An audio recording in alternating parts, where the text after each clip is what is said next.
Claire, are you okay?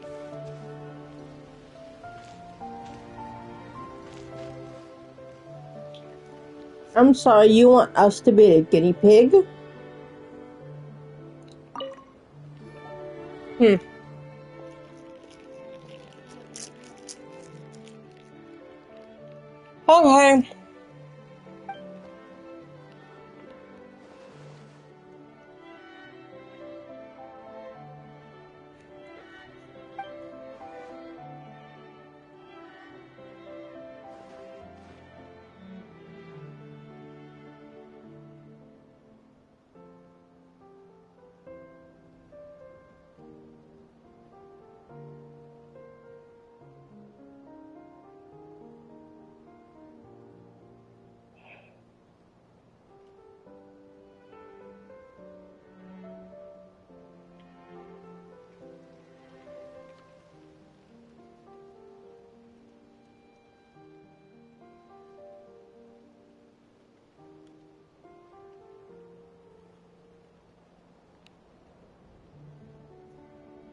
What the fuck is this?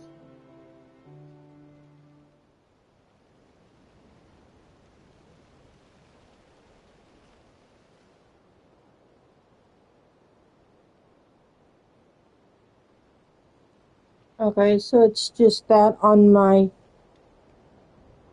You know, it's been a while since this has had a reboot. Let me...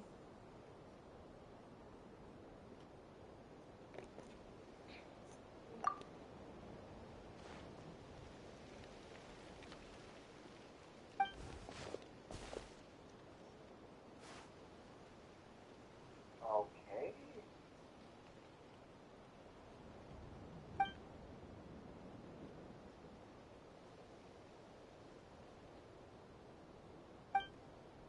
Charging enough. This is weird.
There's time.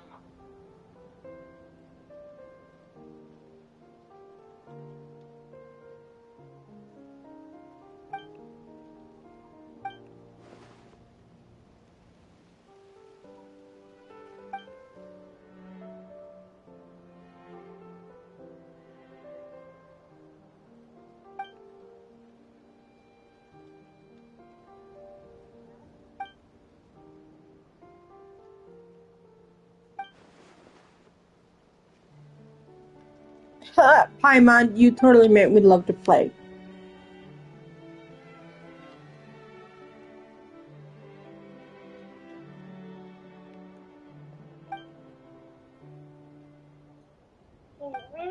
Why are your toys out here? They're supposed to be in your bedroom. Yep. Yes. Yes, they are. Yeah. Yes, they are. Yeah. We're not gonna litter the living room again. Yeah. You know what we're gonna do. You know what Dad might do tomorrow? He might come back home and bed. What? What? big old piano. Where the piano go? I got one tomorrow.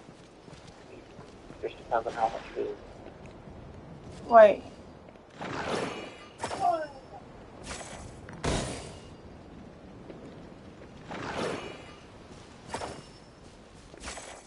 I'm planning on getting a keyboard until we can get a house and so I can get an actual upright piano. Oh, I'm sure the wife would love that. What, an upright? No, the keyboard. The thing with the keyboard is that you can plug headphones into it.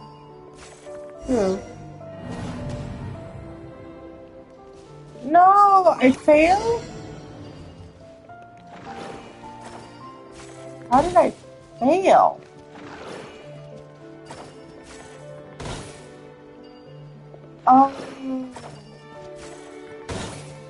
Okay, that's how I failed. Just go to the after the house.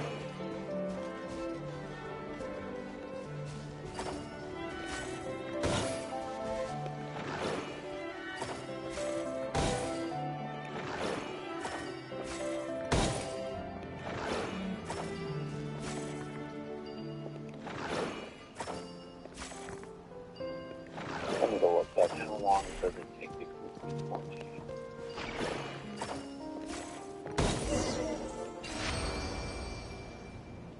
Got it. All unclaimed articles should be turned in. So, neither of us saw anything here, hours of right? focused gameplay. Oh my god. Yes, it's going to take me probably 2 to 3 weeks.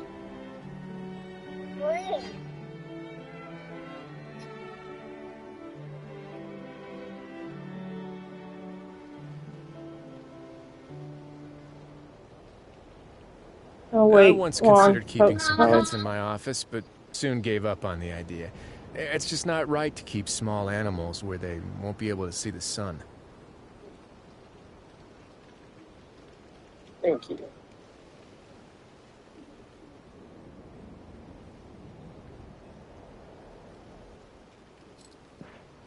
This sounds like Sanji. What the fuck? Owl. Sounds like Sanji from One Piece.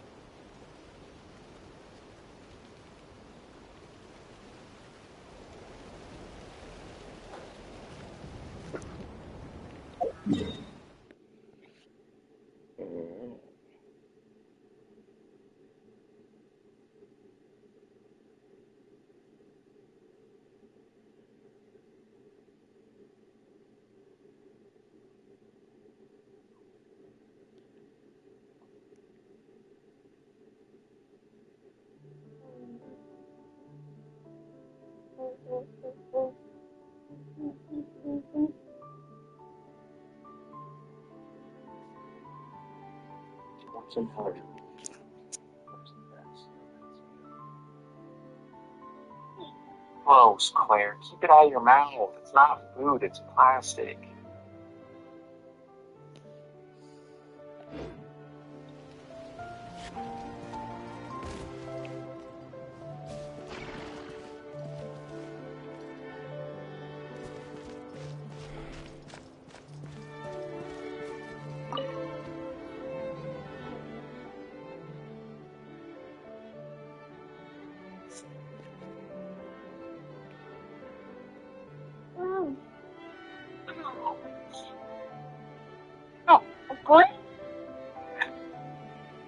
Oh, spoilers. God damn it.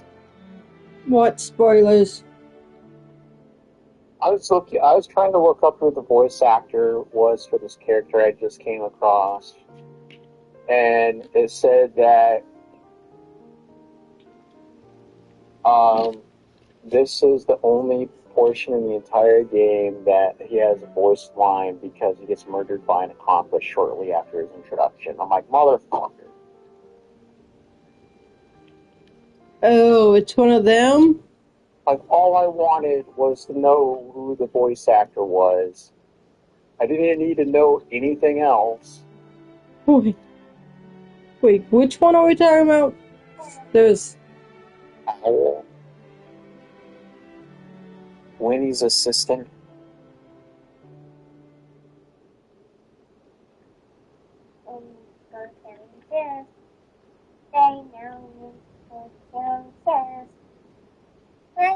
You said... The Cowell, if you need to look it up. C-O-W...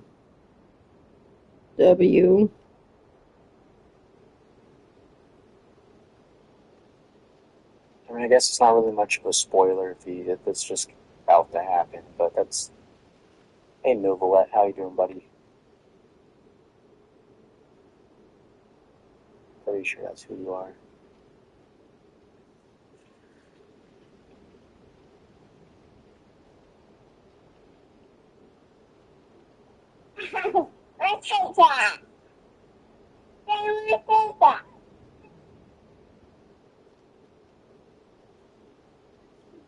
Yep, that's Susan.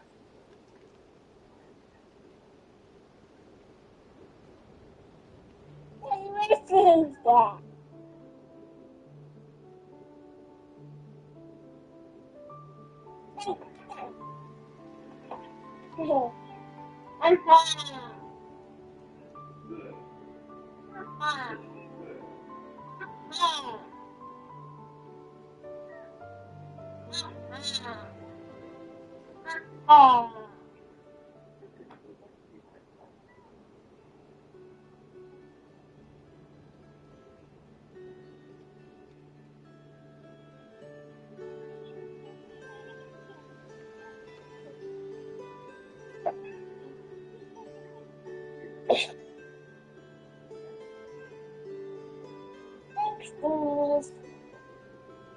It's the power washer. Yeah, you finally get to meet him.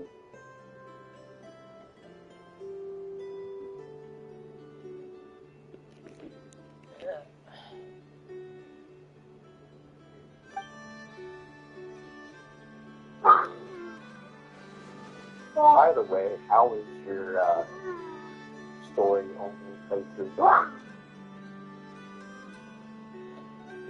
It's been abandoned. I just completed Inazuma. I'm on my way to,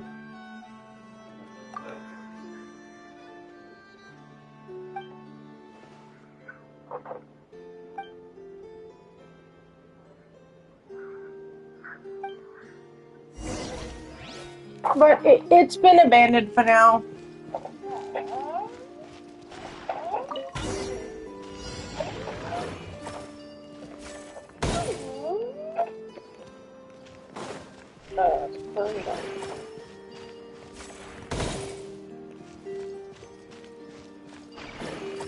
There's nothing elegant about that game. Farina? Yeah. It's their attitude on that game.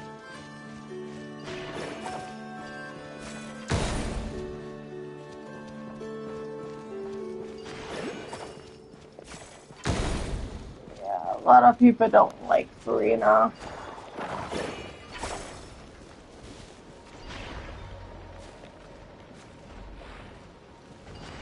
Excuse me, can I please? Give me? Thank you.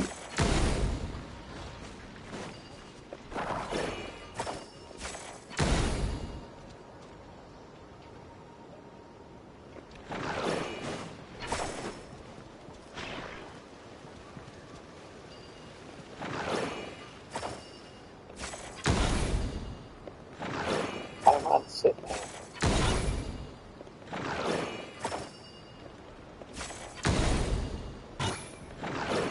Yeah, sit down and shut up.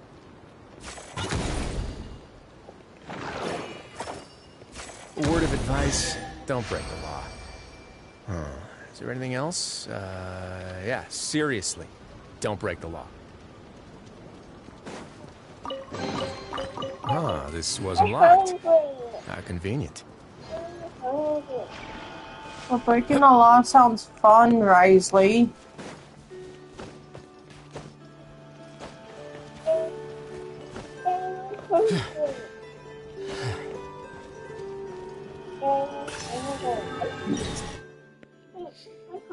Okay, and this one has been gotten.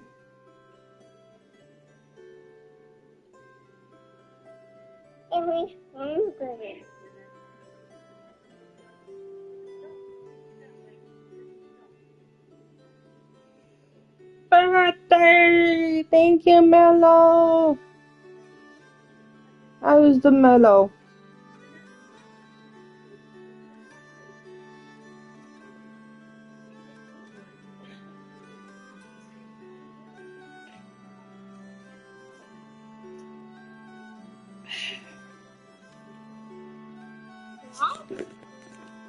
They're already clapping and nothing's happening. If you ever see any stickers on my back, do me a favor and take them off. Malazines like to play pranks sometimes. No, the stickers stay. Sorry.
You're not gonna die, my friend. We'll fix this.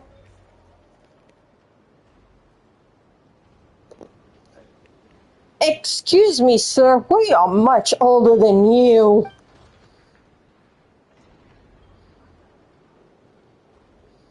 I'm not that much younger than you, so shut up.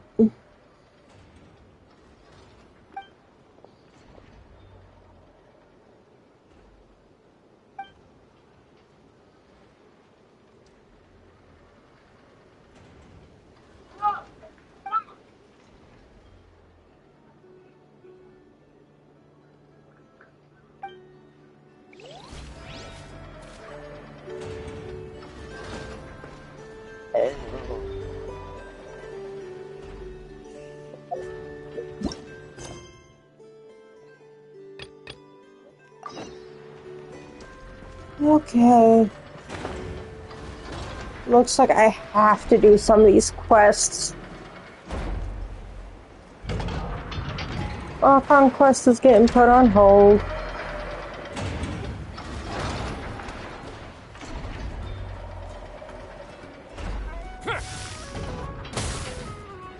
Nothing's going right lately. Is a good night's sleep too much to ask for? There, I know. If nothing is going right, then nothing is the problem. And if nothing is the problem, everything is going to be alright. You really think so? You know, Inafa, you've gotten a lot better at comforting people since you went away. I bet it's the Traveler's influence. I could not say, but thank you. Please get some rest. I will inspect these sorting robots for you. I'm gonna give each one a hit on the head with my wrench. I gotta see for myself which one is going haywire. Oh, Traveler! Paimon! It's you! Hi, Aino! Hi, Inafa! Yes, you were talking about us and we appear. Like it's been ages since I last saw you two. Or, wait, maybe not. I don't know. It's all a blur. Sorry. I didn't sleep too good last night. My head's a mess. But anyway, seeing you makes me feel a bit better. I know. It appears my analysis was correct. Huh?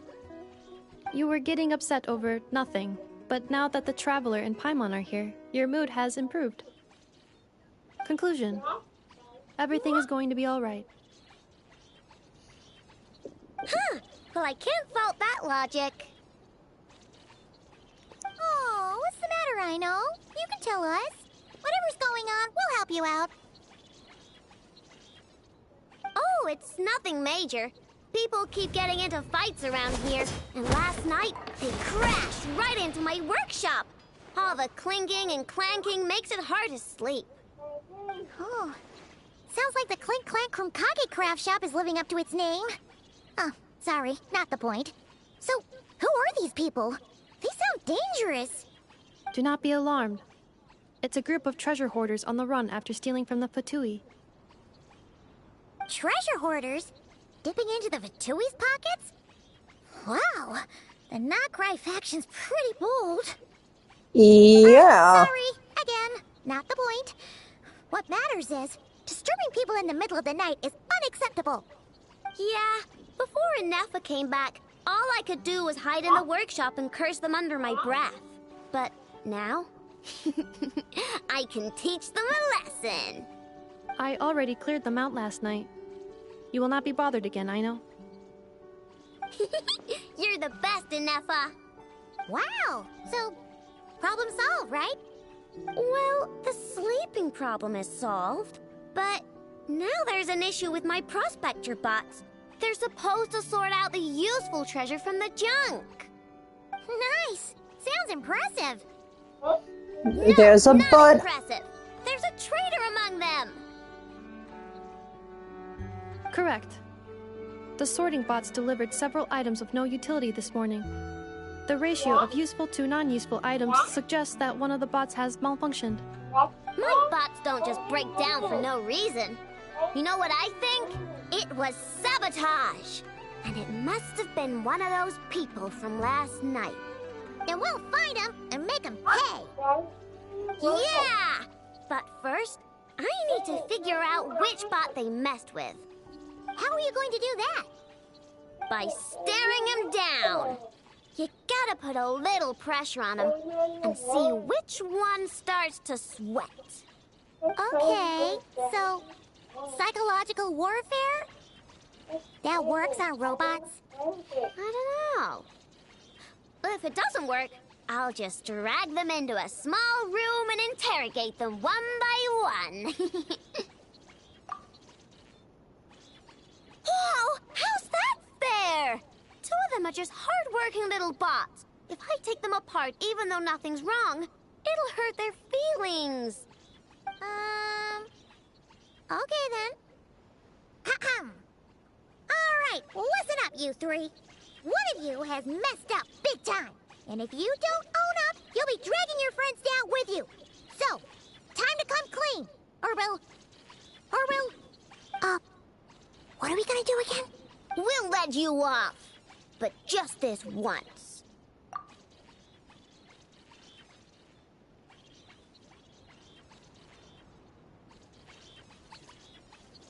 You stared them down all right, Traveler. Notice anything off? Yep, that's it. What did I say? A little psychological pressure does the trick. Come on, help me catch him.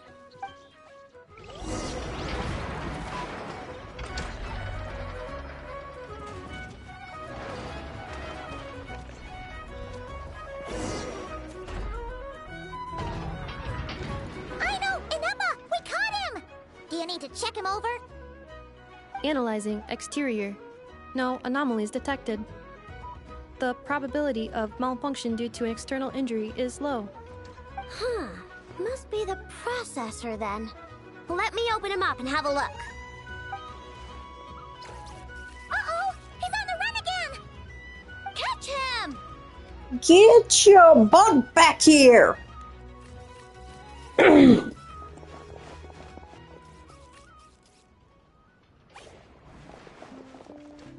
What? Is that him? No, those are scrap sorting bots. It appears he can still connect to them. Okay, well now I'm getting curious. There's more going on here than a simple malfunction. But we need to catch him first. Try sucking him out.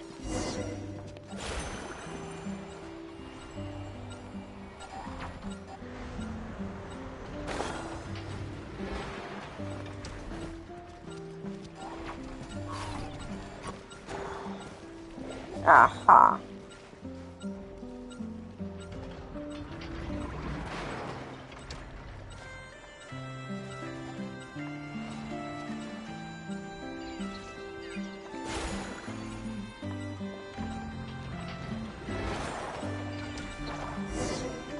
Gotcha.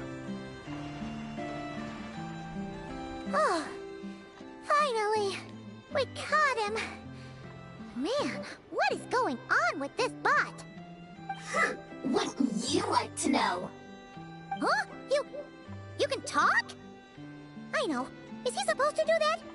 No, it's not possible. I mean, my prospector bots do have a voice function, but it's all preset phrases. There's no way they have awareness like a Nepha. Their cores aren't even a fraction as advanced as hers. But it seems like he can communicate.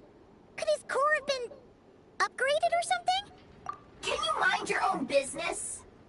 Jeez. You sound like a Why is this bot howl. so aggressive? It's like we're the ones being interrogated. Oh, just you wait. If you don't get out of my sight, I'll round you all up and send you straight to the fortress of Marrowseed. The Fortress of Marrowseed. What kind of place is that?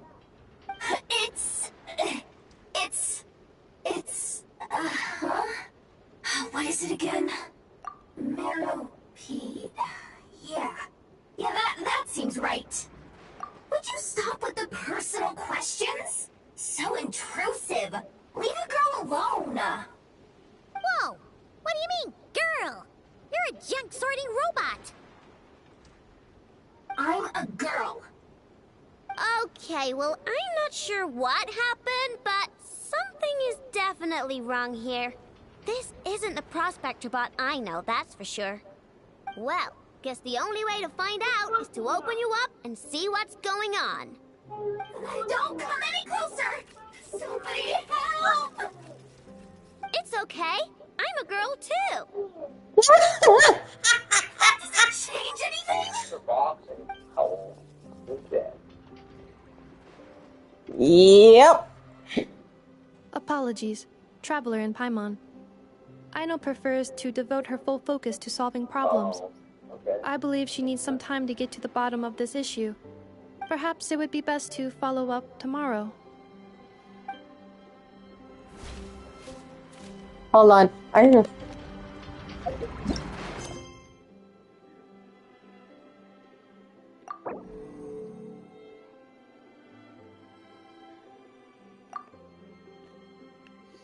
Hold on, because I gotta find out what's going on with this thing.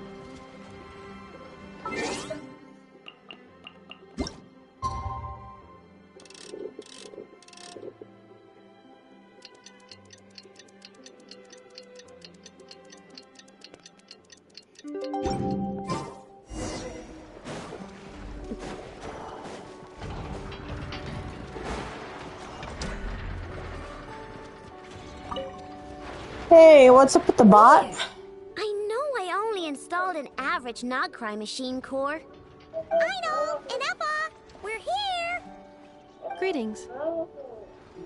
I mean, I found the source of the malfunction, but now I have way more questions than answers. What? Why? The bot has the wrong core. It is not the one Aino installed originally, but the core of a clockwork mecha from Fontaine. It has the wrong core? Oh, so now we have to hunt down the original one? It's no big deal. The original core was just something I salvaged from a pile of junk. Believe me, it's nothing special. The problem is, this new core is really advanced. I don't even understand half of its functions. Really? Is that why it can talk like an Eppa? No idea. What I can tell is that this core went through a massive explosion at some point.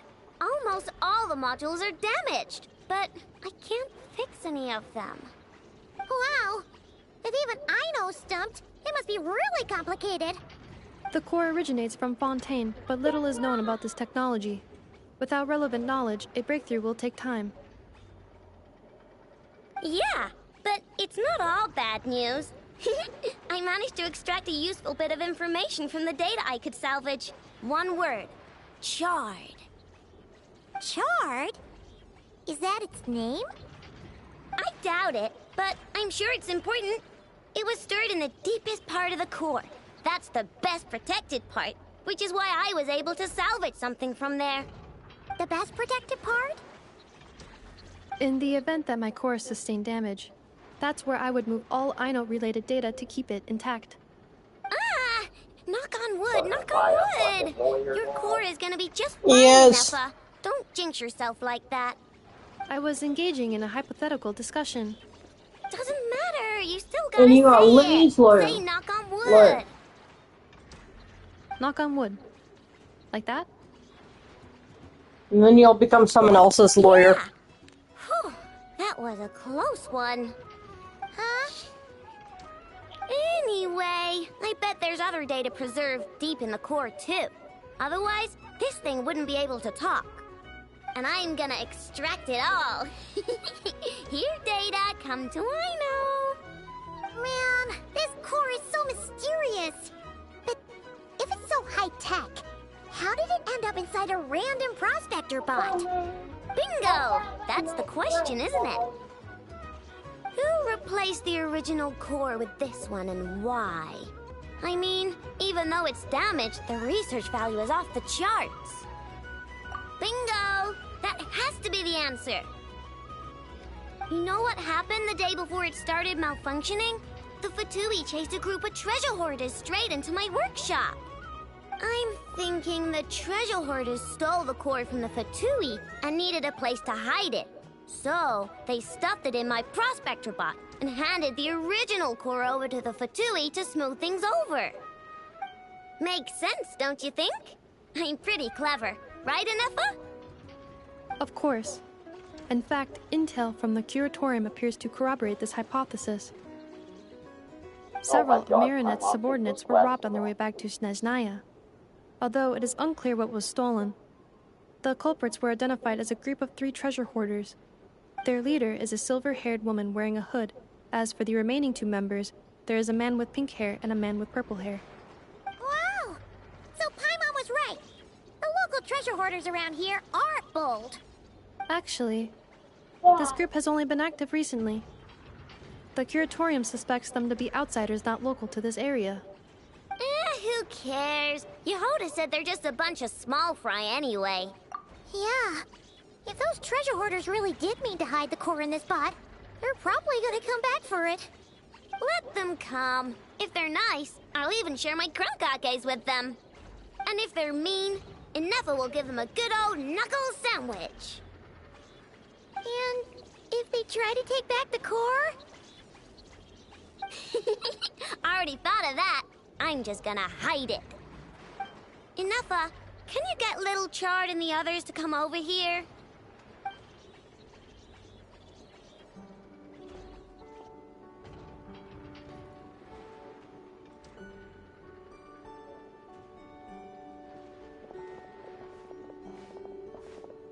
Okay, hold on to your hats. I'm gonna hide Little Chard in a scrap prospector bot. What did you just call me? Come on, we have to call you something. What? Do you already have a name? Lombro. What kind of name is that? Did you get it from somewhere in your data bank? It doesn't sound like a little girl's name to me. Oh, so you use Lombro as a last name. Huh, I kinda like it. Then it's decided. You're Chard Lombro from now on. No complaining, all right? You're stuck with it either way. You're the one who decided to hide out here, so from now on, you work for me. Don't think it likes the sound of that. Correction.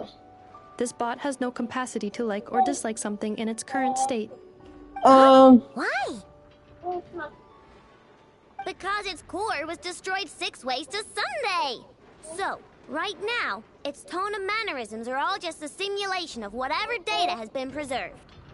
Like, remember how I found the word charred in the data?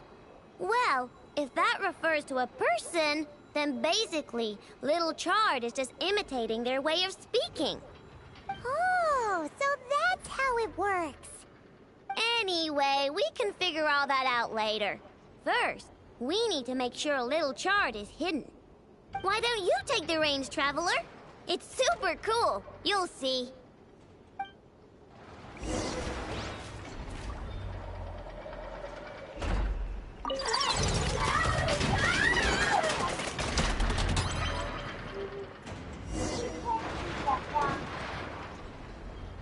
Nice job! You've got some engineering chops, that's for sure. And thanks to you, I'm now the proud owner of the most advanced prospector bot in town. I expect good work out of you, little Chard. But don't worry, you'll be compensated.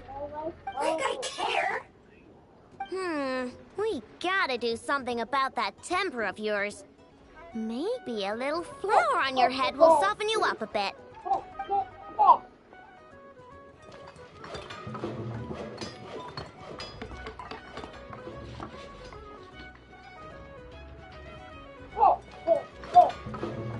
I know, what the heck are you doing?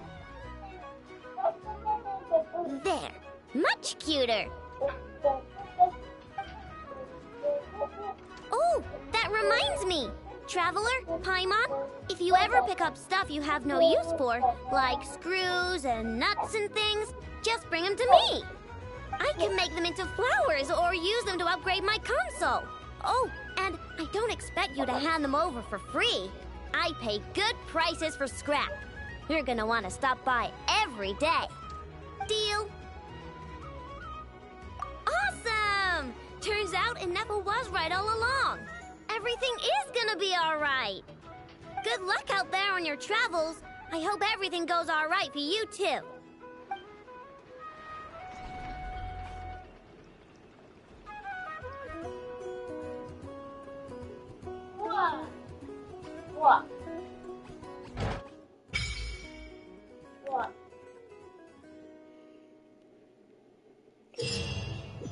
Oh, hey!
Oh, I also need that, okay.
Yeah, Daisy. Hey,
Huh. wow. What's it?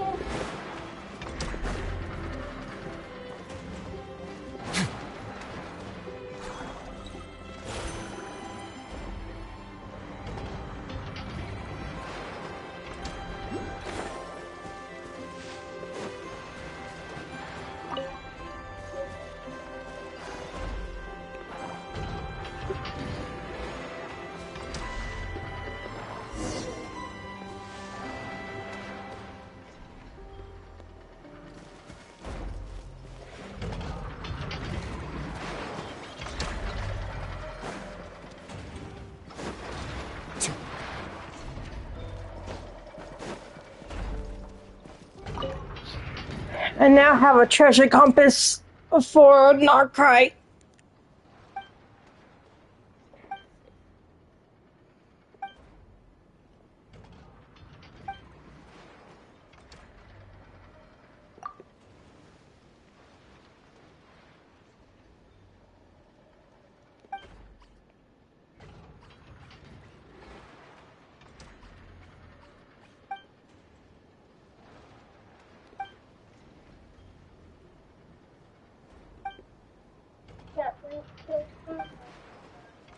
Why don't you say?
Wait, what am I doing with these little guys? Oh, hey.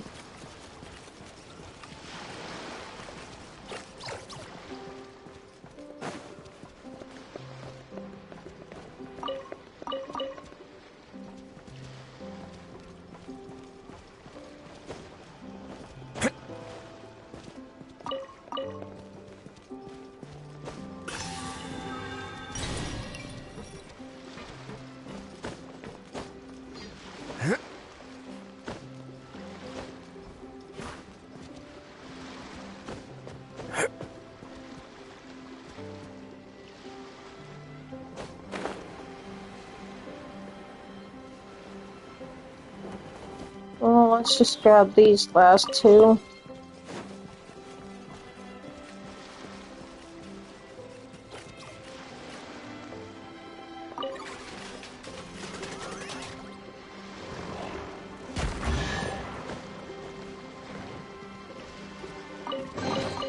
I'd take it if I were you. I'm sure it'll come in handy. Okay. And then mark off this one. That was on the bow.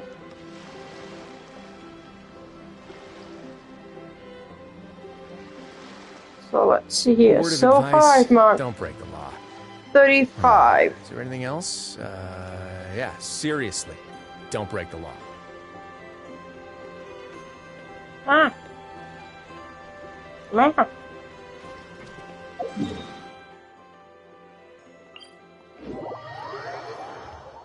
It's raining? That's all right. The real problem would be if we could feel water dripping on our heads in the fortress of Meripede.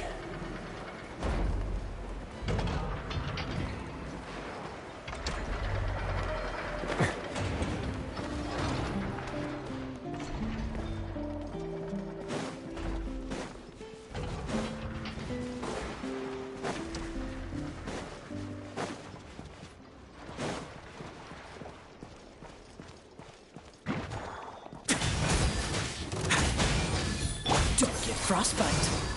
Dodge this.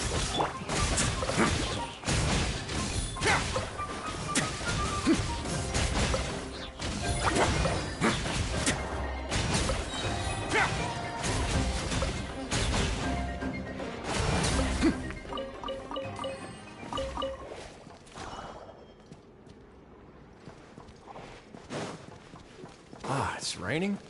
That's the real problem would be if we could feel water dripping on our heads in the fortress of Meripede.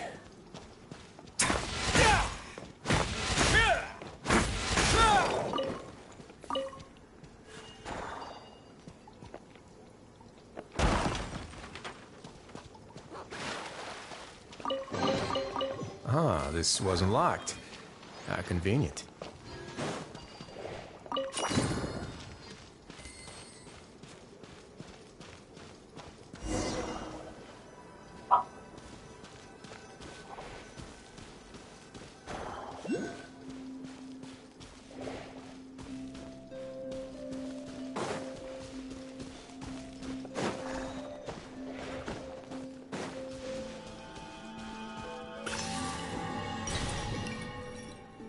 Okay, and then that one's been gotten.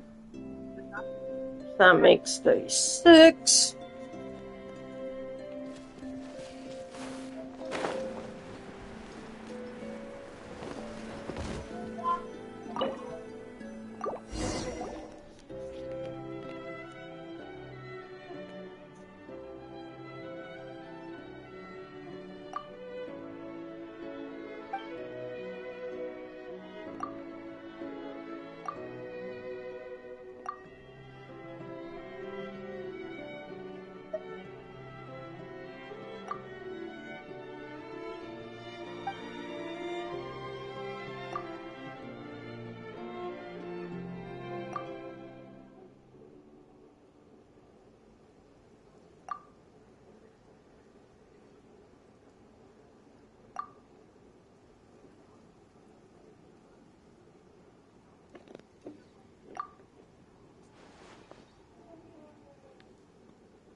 All unclaimed articles should be turned in. So, Neither of us saw anything here, right? But why don't you follow me? Rock, open it. There's rock, open it.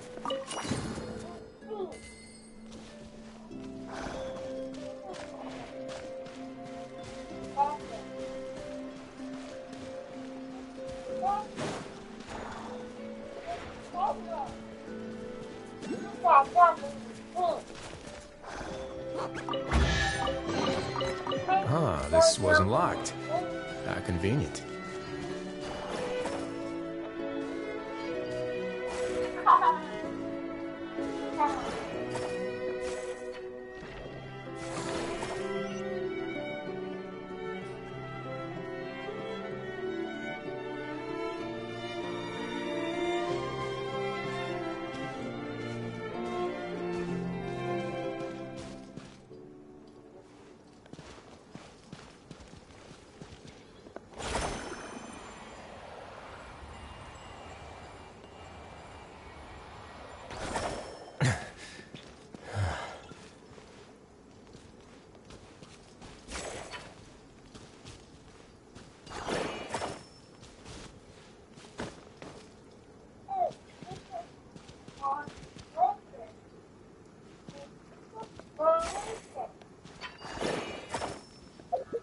Hey, Chico.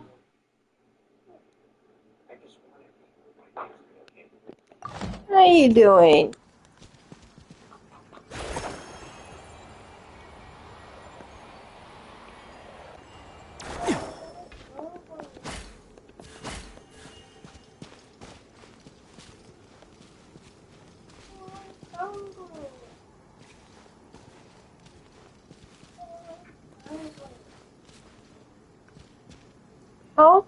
Why is it not doing the thing?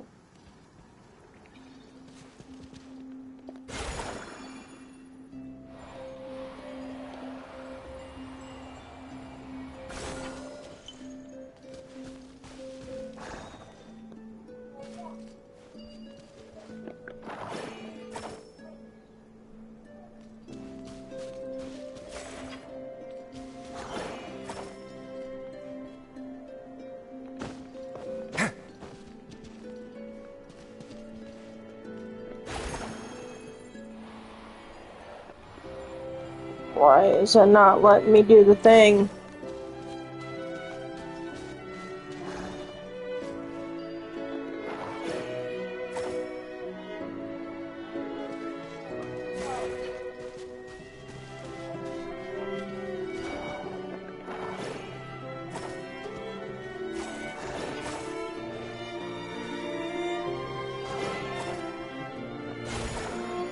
No.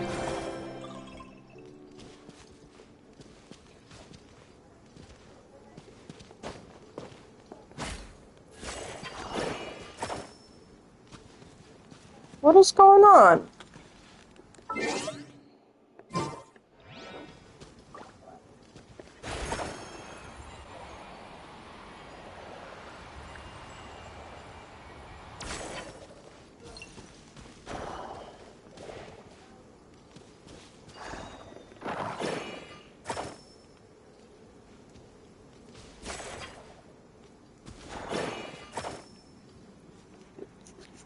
Hold on, let me see this.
Okay.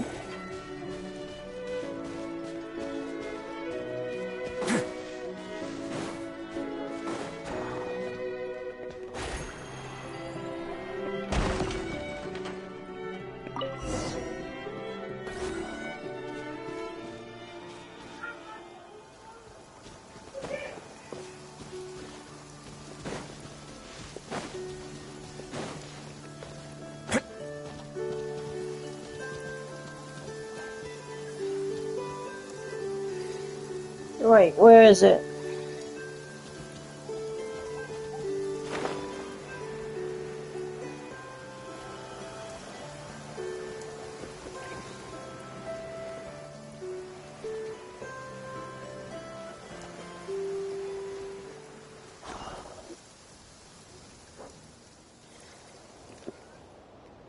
Wait a moment. Is it just Paimon, or is this stall kind of suspicious? Has never been here before, right? No, I don't recognize it. Alas, your free and easy adventure time is over.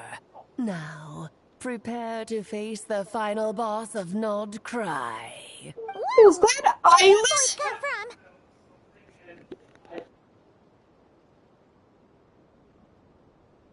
Not sure, but it's definitely hostile.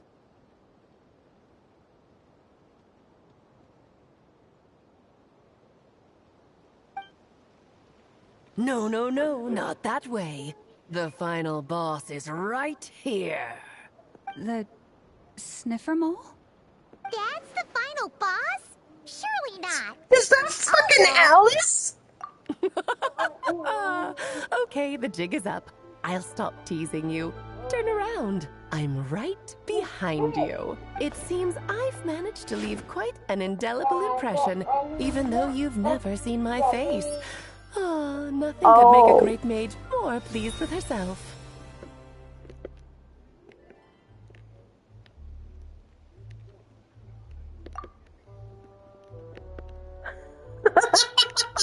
Alice, great defender of realms, Dodo King, defender of old Mondstadt, etc. But most importantly, mother of the most adorable Klee. Oh my god, I fucking love that. That is glorious. Wait.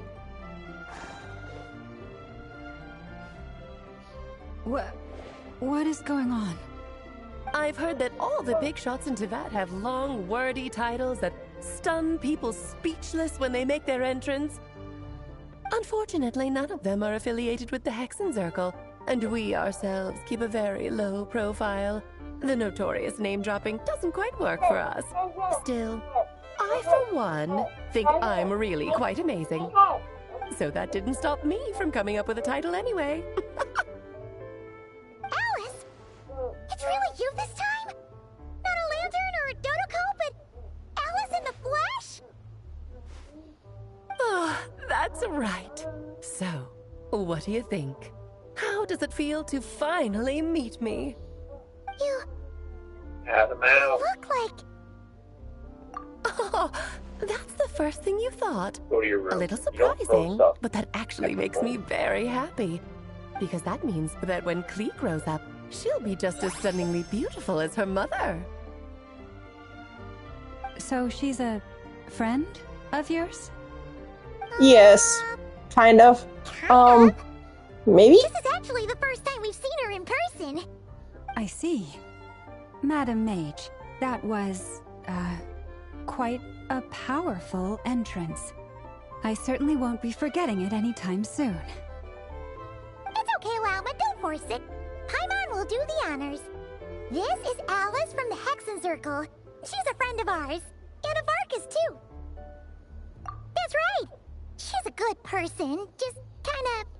When she becomes available, I will be Well, what is getting the human heart if Alice. not unpredictable? Hmm? If we could not do as we please, how would we differ I said from I will be getting Alice. I love her. She is gorgeous. Plus, I have her daughter, so I might as well get her. Oh, I know. Before you got here, I spent Alice. 15 minutes getting up to speed daughter. on Nod-krai's Please. present situation. In other words, Oh, I've read yeah, the whole right. in the last episode part, so we can Yeah. skip the pleasantries. Fair enough. Well, Miss Alice, I can... What?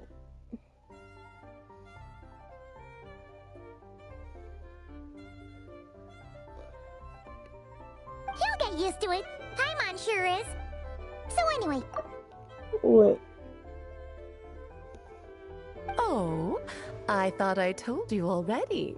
This time, I'm the final boss. Uh-huh.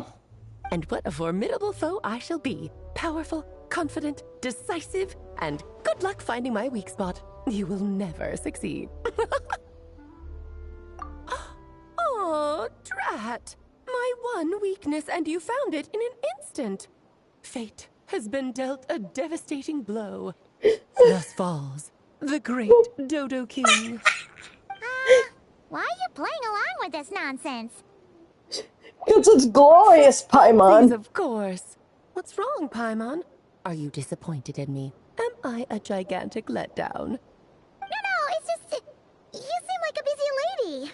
And this is the one time you've shown up in person. Paimon figured it would be for something more high stakes than just goofing around. You're quite right. I'm here in Nod-krai because something big happened. Something big enough it caught the attention of the Hexen Circle. It concerns the 3 moons, Tevat's borders, and of course, the moon goddess you are currently searching for. I know the amount that she's been teased since the beginning of Genshin.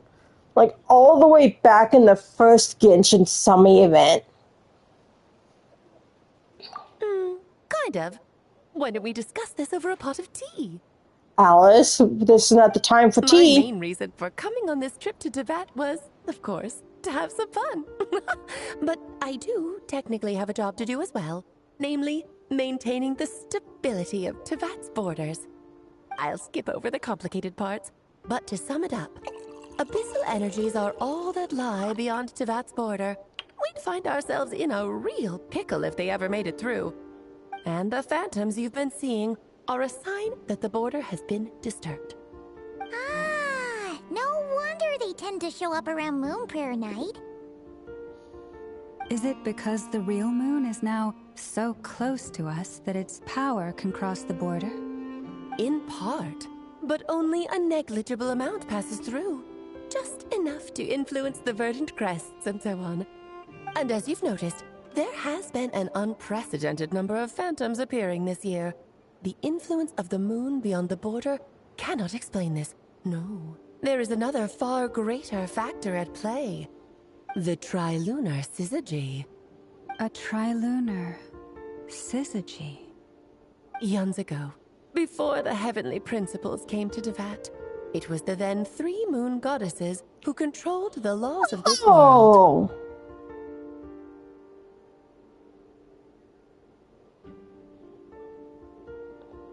Oh yeah, if we get to play as Alice and she's not fucking OP like her daughter, there's gonna be an issue. Oh, that's exactly it. The 3 goddesses split these powers amongst themselves, promising never to consolidate them into one singular body. This was meant to keep the world stable. But, fast-forwarding to the present, the eternal moon's marrow is with you, while the iridescent moon's marrow, which should never have appeared in this world, has been retrieved. Add that to the presence of a moon goddess in the flesh and... the power of all 3 moons is gathered here in Nod-krai. There hasn't been an event like this since the War of Funerary Flow. Oh. And it's having a noticeable effect on Tevat's borders. Because I wish to give my darling daughter a peaceful, sunny environment to grow up in. Is that a good enough reason? Kinda sounds like you're dodging the question, but it does make sense. She is totally dodging the One reason fucking anyway, question. and the most important one. The others are a little complicated to explain. For instance, cleaning up after dearest Miss R. Albedo could tell you more about that if you're curious. But right now, I have a more important question to ask you. Why are you collecting the moon marrows? I see. Nicole told me about that legend once. Nicole? Cole? You mean meet Anne? Oh, so you remember. Ah, yes, of course. That was a story about fate, her area of expertise. But back to the story of our dear moon goddess. I'm afraid her intended method of returning to the moon is unlikely to work anymore. What does that mean? She may be missing, but she hasn't gone anywhere. She has disappeared.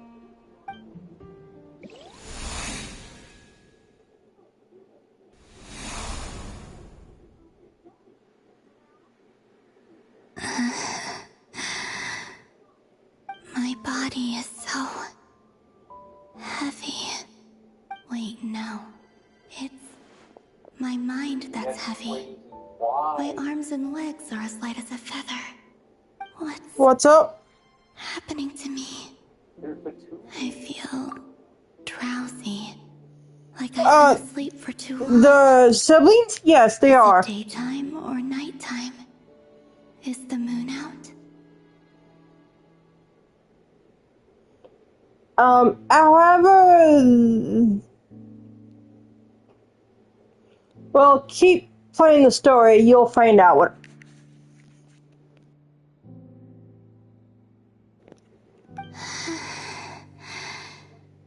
I think I'll go for a walk.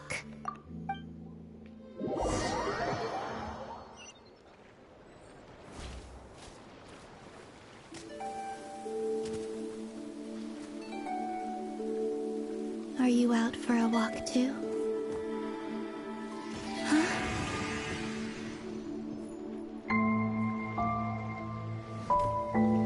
Oh! Oh no!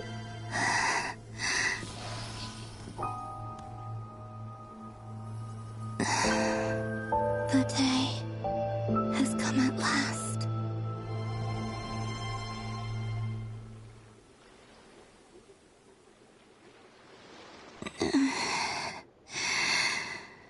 Have I grown so weak that I can't even sustain my physical form? But Moon Prayer Night is nearly here. I was so close to returning home. Death is near. Is this how it ends for me? Will I return to the moon after I disappear? Or... I don't want it to end like this. So far, at least, I still exist. Even if not physically, I can still feel. But as my power wanes, I'm sure that too will fade. I suppose I might take one final look at this world. The world where I was born.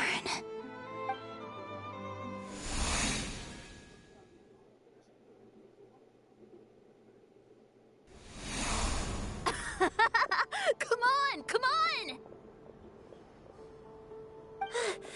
Wait for me! The Frost Moon Enclave. How much it has changed since I was born. These decorations? They're so heavy. It's times like these when you kind of wish men could be priestesses and acolytes too. How fascinating. I've never had the chance to be privy to people's private lives in this way. In the past, people would get so solemn and serious the moment I showed my face. Like they were frozen stiff. Karina, Lametti, it's time to eat. Coming! I want to watch them a little longer.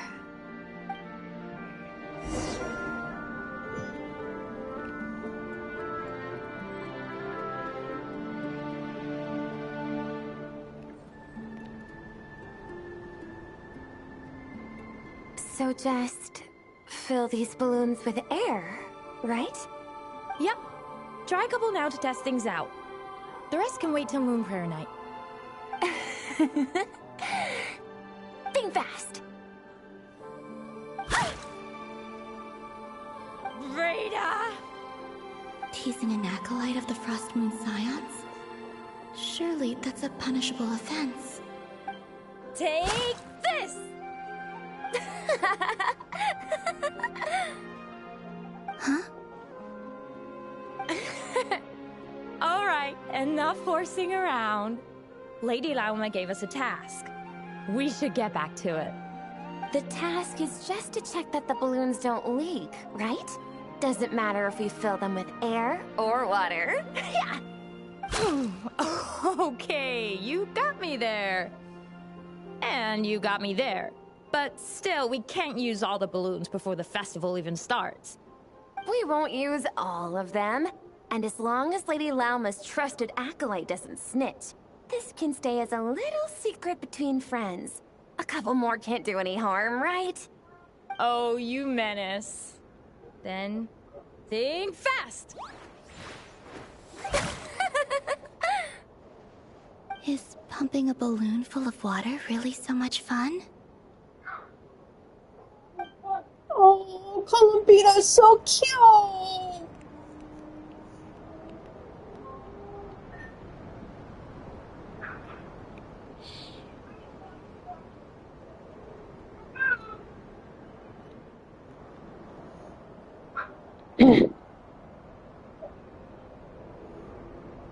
I'm sure you're both tired from playing all day. Come on, eat up.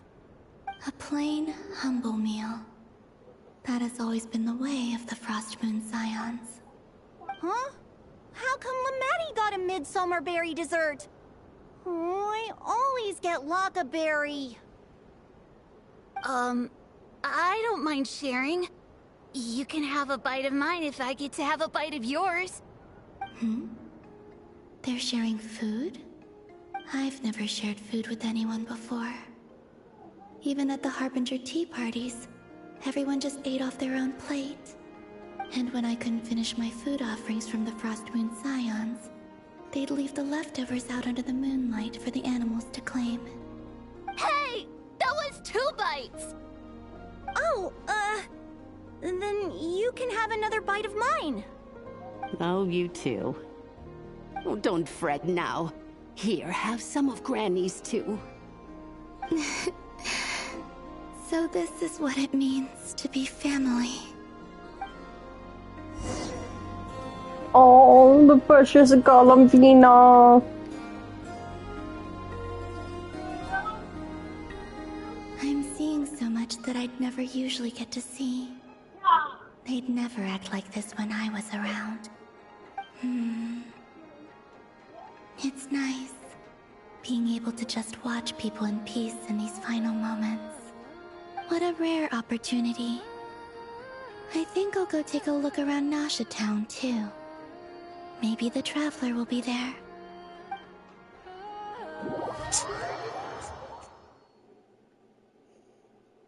Yeah.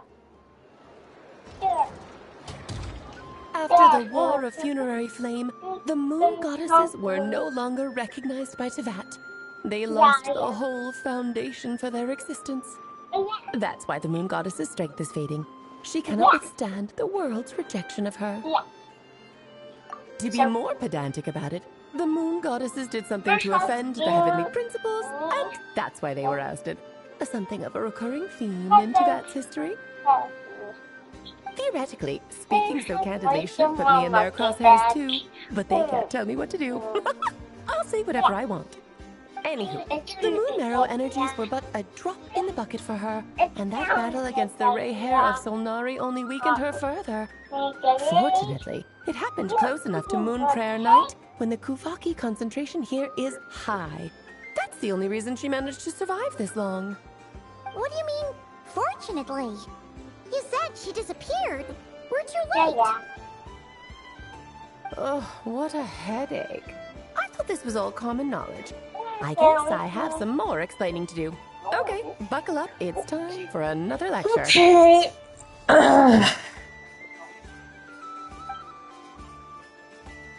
We're gonna get lectured by Mama Alice. Now, I said earlier that the Moon Goddesses lost the foundation for their existence. The reason for that has to do with the natural order. Basically, the rationale for their existence in Tevat was lost.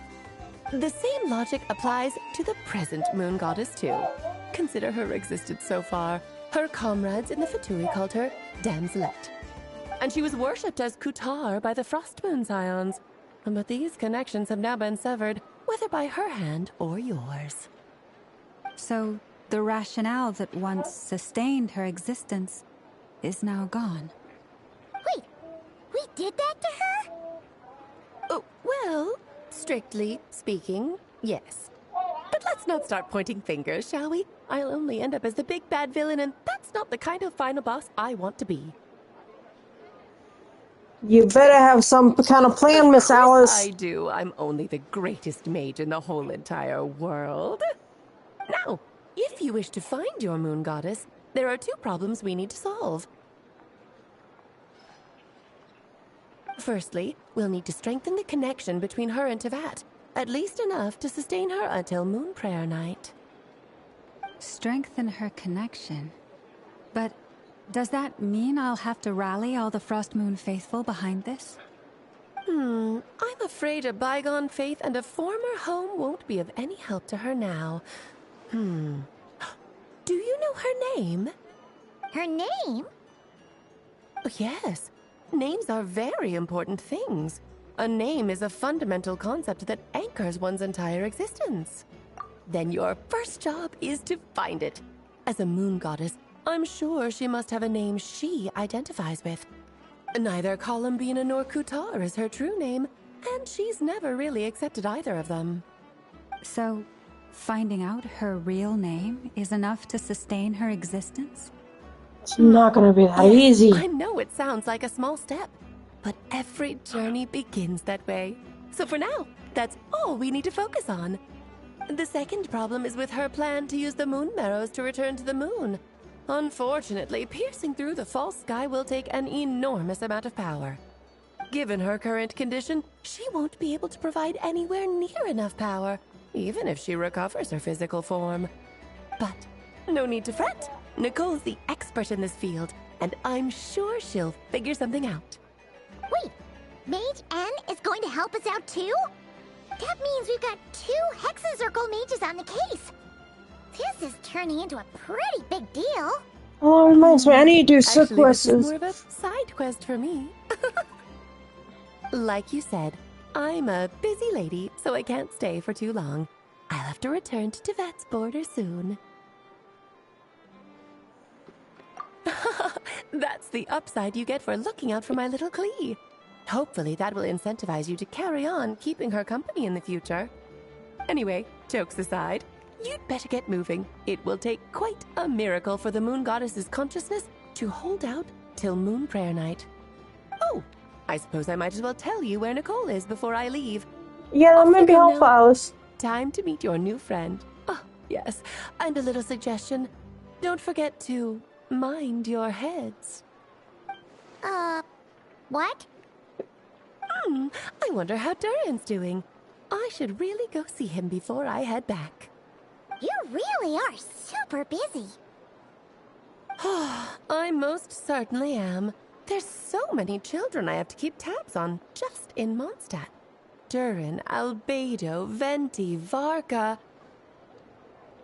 Klee didn't make the list, huh? Of course not. Klee is my pride and joy. I have no qualms about her, because she's the best child in the whole wide world. Yep. Klee's a little angel. I'm glad you agree. Well, all the best. See you when I I'm see you. saving that one. She left in a hurry. Yeah, she didn't pack up her stall. Should we handle it for her? I must say, I'm now very curious about her daughter. Klee, wasn't it? What's she like? That's a long story. Come on, we'll fill you in as we go. Klee is Klee. Like Paimon is Paimon, Klee is Klee.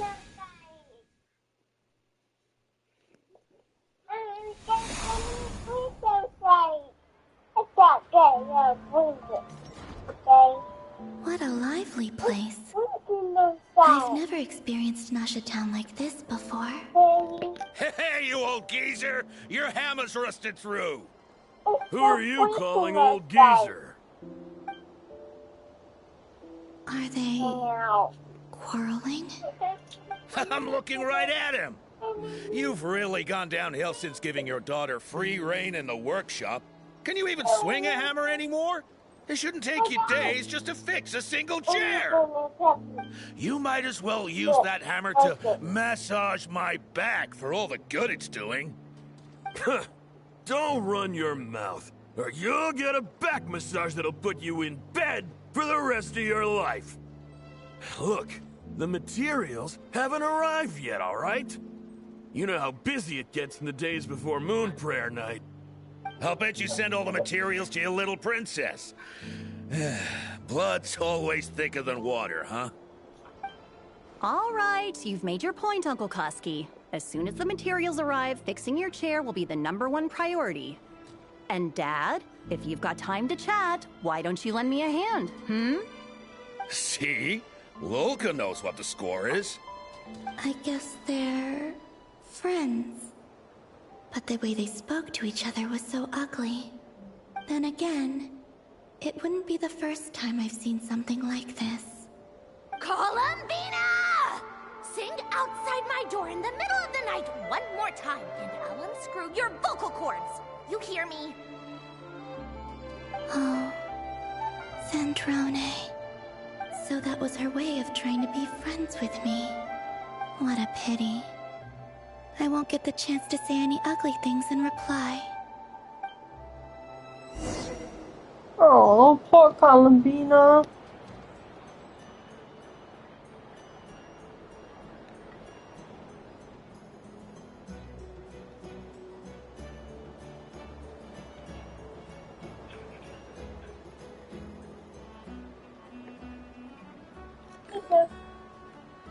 Hey, have you decided what to give her for Moon Prayer Night? I sure have. She's gonna get the surprise of her life when she's least expecting it. Then I'll whip out the ring and pop the question. The surprise of her life. What a fun turn of phrase. Cool, I get the picture. You can spare me the gushy details. Ooh, looks like we have a customer. Hello there, ma'am. Would you like some Moon Prayer Night candy? Huh? Is he talking to me? Can he see me? Here you go. Oh.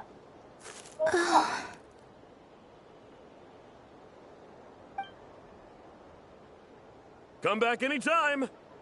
Right. Now, where were we? Oh. I don't know why, but I still held out Oh, hope. the bushes, baby bean. The most important thing right now is to find that mage. This name thing seems super important too, but where do we even start looking? I'd better go pay the Fatui a visit.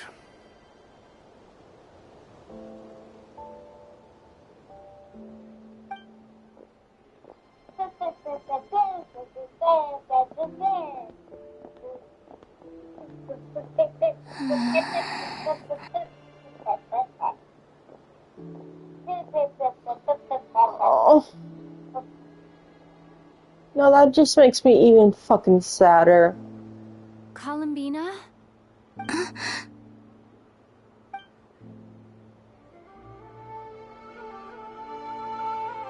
Oh, we sensed her.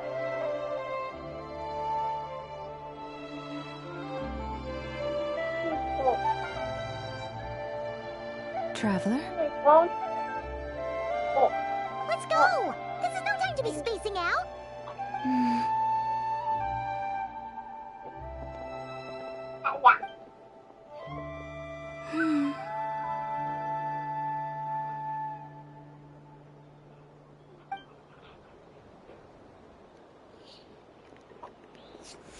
Is she gonna stay with us?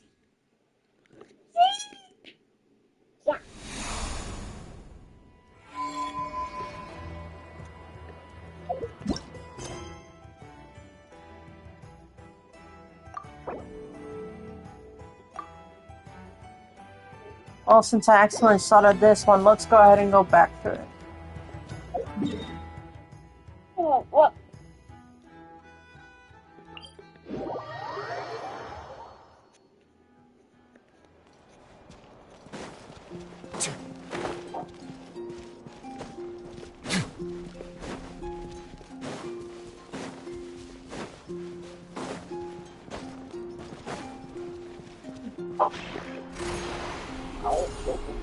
What?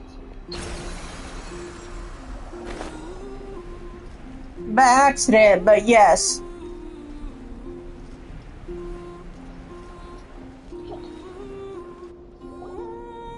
Where are they going? They mentioned a mage and a name? So, Mr. Varka, are you acquainted with this Nicole? Or should I call her Mage N? Not really. We've never met, though she has come up in conversation. From what I've gathered, Alice kinda took Nicole under her wing. Taught her how to speak in a more ladylike fashion, that kind of thing. Huh. Hard to imagine Alice as an etiquette coach. Yeah, Alice is a larger-than-life personality, I'll give you that. But then again, that's why she's able to draw such an eclectic mix of people into her inner circle. If I remember correctly, being an interesting person is actually one of her main entry requirements. So, if you ever wanted to join the Hexencircle, I'm sure you'd both be eligible to apply. Hey! Don't go around making promises on Alice's behalf. Look, he just said you'd be eligible to Trying to apply. paint a picture of the Hexencircle for you. Not that you could. Okay, sure. Anyway, since none of us have ever met Nicole, how are we supposed to find her? We can't just go up to every woman in sight and ask, "Hey, are you Nicole?" Maybe something she's wearing will give it away? Like, a windbloom pinned to her chest or something. Wait a minute. Alice never said Nicole was from Mondstadt. Oh, true. That would be this young lady, then?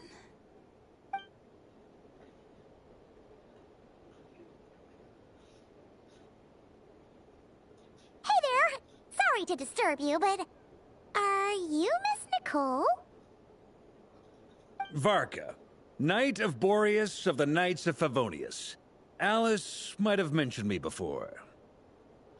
Mm-mm. Ah, have we got the wrong person? Sorry. Well, this is awkward. When I shook my head, I meant, no, Alice hasn't mentioned you before. Huh? Where is this voice coming from? My apologies. For certain reasons, I am unable to speak. This is the only way I can communicate with you. It might take some getting used to, but I hope you can understand. Hey, it's fine. I'm more shocked by the fact that Alice never speaks about me. As for you two, we have crossed paths twice before, but it is nonetheless a pleasure to finally meet you. It's really you! Thanks for all your guidance in the past. You're quite welcome. This time, things are different. We have reached the unwritten pages of the story. She kind of reminds me of a cross of Kokomi and Fischl. Now then, allow me to formally introduce myself. My name is...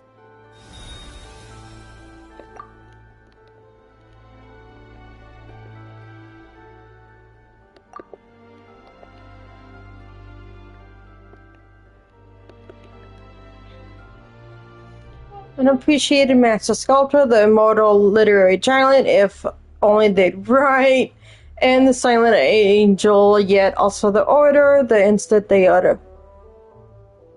Some may to remain silent is to be the observer of the world. No, stop!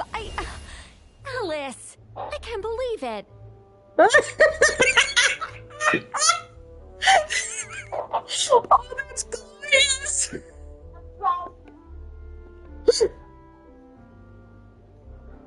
she's so pretty. I had a whole speech prepared. I'd agonized over every single word. She always picks the worst moments to ruin other people's plans. I'm so sorry about that. Alice took the liberty of devising some bespoke self-introduction magic for each member of the Hexen Circle. But I could have sworn I deleted all of the triggering conditions for it. How did it bypass everything?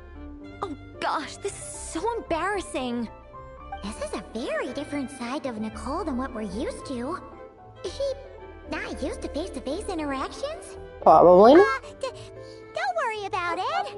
You've seen that introduction magic once already, so it wasn't too much of a shock. Please go on, Miss Nicole. We'd love to hear what you have to say, or, well, communicate. Huh? Are they talking to this lady? But... Will you all promise to forget that horrendously embarrassing introduction? Sorry? Embarrassing? When?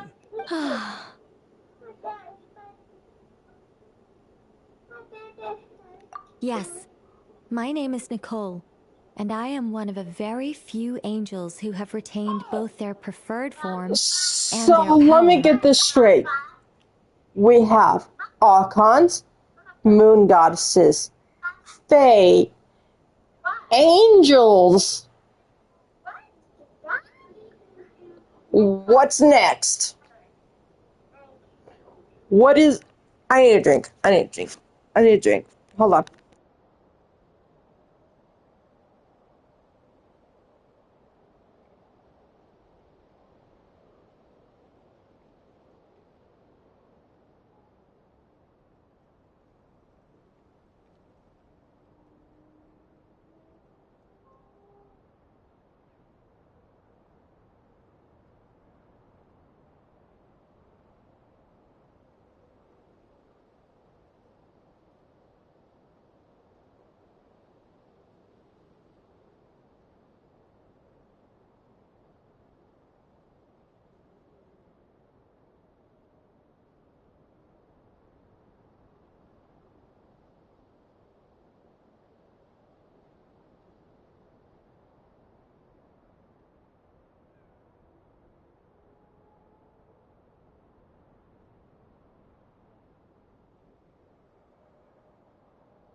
Okay, I have tea now.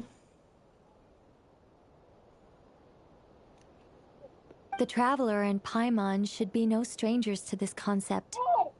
There is another of our kind in Natlan. They call her the Lord of the Night. Oh! Alright! Paimon remembers her! Yes. Well, I have retained more of my power than she. It's because I don't have a long-term duty to fulfill. To be more specific... no. We'll be here all day if I get into the specifics. Moving on.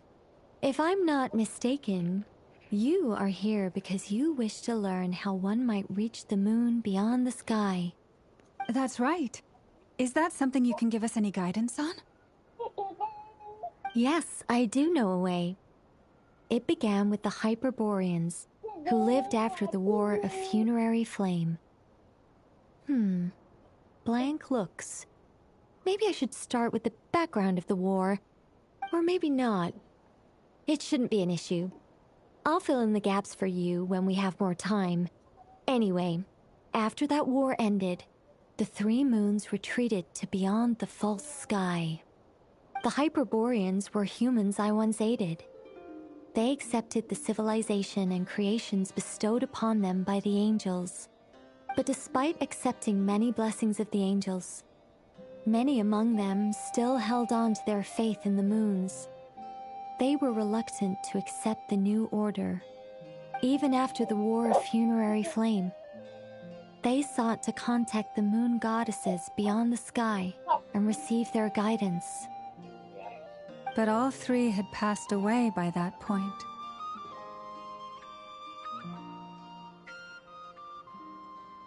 This mage has a unique method of communicating. Is she talking about the moons? Yes, but they did not know. And so, still they prayed for the moon goddess's mercy. After building titanic structures that consumed vast amounts of Kuvaki, at last they glimpsed the moons and heard their voices. But of course, they were gravely disappointed. For it was then that they realized the three moon goddesses were dead. Oh, that's such a sad story. It is. Humanity was in a very sorry state at that time. The angels who had once aided them were gone, and the War of Funerary Flames had left them homeless and destitute. Just a second, I gotta ask. How relevant is all this history to the task at hand? Volker, just... Well, I mean, it's... Okay, it seems we've drifted into irrelevant narrative waters. It's been a while since I've had the chance to speak inside someone's head. As soon as I got started, I lost control, and the words just flowed out like a waterfall. What I'm trying to say is... Right, yes, that's it. The relevant part oh my god, she's so cute. Look at the pussy face. Hyperboreans. The fact that they bypassed the false sky and saw the true moons implies that they successfully built a connection between Teyvat and the outside world. Which means, with enough Kuvaki and a sufficiently stable connection, it should be feasible to send one person over the border. And not Farina. Mm-hmm.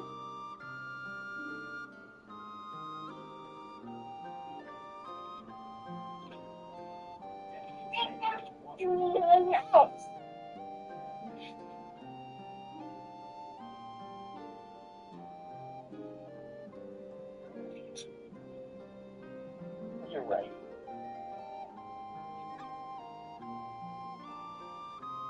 Mention this. Why not? Do you drink your milk? Also, Nayona and I, when we did it together, our time was so trash compared to mine and yours. What do you mean? Like, it took us like 200 and some odd seconds. For what? For the Stygian Onslaught. Oh, that's because Columbina is goated right now. A new character, you know.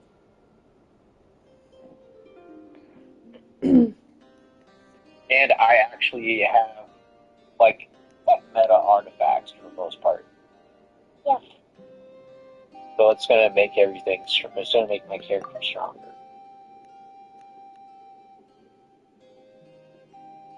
Okay. Because So, I'm actually you like, built some kind of portal? I'm trying to get the platinum on the game, so I'm trying to do everything as efficiently as possible. Yes. A portal. Yes. Is something wrong? You sound disappointed. I just didn't expect you to summarize it so well. It turns out I could have said all that in one word, if only I'd managed to think of it. No, please, it's fine. This is invaluable knowledge.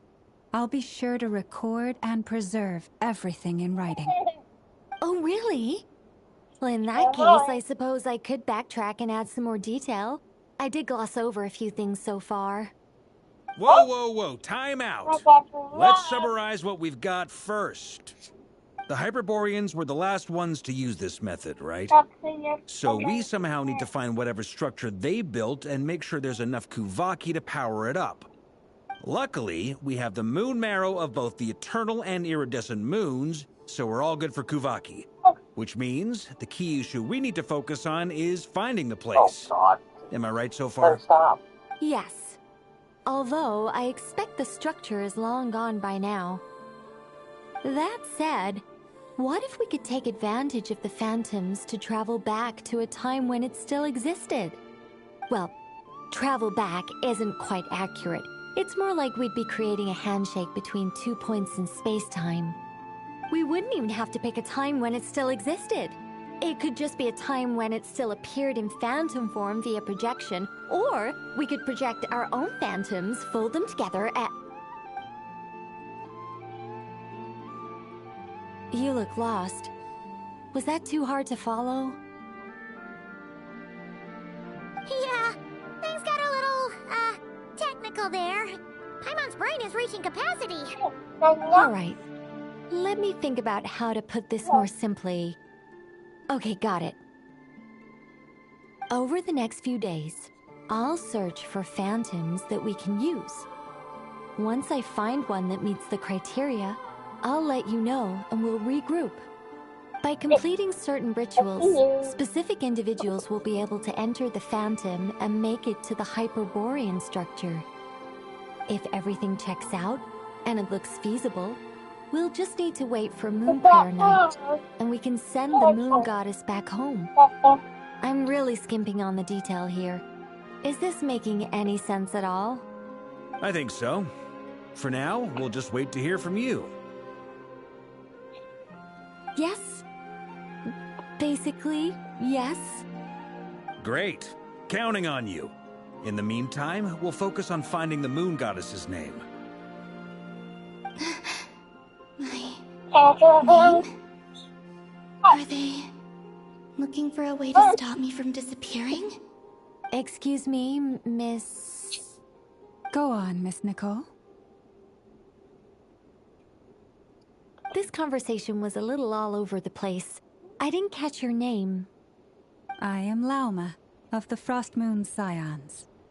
Ah, I did wonder. I noticed that you listened very intently when I spoke about Hyperborea and the moon's history. If you'd be interested, I'd love to visit you this evening and go through it again in greater detail.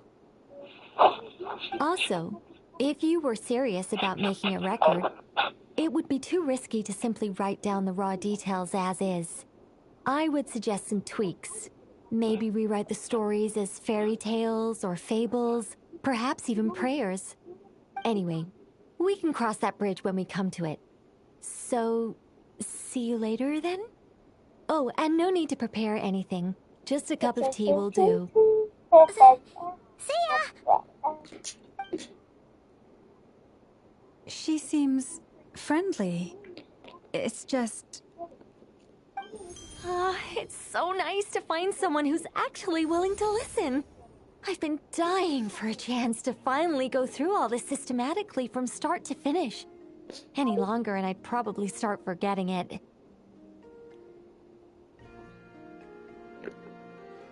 Now Paimon gets why Alice told us to mind our heads. Ha ha ha ha! What did I tell you? A lot of quirky people in Alice's orbit.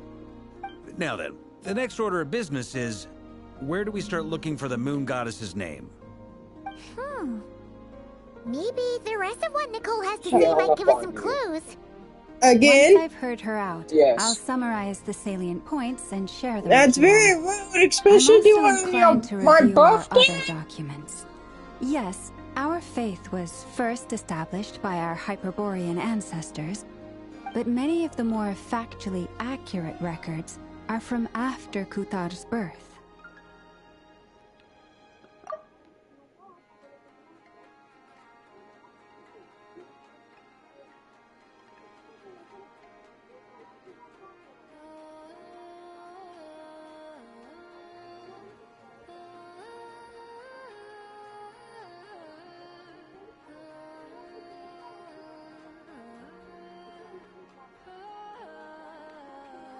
Sounds like we're gonna follow Columbina's journey through Devat, huh?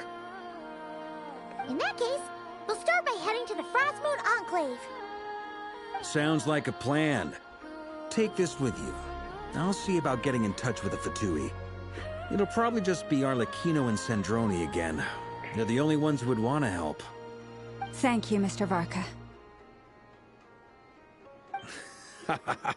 Don't mention it. Honestly, I'm more comfortable dealing with the Fatui than prying into the details of a young lady's childhood. Catch you later. I should follow them, just in case there's some way that I can help. Wait, which set are you gonna follow?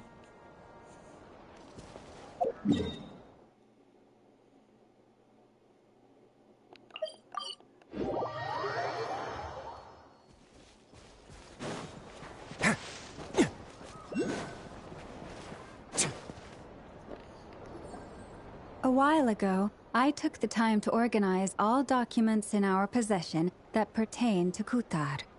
What you see here is the material I consider reliable. You're saying there's unreliable material too? Yes. Most of the information we have was transmitted through an oral tradition. Inevitably, some of her stories were mythologized and deified over the years through countless retellings. That's why I organized them into reliable and unreliable. There's no sense seeking answers in history unless we can ensure the veracity of the historical record. Makes sense. Alright, let's take a look through.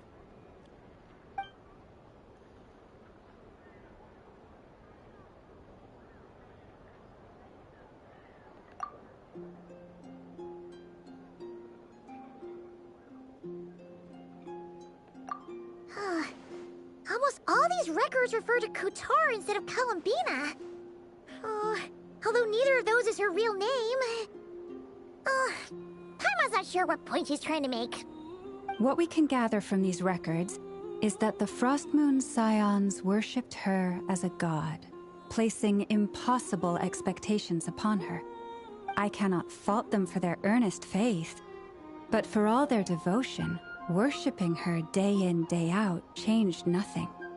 I imagine that none of it resonated with Columbina.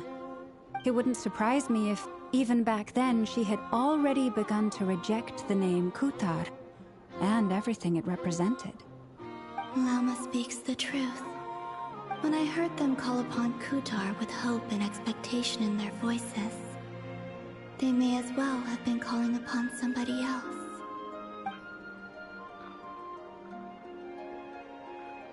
Well, that's a bit complicated.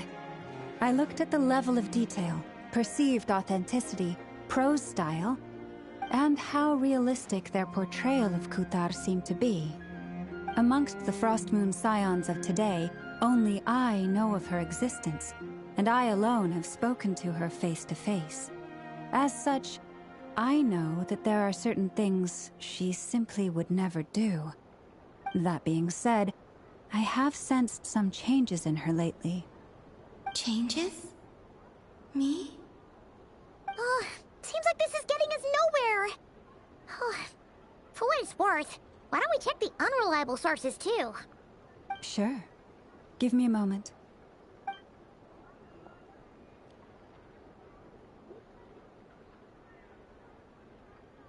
Exerting but a fraction divine might, Kutar sheared a great mass from the snow-capped mountain and cast it into the sea, upon whose surface shone the mirror image of the moon.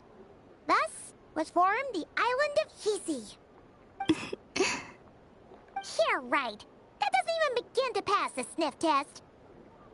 The 3 moons are not but lies through and through. Only one moon has ever shone for us, and Kutar is her name. Serena got beaten so bad she's trying to leave before the verdict. Yep. And they're calling her out on that. The vast majority of ancient texts are filled with fanciful tales like these. I trust you understand my criteria a little better now.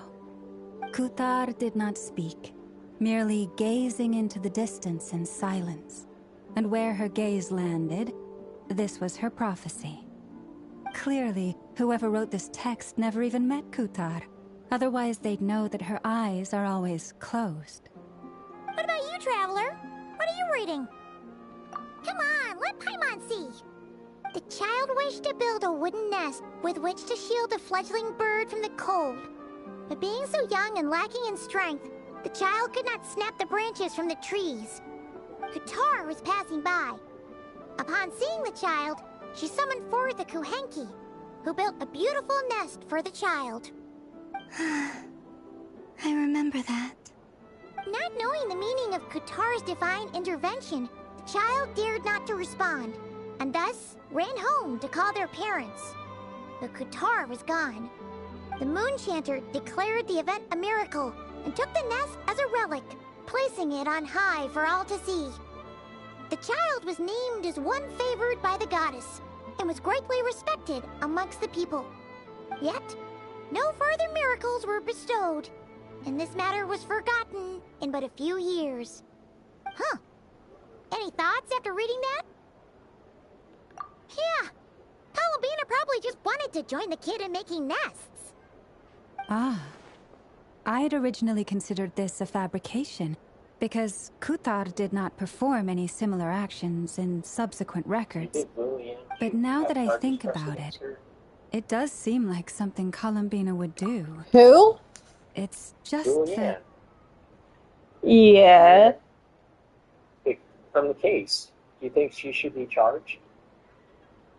Yeah, because she did have a hand in the death. I think she should not be charged. I think it should be marked self-defense. Yeah, it was definitely self-defense. If she was spontaneous, she'd be dead.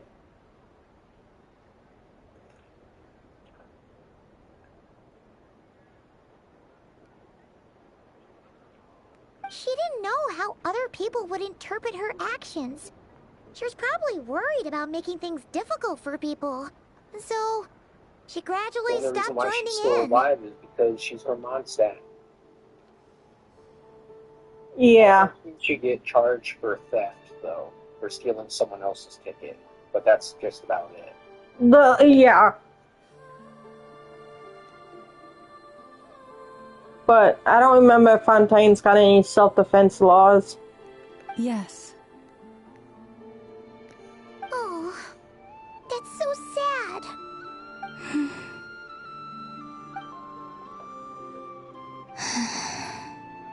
And now, I can make no such gestures of warmth, even if I want to.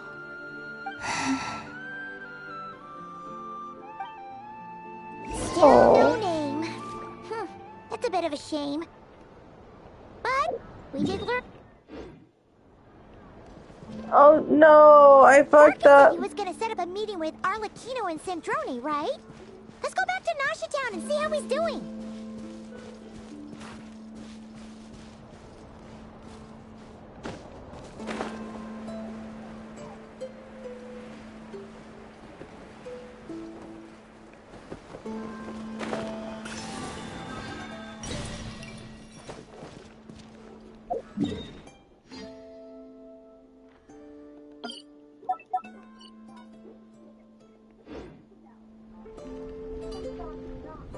If it has a hook, I know it's a fish spot.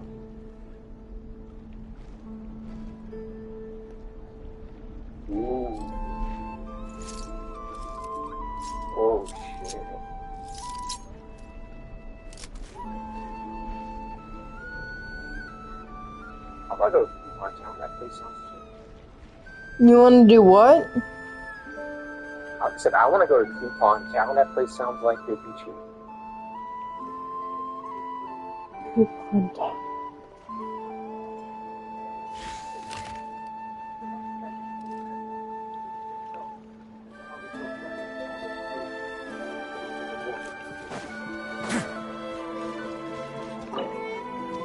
Oh, right.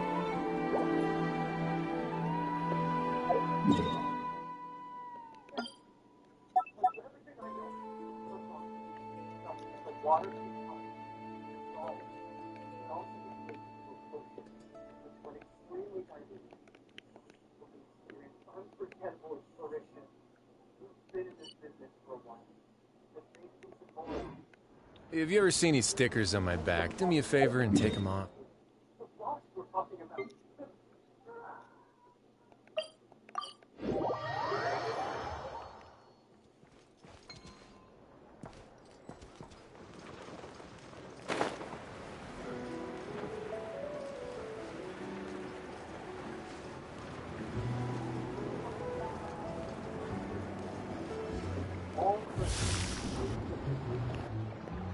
Let's see. There's Varka. Oh, and it's Durin and Albedo too. Yeah, this is pretty much the same place we bumped into each other last time. I convinced them to stick around a little longer.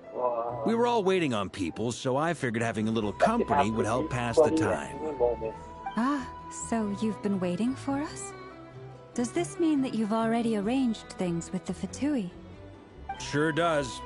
Now you're back, we can go meet up with them together. How'd your investigation of the Frost Moon Enclave go? Well, we didn't find out Columbina's true name. But apart from that, it went pretty well. Aha, just as well that I didn't tag along then. I'm sure our moon goddess wouldn't want every man and his dog knowing all about her private life. Still, desperate times, desperate measures, I guess. Someone had to do it. So, Varka was waiting on us, but what about you two? Are you waiting for Alice? Oh, no. We already met with her. We discussed that experiment I mentioned to you last time. Oh, and she also handed me this communication device.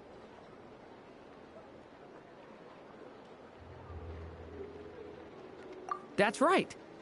I understand she informed you about the relationship between the phantom phenomena and Tevat's borders, yes? She wants me to help her with some more experiments on that front. She said that she'll contact me through this device with more information. Ah, I see. Following instructions and making observations. Pretty common research method. Takes me right back to Albedo's lab. Wait, then who exactly are you meeting? Someone you know. Albedo's met him too. But I don't think Miss Lauma or the Grand Master have been introduced. Introductions are overrated. Especially in cases like this. It's you! So? It's not like the Academia has prohibitions against going abroad. Also, I applied for leave. I've been writing to Hat Guy since obtaining a human form. I've already brought him up to speed on everything that's been going on in Nod-krai. Hat Guy? Oh. Turns out, I actually have heard that name before. Oh? Then why did you react the same way I did? I only knew the name, not the fella. But since we're all here, let's do some introductions for what it's worth. I'm Varka, Grand Master of the Knights of Favonius. Lauma, Moon Chanter of the Frost Moon Scions. And I'm a Driosh from the Vahumana Darshan of the Sumero Academia. Hat Guy. Good to see you again, Mr. Guy. I believe we last saw each other on the boat ride here. Mind you, the only reason I came here is because there's someone I want to look into. Who's that? The Doctor, also known as Dottore. Oh, I Second of the know I'm Fatui gonna hear that name soon.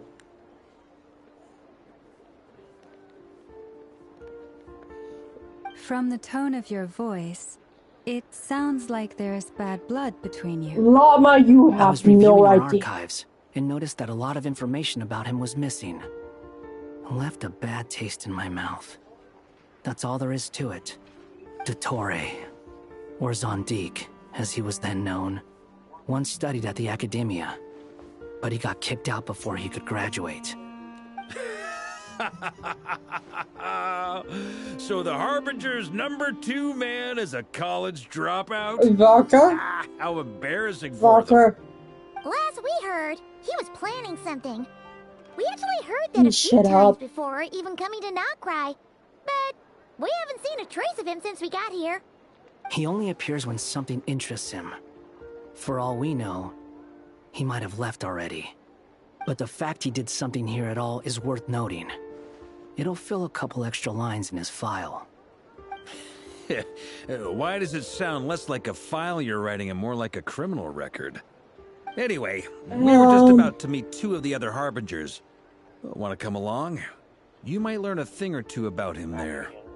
Sure.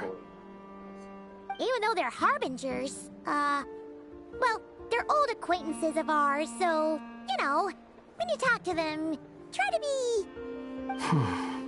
I got it. Do you, The Skull? Frost Moon Scion's relations with the Fatui remain tense. Forgive me if I do not attend. In that case, we'll continue assisting Miss Alice with her experiments. Good stuff. Everyone's having a fruitful time. All right, we better get going. I'll lead the way. Yep, let's go.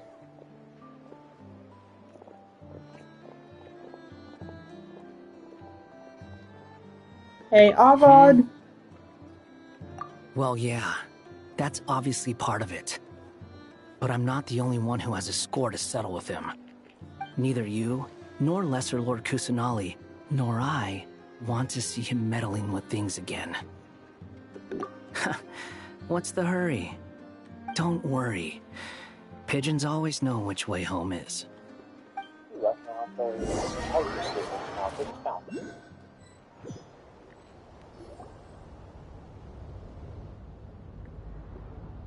You made it. Who is this? A scholar from Sumeru. They call him Hat Guy. He's an old friend of the Travelers. Wait, this is the Academia representative you wrote about? He doesn't exactly look the part. I believe this will prove my identity. You'll notice it bears the seal of the Sanctuary of Surasthana. Well, what do you know? So it does. All right then. My mistake. It's fine. I expected as much. What? So as I mentioned in my letter, the Academia's got its eyes on Dottore. But this matter remains top secret. Apart from those assisting in the investigation, the fewer people who know, the better. If anyone asks, I'm here in Nod-krai to pursue my personal academic interests. Gotta say, Varka, you did pretty well to keep all this under wraps for so long. Sounds like you got in touch with the Academia about this way back. you flatter me. Where do I even start? Remember that time we fought Rerir at Star Sand Shoal? He sure let me have it then, didn't he? I'll bet Dottore had that all sketched out, with me as his convenient little pawn. He could not care less about us if he tried, but hey! The feeling's mutual. Does Dottore really strike you as the sort who values his relationships with his colleagues? You got a point, Fair point. Father. Definitely not. Which is why I always keep my guard up whenever he starts making suspicious moves. To that extent, our motivations align. On top of which, I consider you trustworthy people. Now, back on topic. In the wake of the Reikir of Solnari episode, Sandrone and I grew suspicious about Dottore's complete inaction during the entire affair. So we tried to find out what he'd been up to, but unfortunately to no avail. He never lets anyone in on his plans. The more he cares about something, the more secretive he gets. Indeed. Perhaps he believes that by keeping a low profile, he can avoid trouble. But that trick isn't going to work on his colleagues. Yeah, I mean, he's been researching the ancient moon's remnants. And he's been trying to get his paws on the moon marrows. Only an idiot would believe he doesn't have something more planned. With this in mind, I returned to Snezhnaya and relayed my thoughts to Her Majesty the Tsaritsa, entreating her to have him recalled. That's pretty direct. Did the Tsaritsa agree? Yes. I made it abundantly clear that the Fatui's business in Nod-krai is almost concluded, and we do not need 3 harbingers in this territory. Her Majesty concurred. Accordingly, Dottore has returned at her orders. I imagine he is continuing with experiments, which no one besides he would ever have any interest in.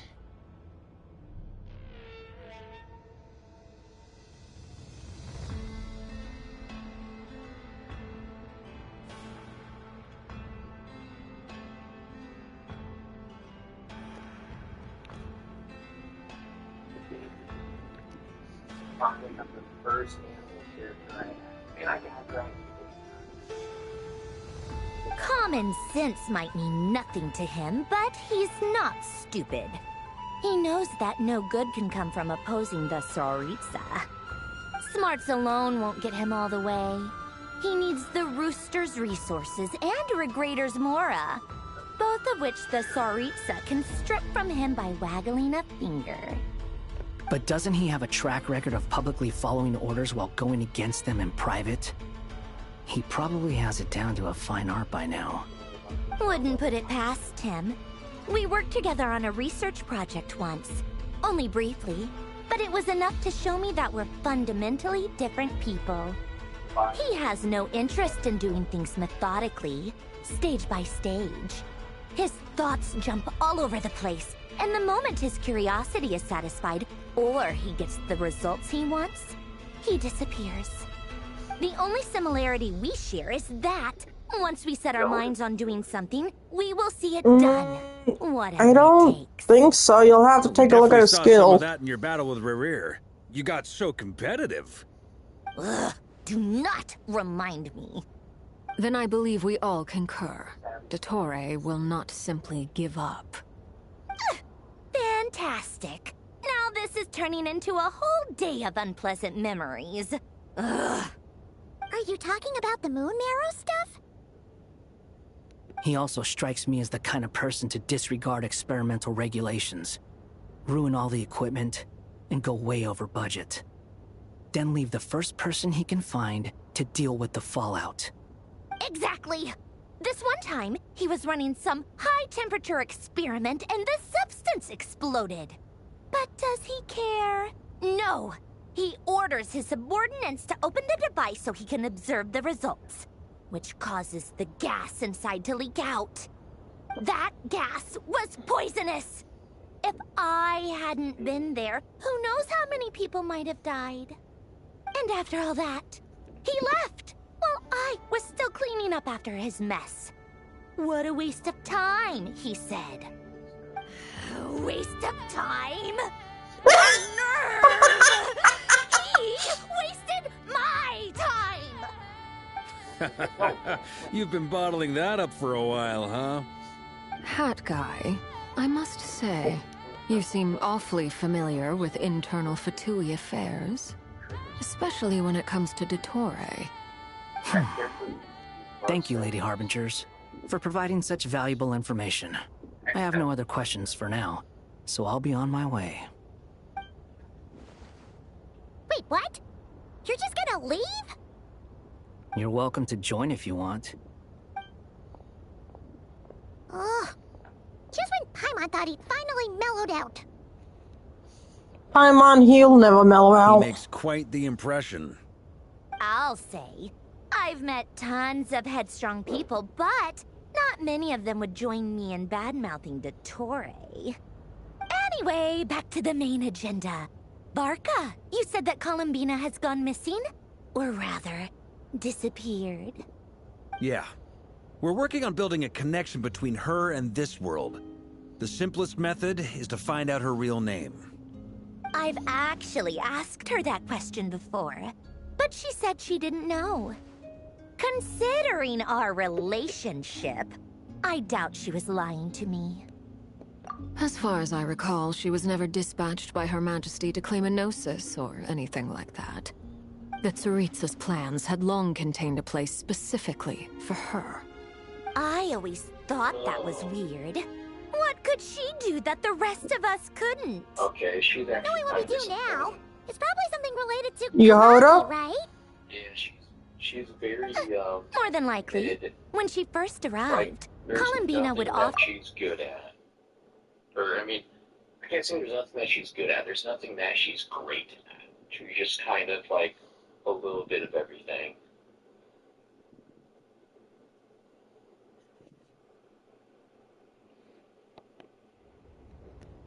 But Her Majesty always gave the same reply. The time has not yet come. So she spent her days in Snezhnaya doing basically nothing.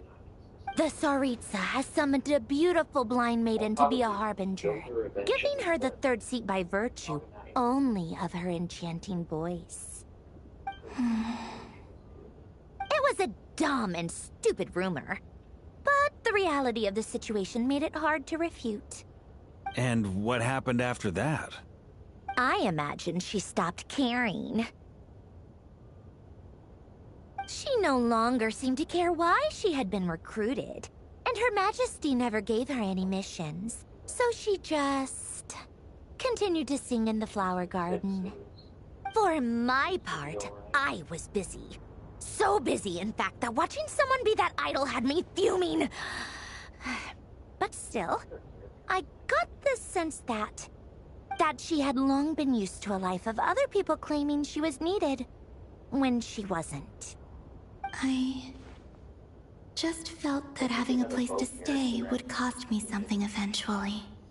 And so I waited quietly for the day that I would have to pay the price. Yeah, you might have to play musical chairs. At the end of that spectrum, you had me. Someone once told me that I had the lousiest work and the toughest luck. That's a good way of putting it. I forget who said it, but those words have always stuck with me.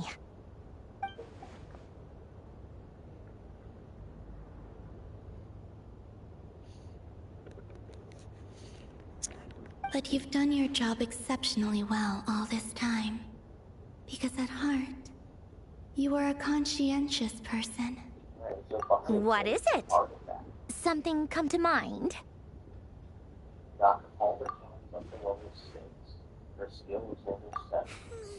That makes sense. Nothing screams you are needed like your name shouted from across the town. Well, good luck with it. But if you ask me, Columbina is still the most shoutable name. I'm just so used to it now.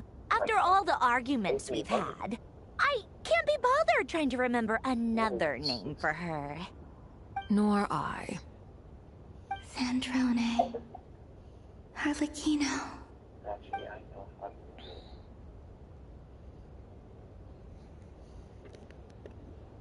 Huh! It's a Sealy! Does that mean Nicole has news for us? Ladies, I thank you for your hospitality. If the chance ever comes up, I definitely owe you both a drink sometime. I'm sure it will. You can make your own way out. Heck, you've been here enough times, you probably know your way around better than I do. Okay! Time to do what adventurers do best. Follow that Sealy!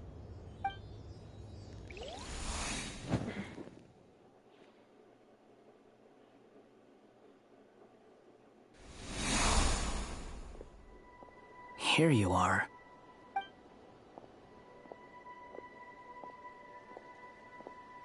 Oh, that guy.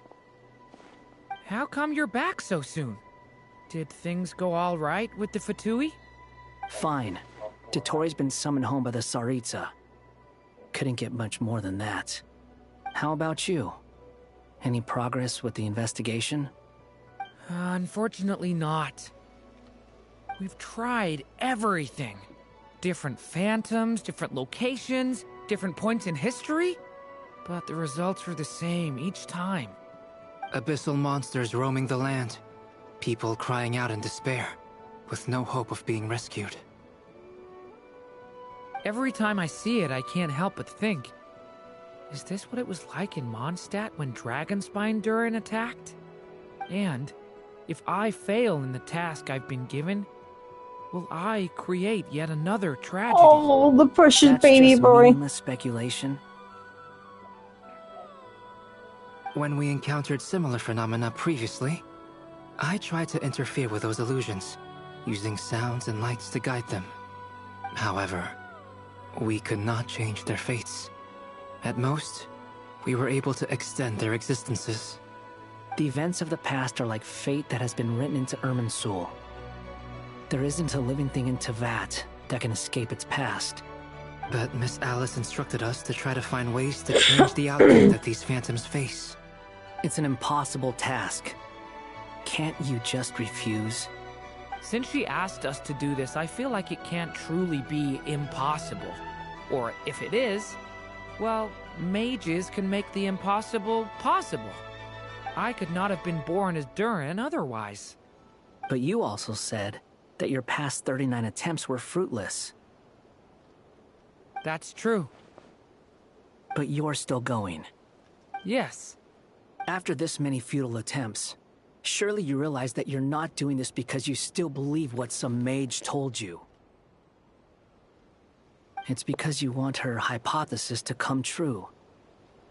It's something you wish for deep inside. So, think for yourself about what you want to do. As long as you don't believe it's futile, it isn't. Yeah. Oh, look at that. Hot guy's got some words of Previous wisdom. experience indicates that we cannot touch the phantoms, which limits the effectiveness of our interventions. If we want to clear this hurdle, we need to break this rule somehow. Same thought here. Following the same rules means repeating the same failures. Reducing ourselves to mere playthings of fate. So you mean we need to figure out a way to make contact with them despite knowing that we can't? Yes, and I suspect that's something only you are capable of. Everything in Teyvat is logged in Irminsul, but the withering that once occurred in Sumeru was a sign that the Great World Tree was being corrupted. This corruption allowed things that should not have existed in Teyvat to appear. This is tantamount to rewriting reality to an extent. You're saying abyssal power might be able to affect those phantoms? No one's ever tried it before. If you're gonna try it, it'll take courage. And you have to be confident that you can control it. Is anyone there? Has anyone seen my daughter? She's missing. I have to find her. I hear someone inside. Spargana? Are you in there?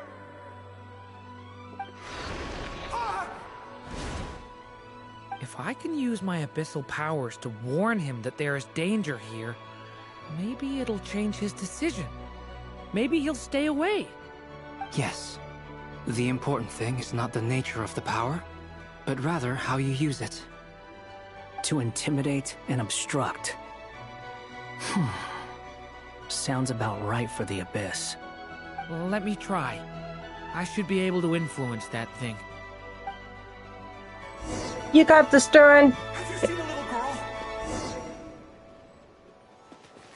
What? This isn't the time for that! Just run!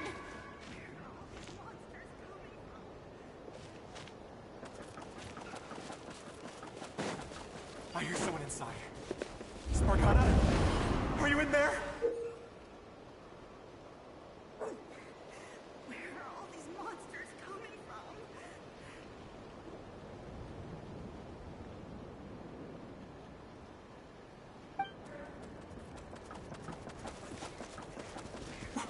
What is this? Looks dangerous. I should get out of here.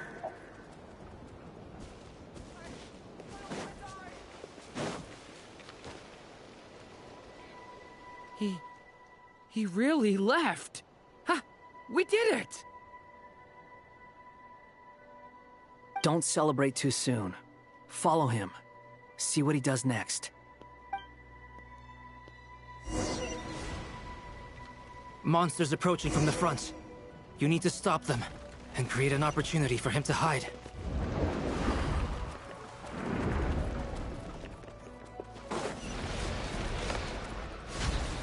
Oops. Help me!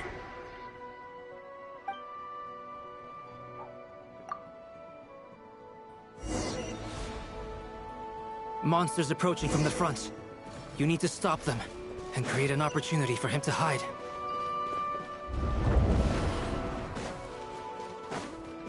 No, there's a monster ahead.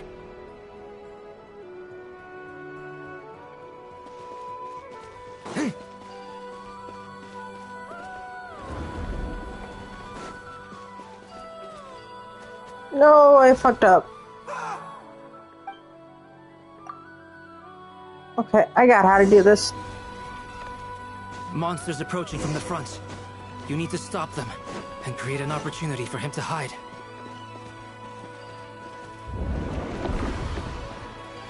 No, there's a monster ahead.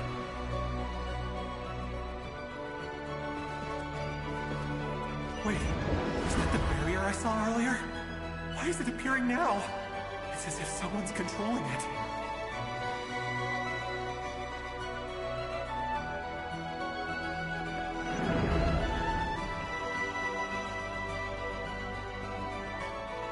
The monster's gone. Is it safe now?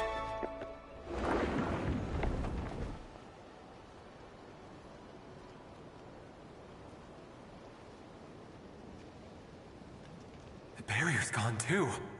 How odd. Anyway, I guess I'll keep going. Quickly, let's keep up.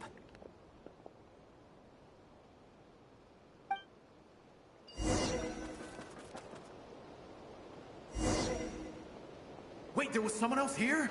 Don't go any further. We've got anti-monster traps laid out everywhere. But my daughter must just be up ahead. I have to go. This way's blocked.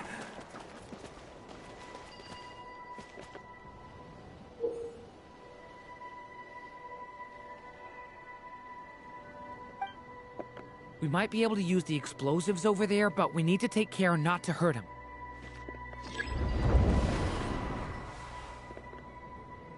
I'll use the barrier to keep him at a safe distance.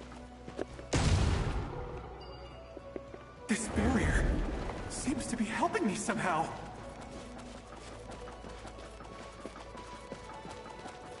Hey, hey, wake up!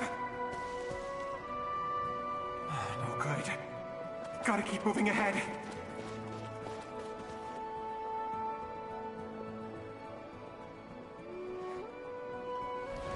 So many monsters! There's still a chance, Durin. Use the traps.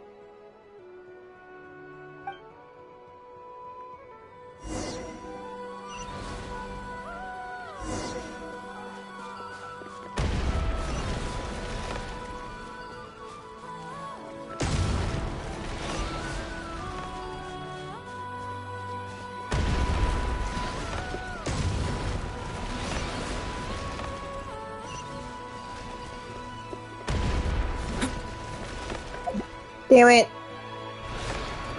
Help me! Alright. Do this again.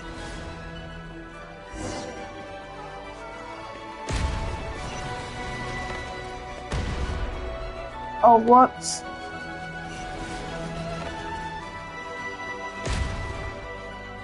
I did that too soon. Help me! I did way better my first try.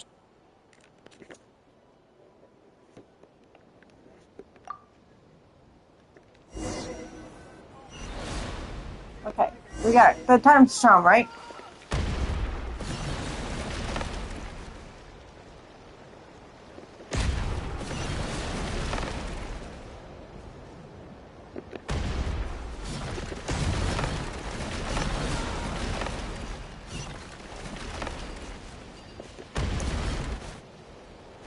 Wait, what? Help me! What the hell?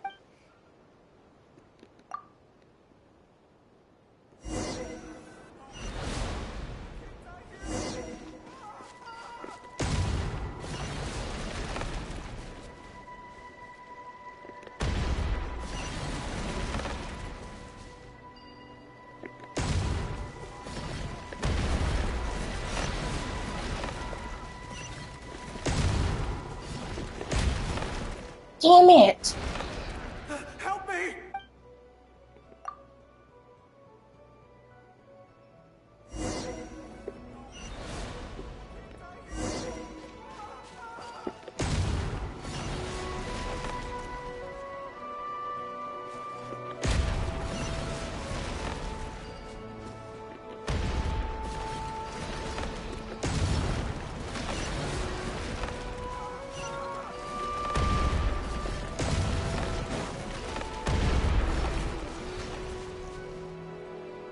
This is a new development. I've never seen this happen before.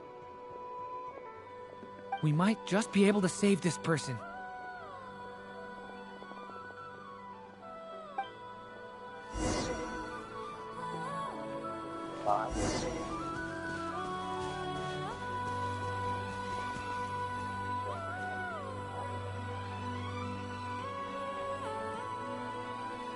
Hello there. Have you seen my daughter? Spargana's her name. She's carrying a large backpack. Get out while you still can, you fool. You won't find any survivors here. But I can't just leave her here. She must be so scared right now. Sorry. Wish I could help, but I haven't seen her. You'll just have to keep looking. Okay, thank you. If I do find her, I'll get her to shelter and come back for you. Don't bother. I've got nowhere left to go.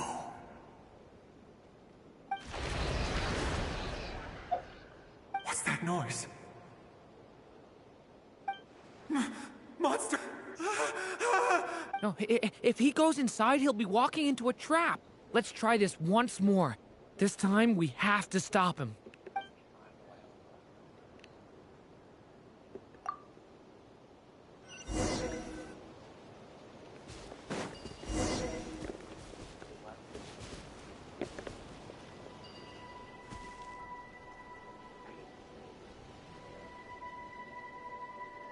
Hello there.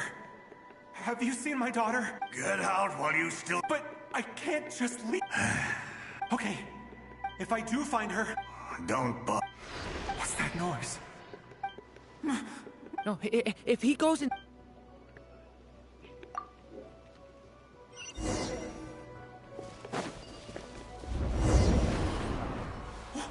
Why? How will I know where Spargana's gone like this? You know what? I'll trust this strange barrier. It's gotten me this far after all.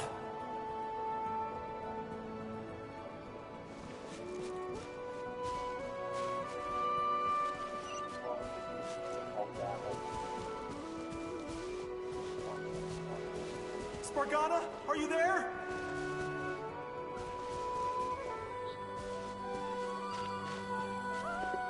What? Hey! Let us out!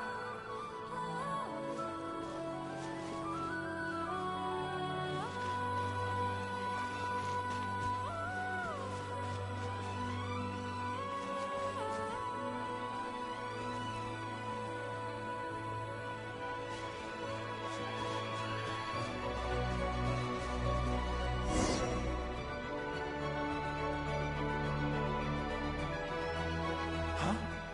That looks like one of my daughter's books! Thank you. Thank you! Yes, it's one of hers for sure. That's her name on it right there. She left her backpack here. Durin, just like last time. Use the explosives.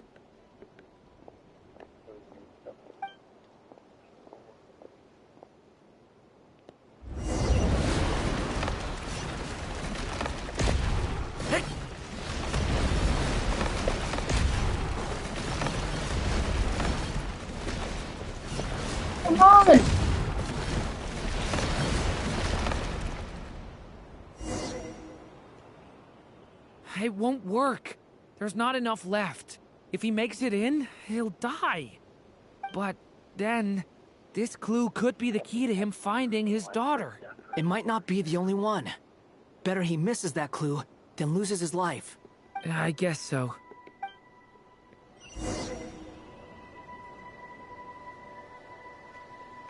Stop him, Durin. We can't let him get any further in. That's my daughter's book! She's passed this way! Why? Why won't you let me go in? Oh yeah, that gave me another ammo. I've searched and searched and searched just for this! Huh? But how will I find her Yo, without what any is clues? ammo? I have so many ammo here. I no longer have anywhere else to go. 35 here.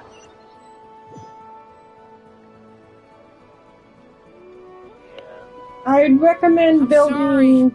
I'm so sorry. He refuses to go anywhere else. Whether he opens this door or not, all that awaits him now is death. Out of 35 characters, 8 Couldn't of them change are his ammo. fate. Albedo? Hat guy? Let's try one more time. I don't know how we're gonna do this, but I don't want to give up either.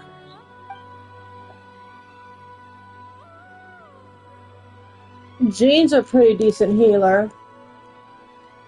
Why am I here? What's going on? All these scenes running through my head. Where are they from? Huh? What's going on? Is she good with sword? His reactions have changed. How good is her sword? How many times have I... What's happening to me? Huh? Wait, who are you? You can see us now? I feel like I always could, but that I only just realized you were there. I'm sorry, I don't know how to describe what I'm feeling. But you were the ones guiding me using that marked barrier, right? I haven't done anything yet, but those monsters, those deaths, they feel like memories. Like things I really did experience. I won't find my daughter. In fact, I'll ultimately die trying to find her. Isn't that right? Well, no, it isn't. Yes, it is. Even so, we're trying to find a way out of this. You've not seen my daughter either, have you?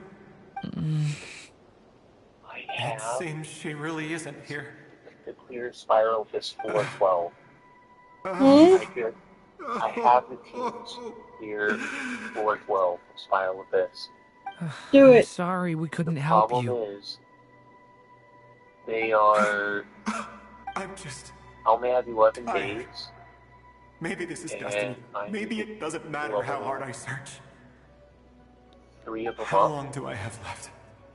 I need a level Aluga Experience or says 15 to 20 minutes. And I need... 15 to 20. Thank you for all your help. need another Let's rest a while. You look exhausted too. Because... Now's not the time for you to start pitying us. It's not pity. I'm just realizing that I've only got 10 or so minutes left. You know? Well, I'm still finding artifacts for Razor.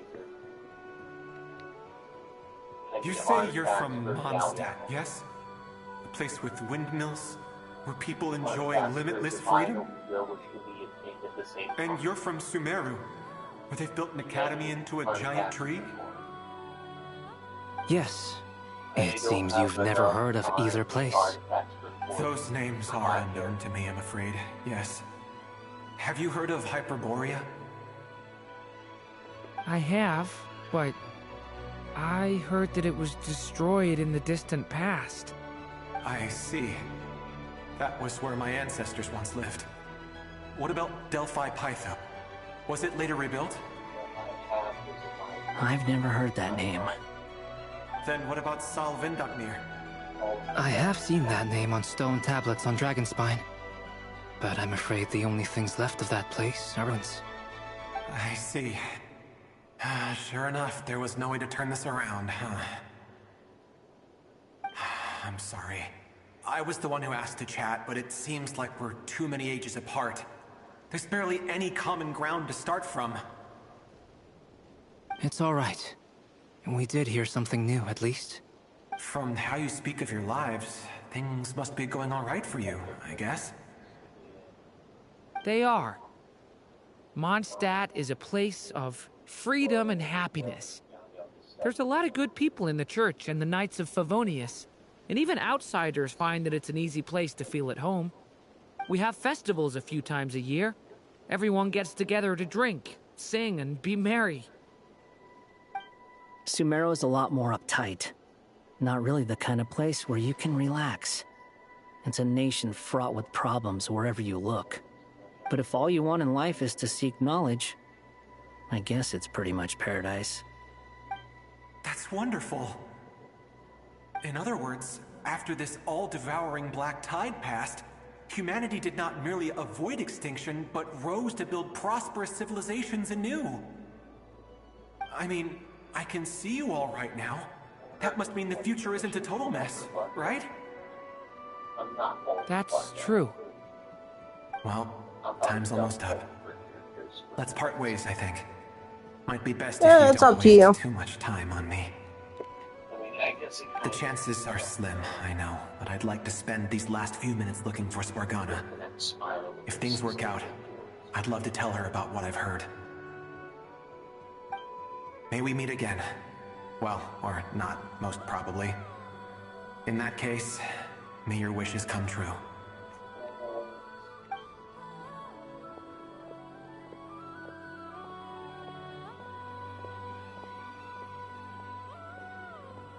He's gone.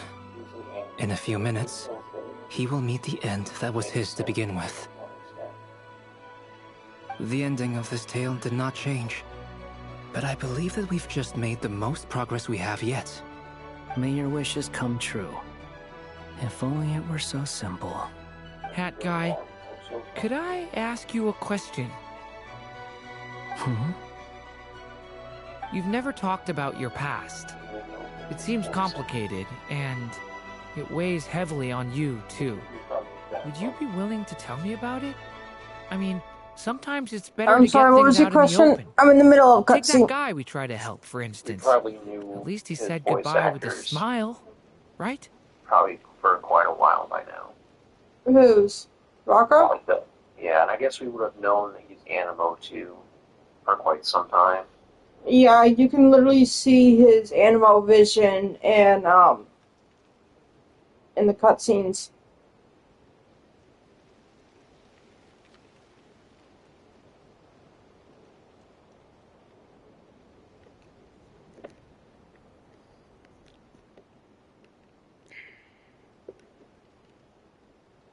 I'm surprised. I mean, we should know quite a bit of information about him because of testing. Yeah, he's supposed to be dropping in like 20 days. I know about Albedo's past. Our experiences are very similar, and he created me.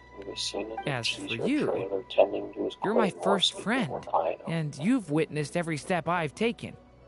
But by comparison, I know nothing about you. From the Nod-krai teaser, Alice. Either way, I mean, we're still best friends. But if I knew more about you, I might understand your thoughts a bit better. Those are characters we don't have yet. I've told you about myself. I'm a student at the academia. Who's Nicole? She's maybe like Alice, like please mom. And what did you do before that? I'm not gonna say any more than that. Prepared for the entrance exam? All right. If you really don't want to talk about it, I won't press you any further.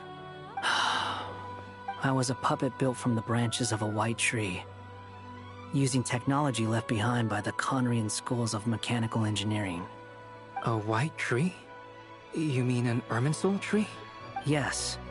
A branch of Irminsul that was once connected to the main tree. So you had a human creator too? Ish? Yeah. But my creator abandoned me after deciding that I was a failure. After that,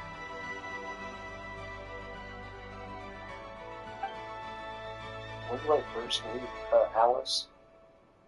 Not until Nod-krai. Durin. Well, Resisting the influence of the Abyss, suppressing the urge to destroy, trying to do the right thing. None of these things are easy. well, kind of. You meet Alice in bits and pieces a little bit in, like, kind of meet Alice in previous events. Kind of. Well, they're expecting Alice to release some point during 6.0. But it's... What do you mean 6.0? It should be 6.3 right now, yeah? We're on 6.3. But the 6.0 story, somewhere between 6.0 and 7.0. So sometime during version 6. Here's when they're expecting Alice to be released. But no matter how hard they are, trying to rewrite past wrongs is far harder. You asked me if you would create a new tragedy if you failed. If she's getting released, I probably will. I told you there was no point speculating about that. Oh, I am definitely pulling for her. Like, there's no doubt about it. But the real answer is, yes, you absolutely will. That guy.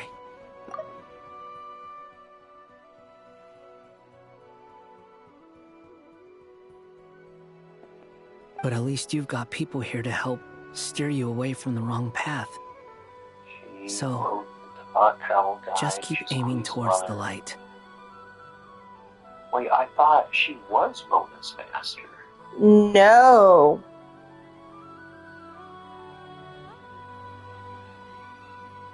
Mona's master is another member of the Herkers. Yes, thank you. I believe you kind of get a glimpse of her a bit.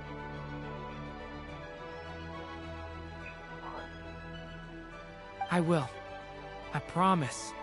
All right, break time's over. Hello? Durin speaking. Hello, friends, it's me. What have you been up to, I'm detecting some unmistakable fluctuations here at the border. The amplitude isn't particularly high, but they're completely different signals from the ones before, and the scale is comparable to those I've detected previously. Alice, we were unable to save that person. However, he appears to have retained a portion of the memories gained through that cycle, and was able to hold a conversation with us. I see. Well, that is rather odd indeed. It definitely merits further attention. Could I trouble you to keep trying the same approach? I need to gather some more data. Counting on you. I should probably have Nicole come and check this out as well.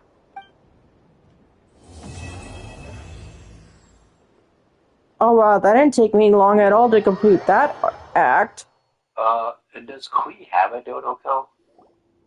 There you are. I was worried you might stop to collect treasure chests opened by the Seelie along the way.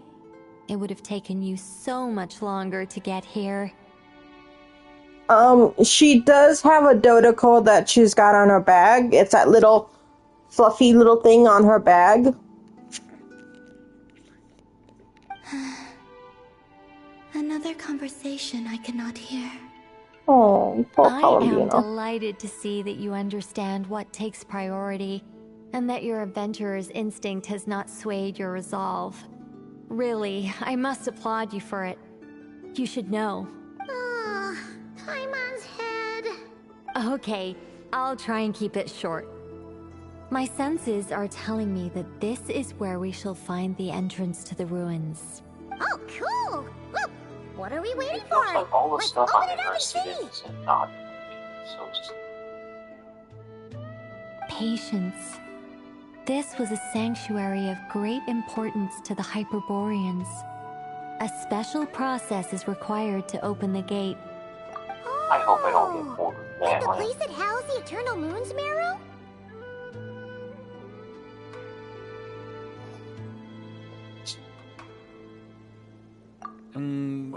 Okay, so what's the plan? Need us to do anything? And just the short version, if you can. Ah, all right then. I was planning to start with some background on the invention of these techniques. Are you sure you don't want to hear it? It's quite informative. Remember what you were saying about priorities? Fine. Simply put, we need 3 human representatives to successfully undergo a process of Kuvaki resonance. Think of it as a test from the 3 moon goddesses to see if the entrants are qualified, with the most recognizable qualification being Kuvaki. Pretty sure Lauma would ace that test. Oh, wait. But we need 3 people. I also have no doubt that the moon chanter would be qualified. Oh, I need to go to But bed. we would I need have 2 to other be people at with the this in same the morning. constitution. Fuck. Therefore, the most feasible Almost method is midnight. not so much to follow the rules, I have to go but to to, figure out how the test tomorrow. functions and find a workaround. I've done some research, and it turns out the mechanism is rather crude. We'll simply need humans to stand before it who have I'm probably gonna end sufficient up taking a nap Kuvaki tomorrow, energy so that within way, them.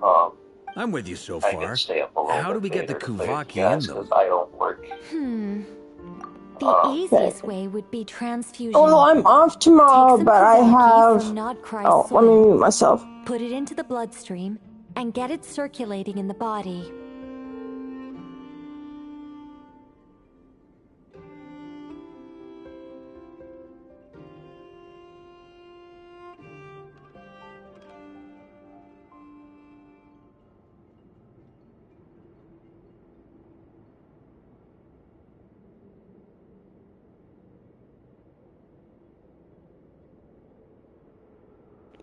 Yes, it is day of birth. I am 32. I'm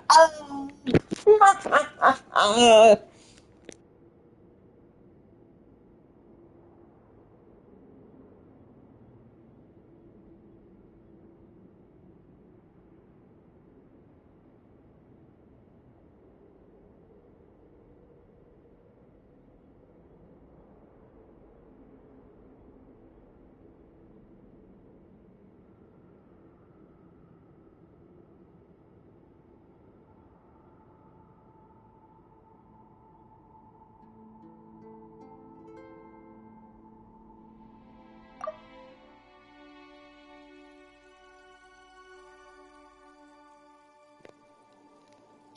Hey, join the old biddy club, GB. But go back to lurking. That's right. Oh, I forgot to say happy birthday to you on the day. Oh no, I forgot. I did say happy early birthday though. I'm sorry. Alright. I really gotta go to bed, so I'll catch you later. Alright, my army, sir. Bye. Yeah, bye.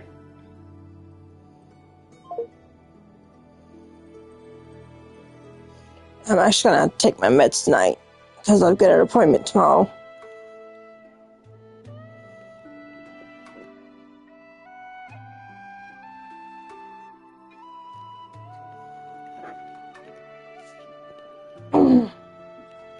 So we're going to cheat on the test?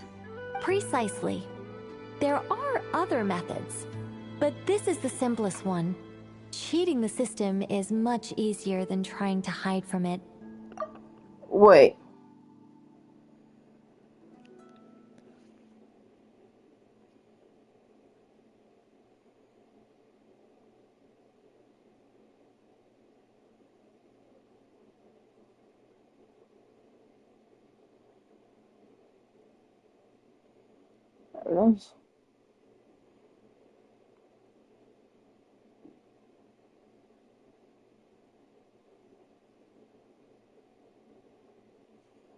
Oh, okay.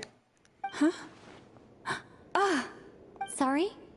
Does the idea of cheating upset you, Miss Lauma? No, that's not it. I suddenly had an idea. Oh, what is it? it's about Moon Prayer Night. I figured out a way for Kutar to join in the festivities. Huh?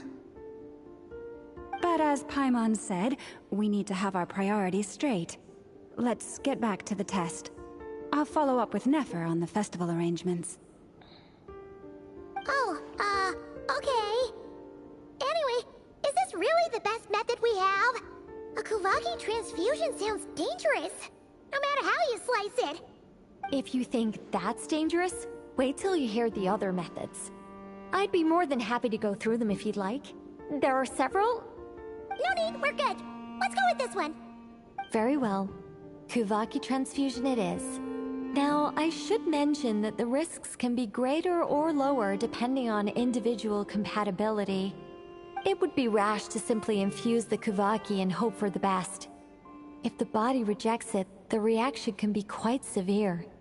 The symptoms are similar to another condition that some people living here suffer from, known as congenital Kuvaki sensitivity. So, before we execute our plan, I will perform a simple test of my own to see who is compatible and who is not. Once that is done, we will have to complete the resonance process as rapidly as possible. The participants must remain stationary while the Kuvaki circulates and bonds with them, and they mustn't eat or drink anything. What? No eating or drinking? That's some hardcore fasting.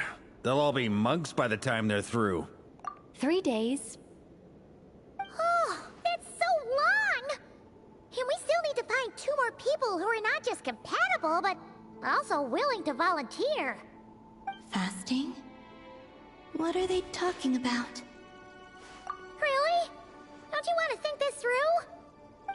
Haha, count me in too. 3 days without food? I can handle that. Okay, but what about without Mr. drink? Cole has made it clear that this is the easiest way. The way I see it, there's nothing else to discuss. It's time to step up. Yeah, you're right. In that case, Paimon volunteers to be captain of logistics. She'll keep the fires lit and grab some spare clothes to keep you comfortable. Then we'll start with you first, Traveler. Please step forward. I mean, I literally have moon marrow in me. I think I'm pretty fucking compatible with Kuvaki. Like, I'm made. How's it going? Do you feel anything? How about now? And now?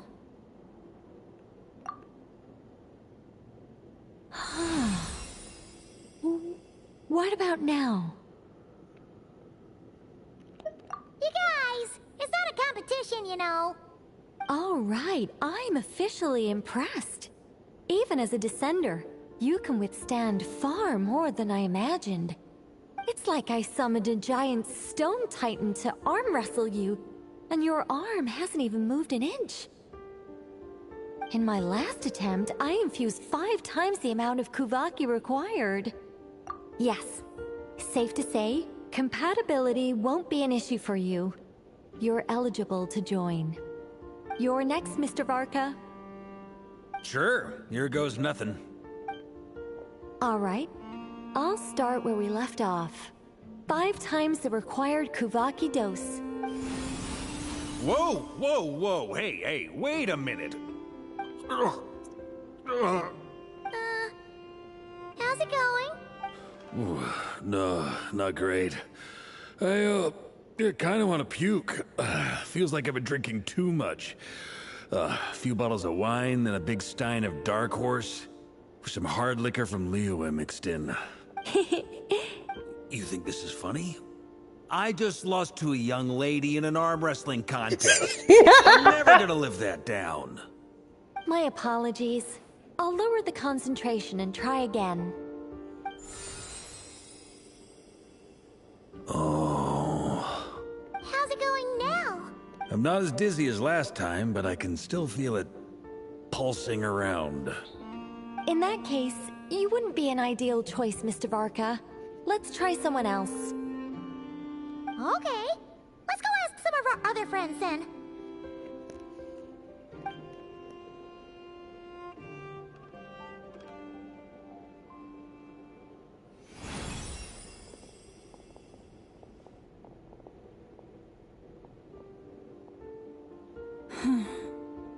No surprises here, Miss Moonchanter. You're perfectly compatible. You may join.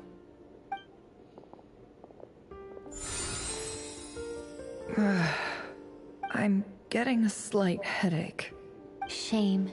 You were so close. Whoa!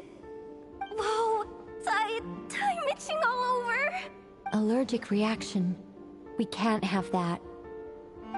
Huh? Well, are you gonna start a what? The Hexenzirkel is an organization that cares for and protects children. We will not have them do dangerous things. Not even tests.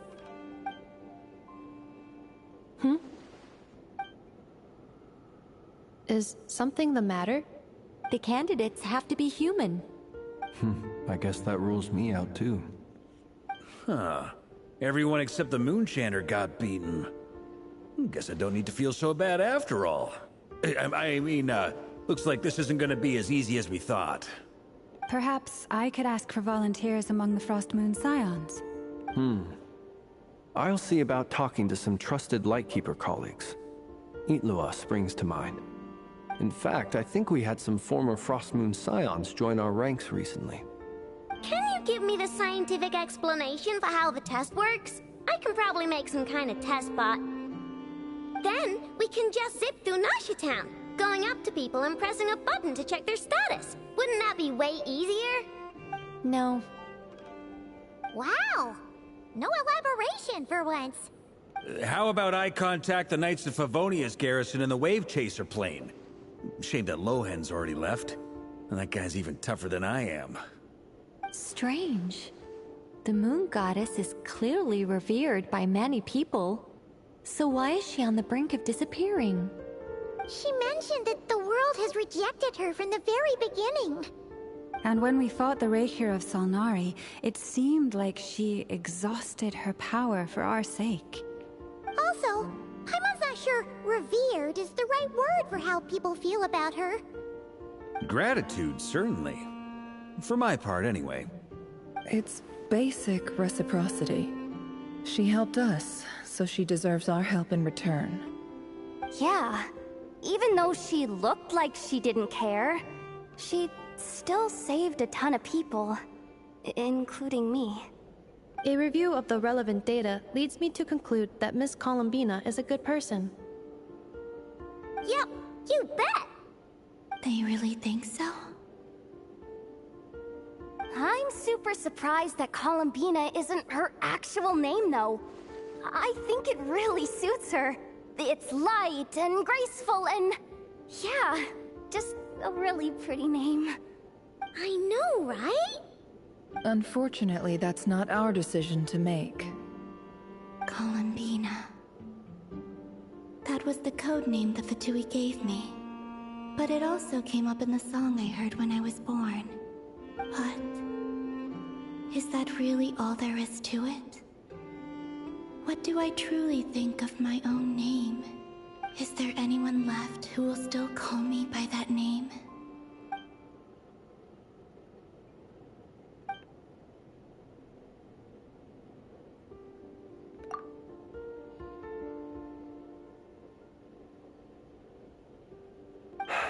Moon Prayer Night is getting closer by the day.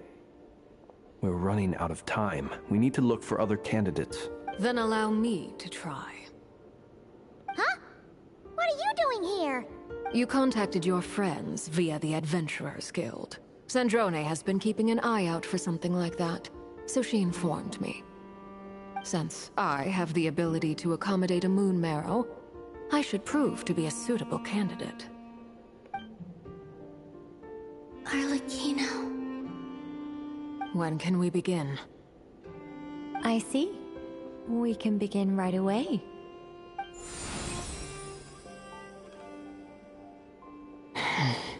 How was it? Did you feel any discomfort? Not at all. Then it seems we shan't need to look for additional candidates after all. Great! Cool. Alright, like Paimon said, the rest of us can take turns making sure the three of them stay warm and comfy. Then, my job is to take care of the caretakers. I will ensure everyone receives food and accommodation. I'm ready as well.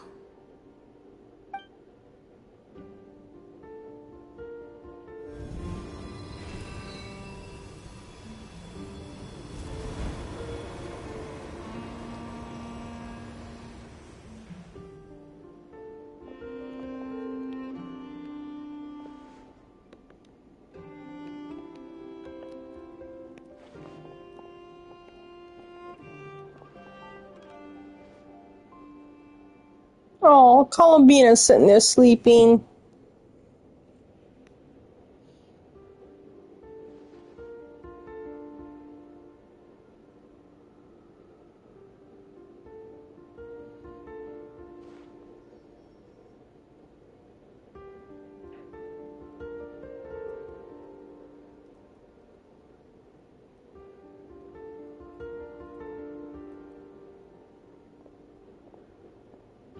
The work is done. The sacred scroll shut.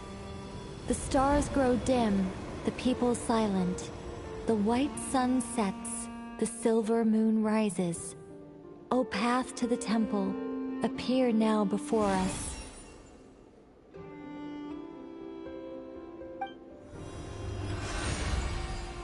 Wow! It really opened! So that's what all this is about.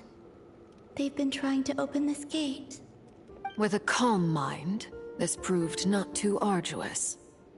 Come, let us enter. It might be best to eat something first. Take care to chew properly and swallow slowly.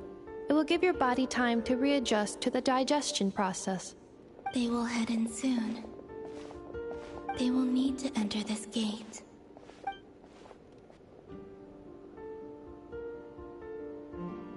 Huh? I cannot pass through. Is it because I have no physical body? It has been 3 days. My strength is all but completely faded. Can I really hold on until Moon Prayer Night?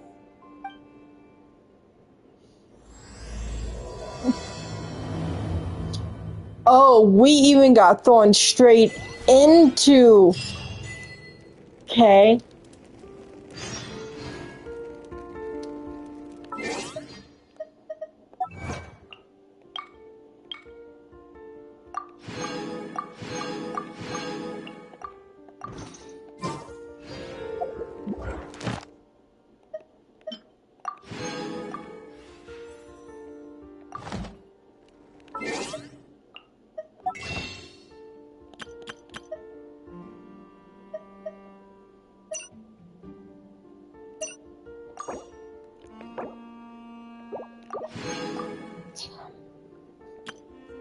$59. I have confirmed that you are all in good health. With that, my work is now complete. Congratulations are in order. It's good to know you're all well. Puts me at ease.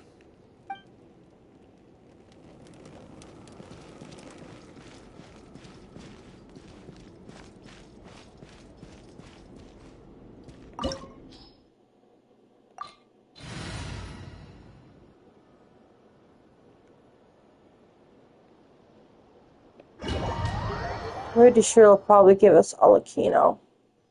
No. Okay. Well, let's hope I don't actually need Pyro. Are these people...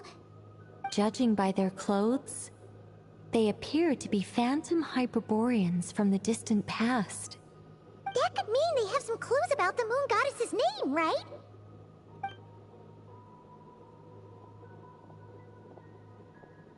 Hey there! Could you tell us what the moon goddess's name is?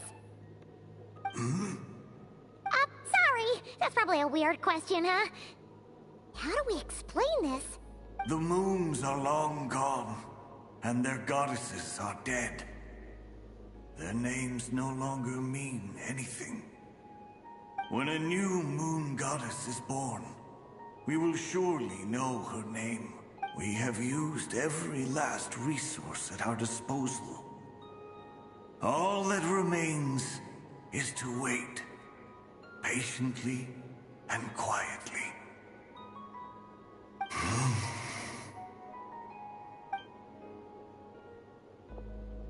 Were the people of the past all this devout? It looks like this phantom doesn't intend to converse with us any further. Surely the new moon goddess he speaks of must be Columbina. Alas, Kuthar's birth came long after the age in which he lived. But, maybe if we find a phantom from a more recent age, they might know Columbina's real name. True. Keep an eye out.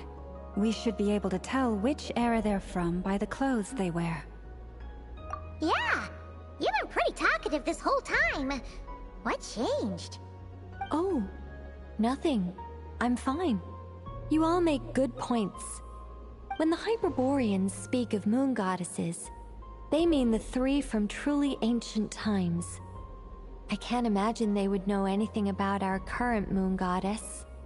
There once was a time when the moon goddesses blessed them greatly and protected them from harm. So, when the war between the gods and dragons plunged the world into chaos, it seems they looked once more to the moons for help, praying for a new goddess to be born. Yeah, that checks out. Let's continue on. Who knows what else we may discover?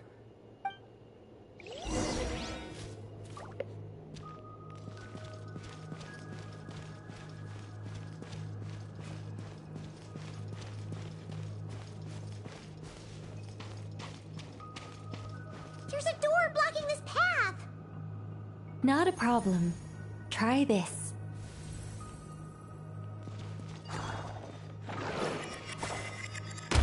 Whoa! How did that door suddenly collapse? This device was maintaining the door's integrity. Remove the core, and the device stops working.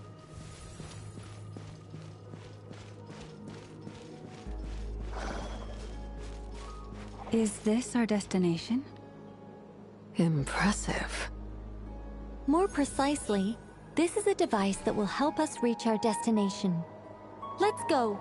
We still have a long distance to cover. You know what I just realized? Oh, I need to see. It's popping my head.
Wait, Mizuki's a healer?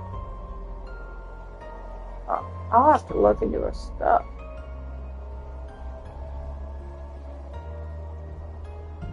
Oh, Joe Hoda is a healer. Shincho is technically a healer. And Llama is also a healer, but you need her at C1. I got a C6 goal, so.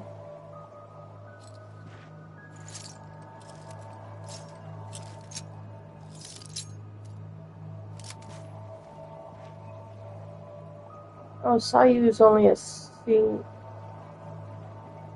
Sayu needs C1 to be a healer. Okay. I once considered keeping some pets in my office, but soon gave up on the idea. It's just not right to keep small animals where they won't be able to see the sun.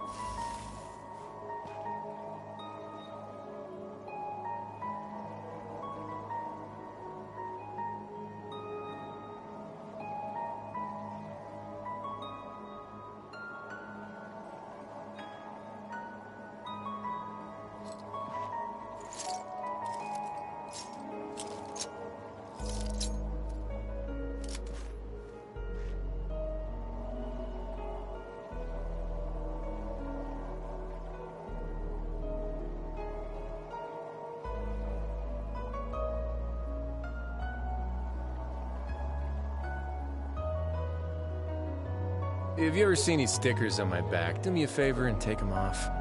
Malazines like to play pranks sometimes.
Mizuki's kind of a shit healer, though.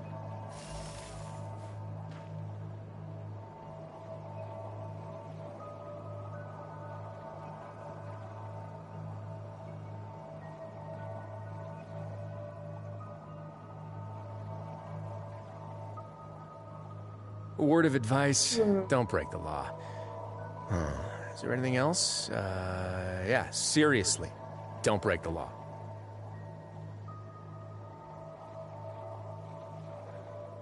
Okay. So yeah, I see how I'm gonna use some of these characters.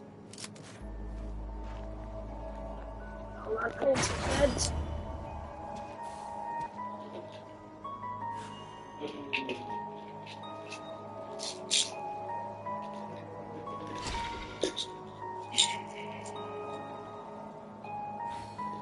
Like, out of all the healers,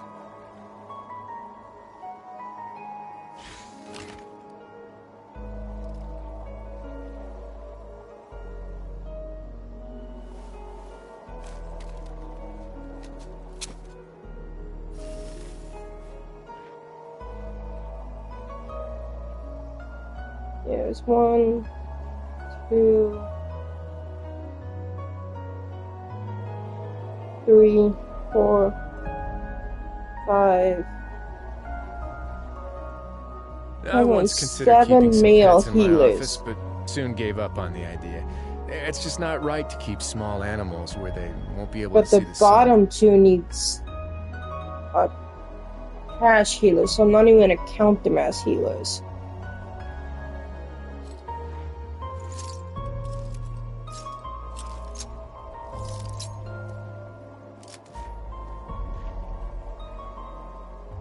There's only 2 male healers in the top 10. Well, based off of this, like, meta list of healers, right? Baiju is top dog in healing.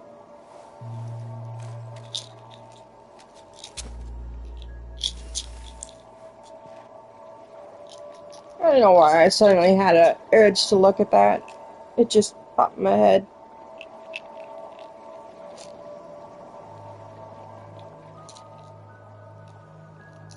Like, are there any good male healers? Short answer, yes.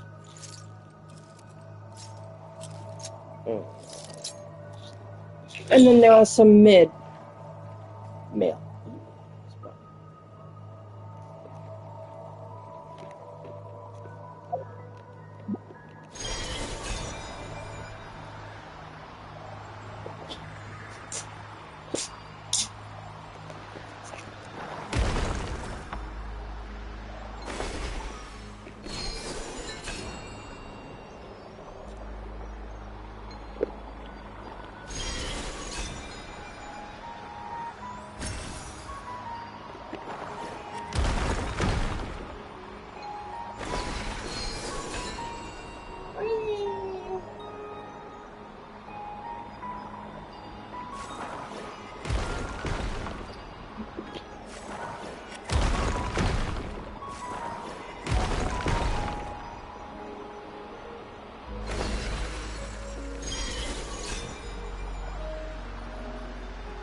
Let's try that device again. Remember the door from earlier?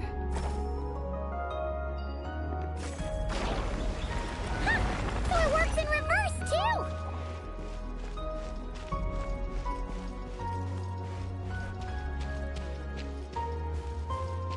The humans we see are all phantoms, but the monsters are real. What a fascinating place. There'll be plenty of time to admire it later.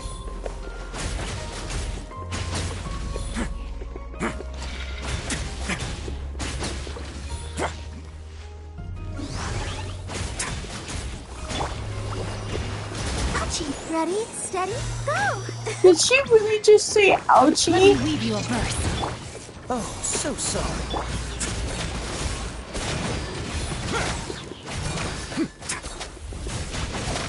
Oh, it's so cute.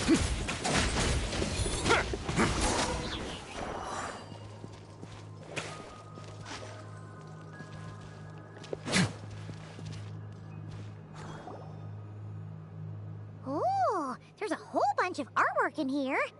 Seems pretty old. Nicole, this is probably your area of expertise. What do all these paintings mean? Let me see.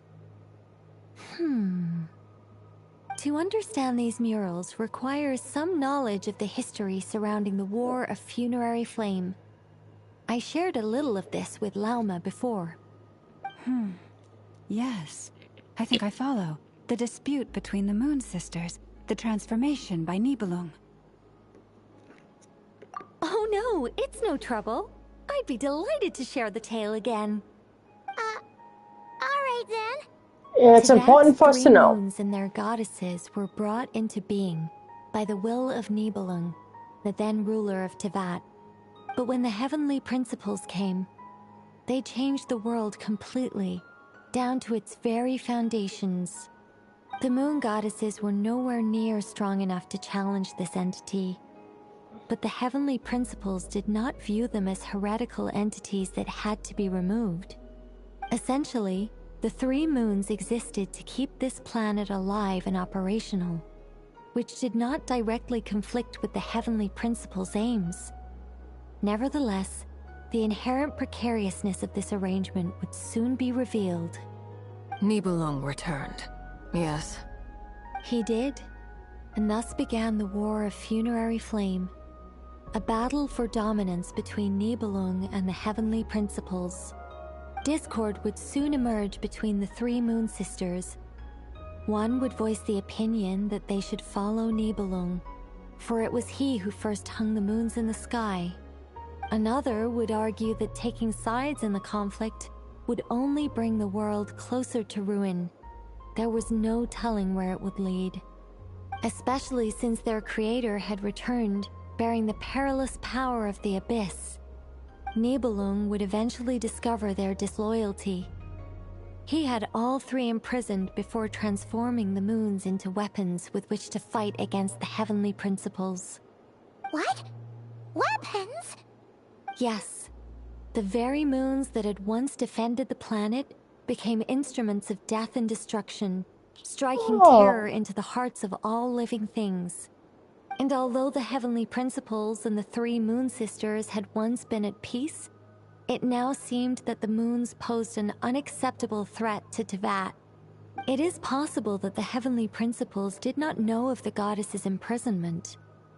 If so, the weaponization of the moons would surely have been viewed as an intentional breach of the peace agreement.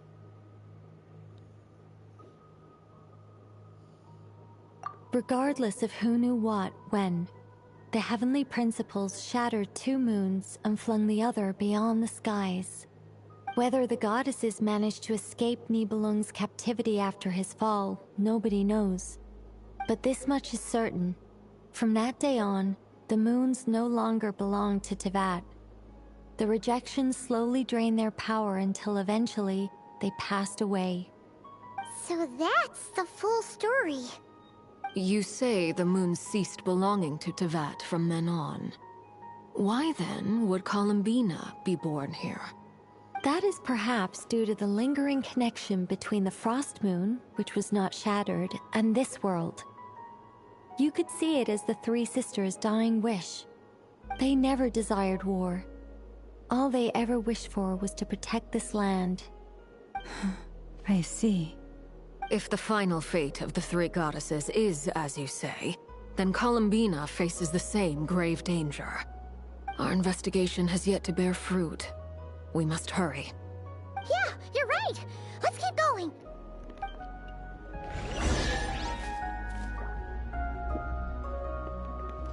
That's probably too long, but I'll fix that later.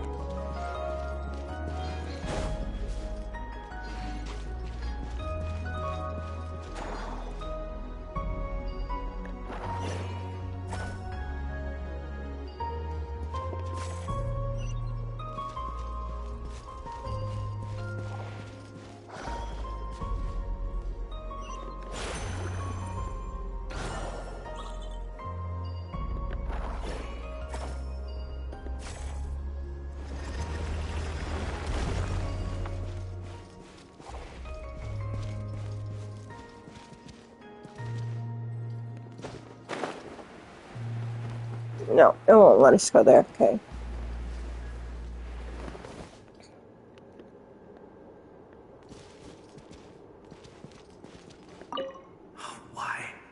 Why do the creators of this world no longer show mercy upon their people? Remember his words.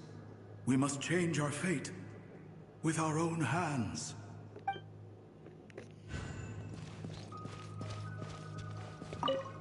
Should we trust him to keep his promise? We have to. There's nothing else we can do. Wait, that's odd. Who is he? Is something wrong? No, not really. It's just that over 30 possibilities emerged in my head, so I can't be sure who he is. It's been too long. My memory isn't as sharp as it once was. Okay. 30. Wow. Impressive. Let the show begin.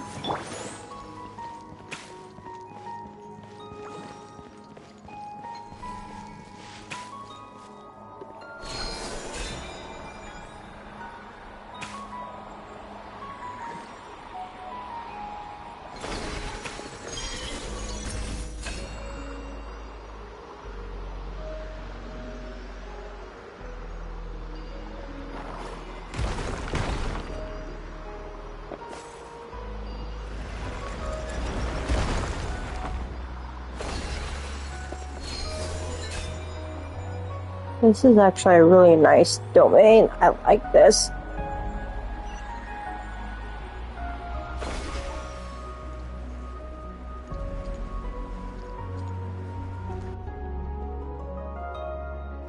We're finally here. Guessing activate this thing? Indeed. I was a little worried about that at first, but as we got closer, I sensed that the Kuvaki within it flows unimpeded. It should be functioning normally. The only issue is how to activate it. It's looking a little worse for wear. What about the cores from some of the other devices we've seen? Can we repair it using those? In all likelihood, yes. I imagine that would have been the Hyperborean's backup plan. Let's look for some cores.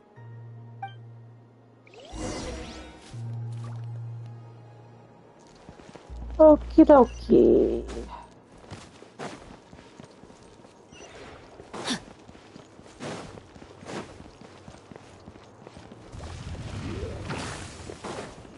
Rain outlines your fate.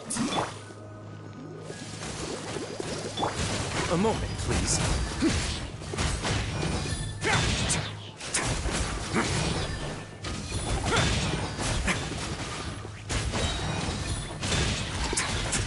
Let's dance.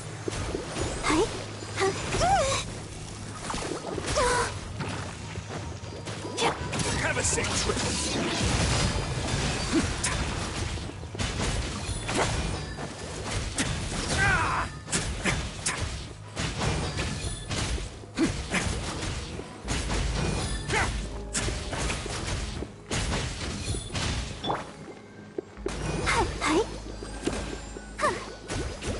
I'll protect us.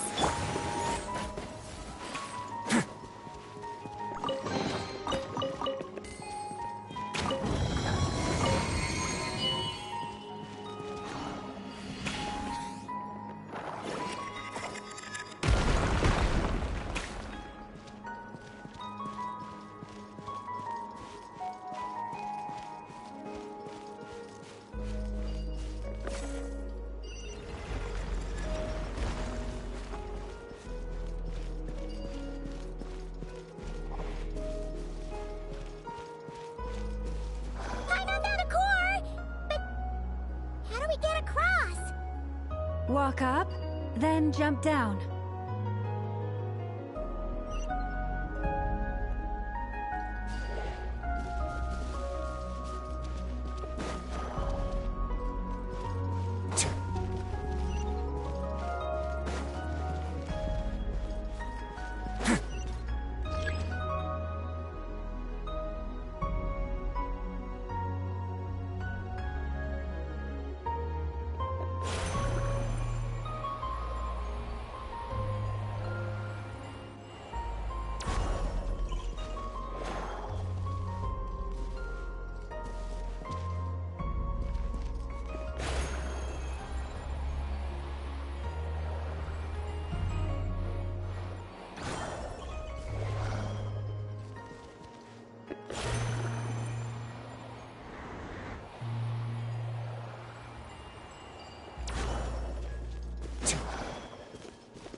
Got it.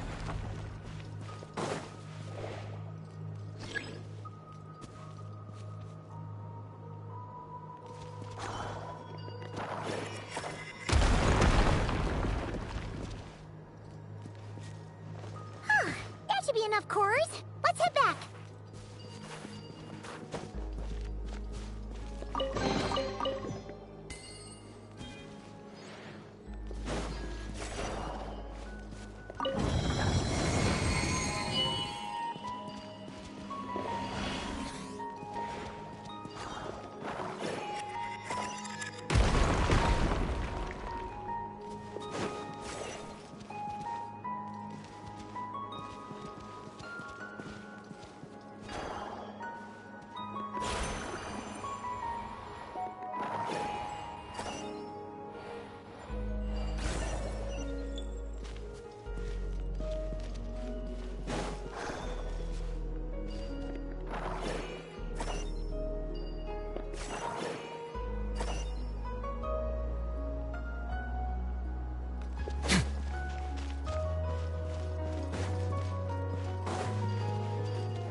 Oh, I thought we needed 3. The device is up and running. It's hard to believe that the ancients were capable of constructing such things. Paimon sees our destination! It's right up ahead! Yes, let's go.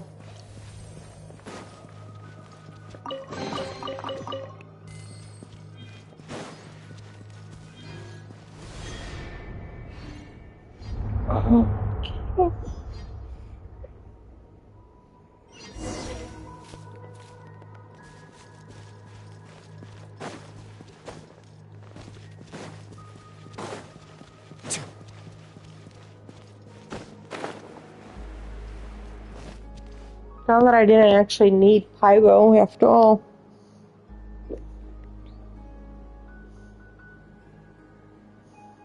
This is where the people of Hyperborea communicated with the moons.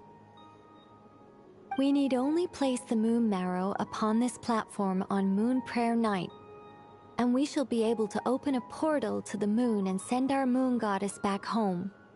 The assumption being, of course, that we can find her first. That's right. You want to know if it's safe there, don't you?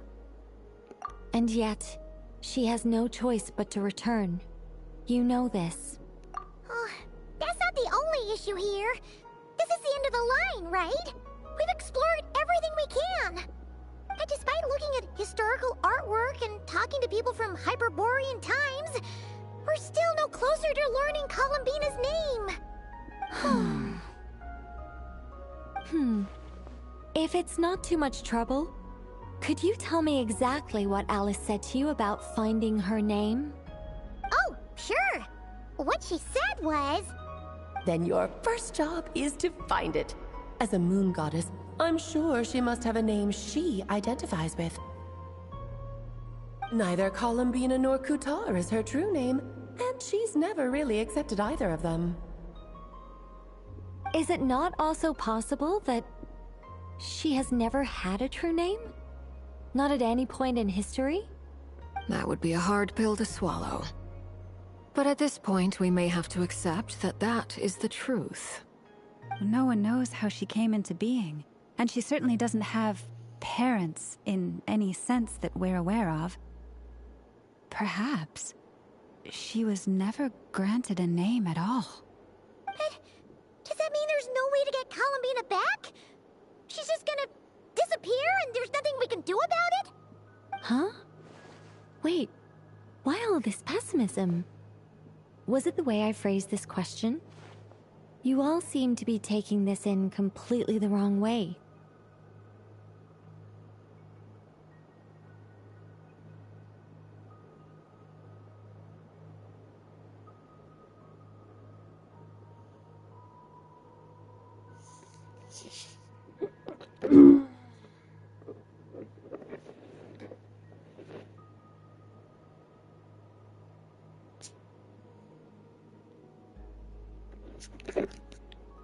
Well, just because she's never had a real name in the past doesn't mean she can't have one now.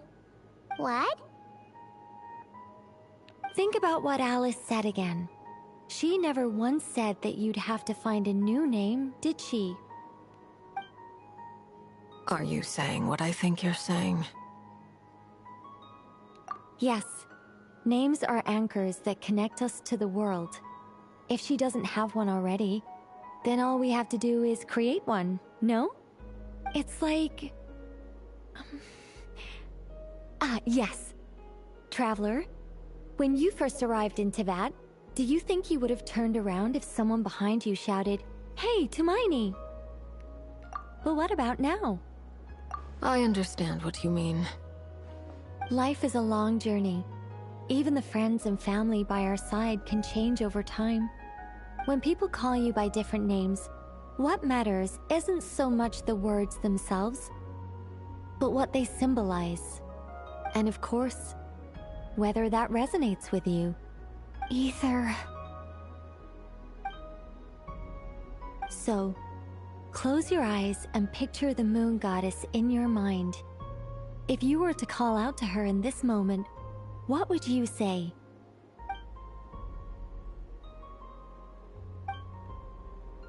Columbina. Columbina. Paimon would call her Columbina too. Well, she has long forsaken everything that Kuta represents. I think from now on I should call her Columbina too. Well, it sounds to me like you found your answer. Are you sure? Is it really that simple? We haven't found her this whole time, and not for lack of trying. For a journey like this, the process is every bit as important as the outcome. Had you not searched far and wide, rejecting every other answer you were offered? How could you have come to an answer you felt was finally correct? Oh, it all makes sense now. This has Alice's fingerprints all over it. Are you suggesting that Mage knew from the start that Columbina never had a real name to begin with? I can't say for sure. But I can definitely imagine her chuckling in satisfaction somewhere right now, saying, "Ah, what fun." Llama! Your antlers! You should hurry. The festive moon has begun to rise.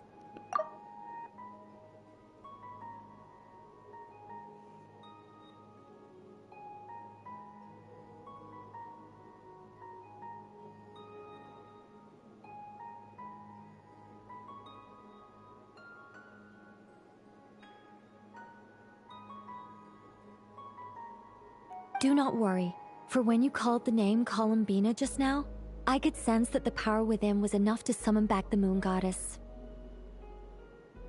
The power within what? The name? Yes. So, the thing is...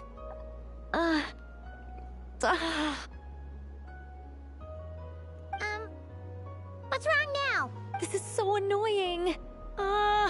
I really want to explain how that whole thing works. Starting from the founding principles of Teyvat and... Oh, I could talk about this for hours. But... Deep breaths, Nicole. Deep breaths.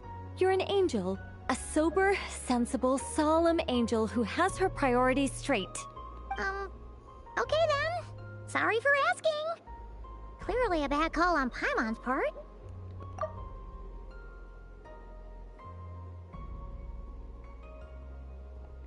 Anyway, you all need to hurry.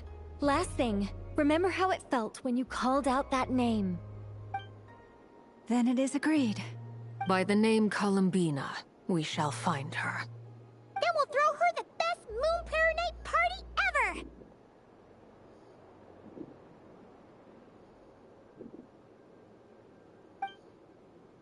And at last, we will send her home.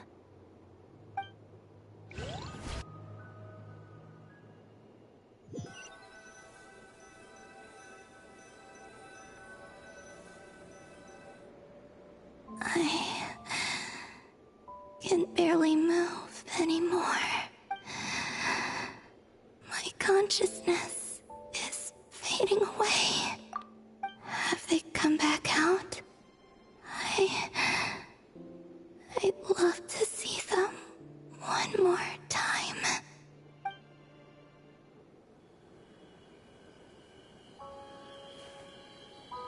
They didn't make it.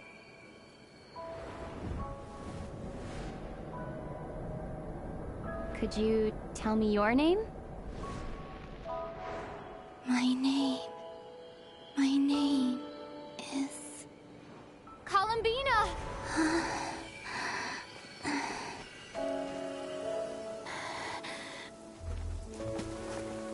Columbina! Are you here? Columbina! That's the name you gave when we first met. And it's what I've called you ever since. Columbina. It's a fine name. I have many fond memories of Columbina, and so do all of your friends.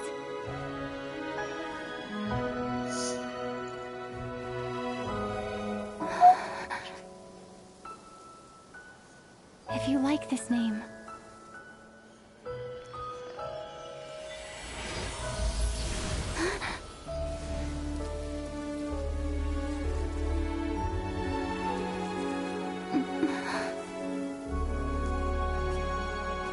for me?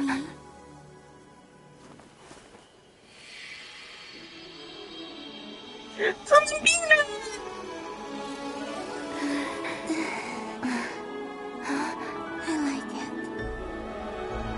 You can carry on using it. My name is Columbina Hyposelenia. Her hair changed Columbina Hyposelenia. That's a wonderful name. I never thought that Columbina would become my real name. But after I met you and my other friends, the things that this name stood for slowly began to change. It went from being a Fatui code name to something my friends call me.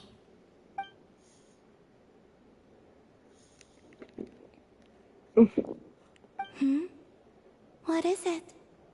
Why aren't you saying anything? I'm just so happy for you. Thank you. So, where's everyone else? We can go and meet them very soon. Everyone went to different places to try calling your name. Great. I'd like to thank them as well. Everyone's done so much for me. Searching for my name, entering those ancient ruins. Huh? Wait, so you were... Yes, I was there. Not physically, but my consciousness was still holding on. I followed you the whole way. Starting from when? You turned around and called out my name while you were in Nasha Town. Do you remember?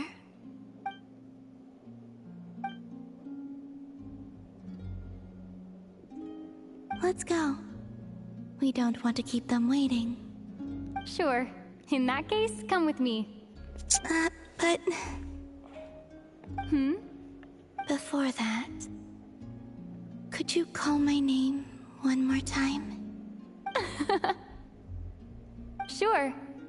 Come with me, Columbina Hyposelenia.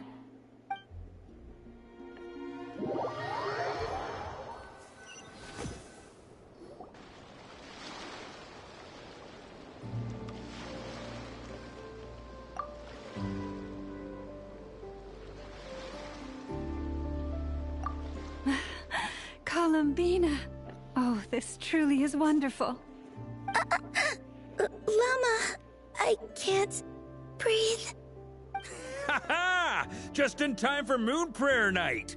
It's good to have you back, Miss Columbina. Yeah, we were worried sick.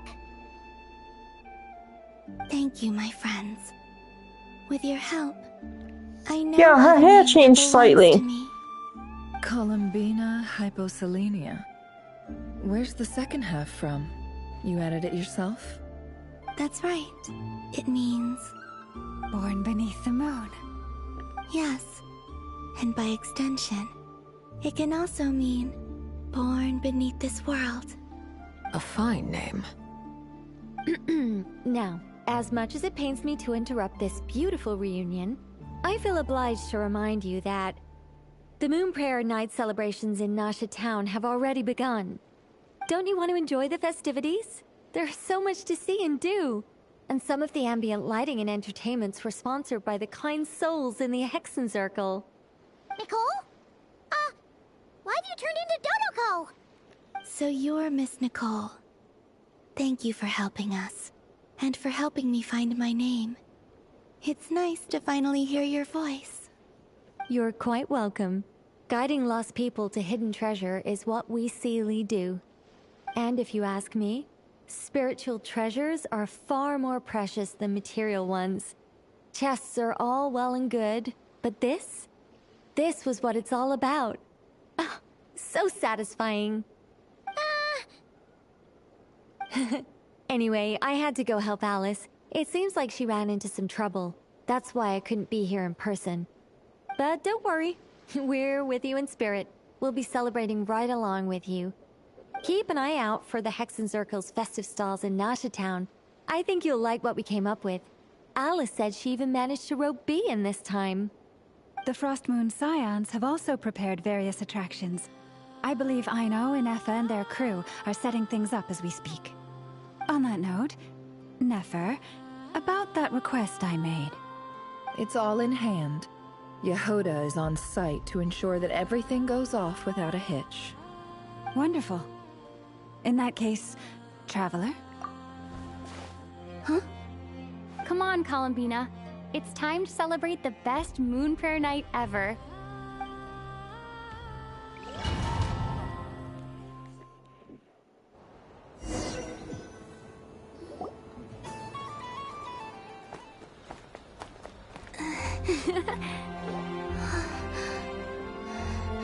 Oh no, it must have just been the lighting. Hey, young lady. Would you like some Moon Prayer Night candy? Happy Moon Prayer Night. Oh, yeah. I almost forgot to say. Welcome home, Moon Goddess.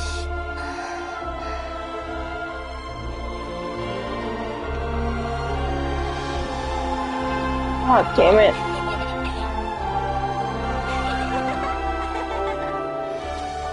Welcome home, Moon Goddess.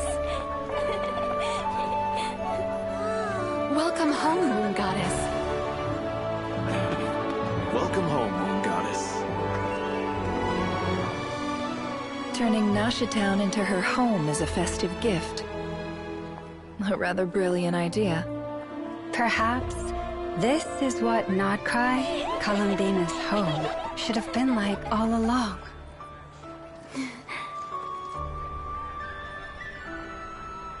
Thank you for the gift. I like it a lot.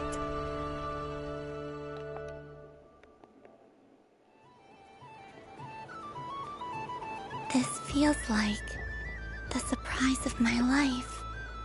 I do.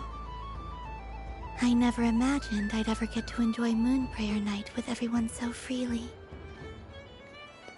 If you're happy, we're happy.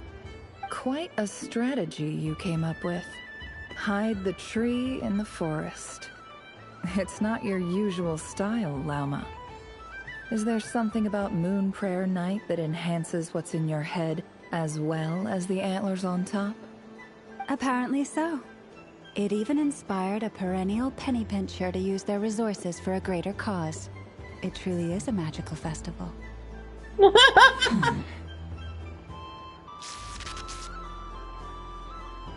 Oh, great. This bickering is actually a sign of a strong relationship. Huh? What's everyone doing here?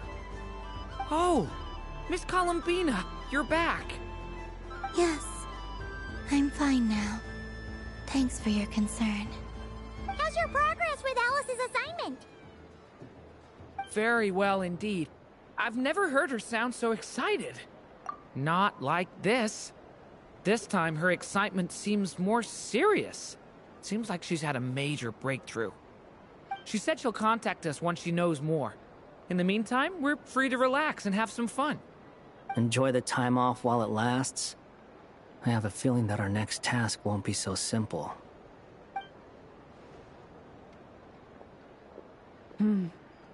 I should go. I still have a few things to attend to at the Frost Moon Scion stall. And I think I'll take a look around. With any luck, this once-in-a-year festival will come with once-in-a-year opportunities. Hold up a second. Where's Varka? I believe he made a beeline for the flagship the moment he entered Nashitown. Ah, that's Mondstadters for you. They know what they want when festivals roll around. Goodbye for now, Columbina. I hope you have a wonderful night. I will.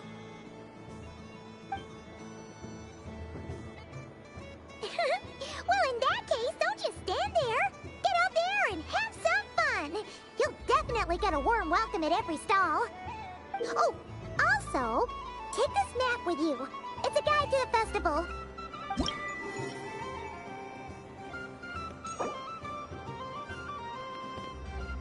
Oh, look at all the...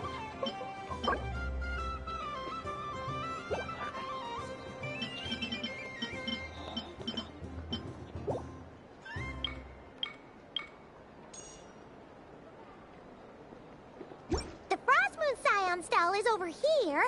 Lauma's invited a whole bunch of cute animals to celebrate too. Over there is the Hexencircle section. Alice seemed more excited than anyone about this festival, so she insisted on making it a grand affair. Oh, and then there's the Nashitown local specialties, including... Actually, forget that. Better if you go check them out for yourself. Thank you. It looks like a lot of fun. You're not coming with me? We'll be around. But don't you want to browse by yourself for a bit first?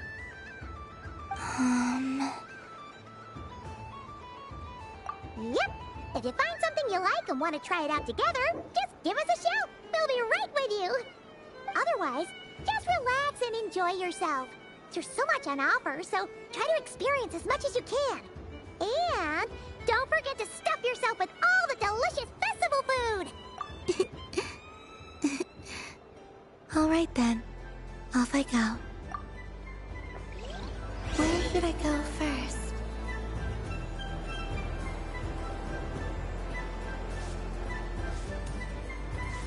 There are so many attractions here. Since I rarely get out, I might as well make the most of it.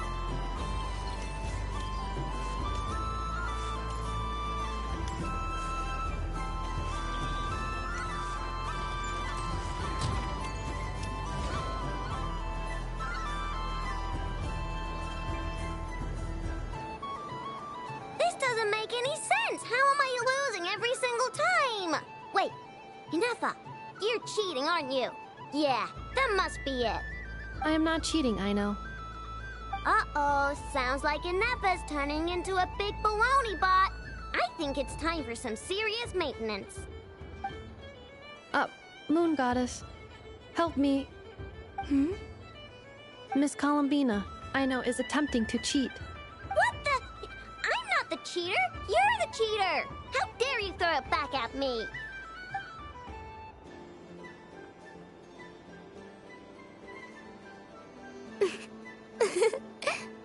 Alright, fine. Let's all laugh at I know.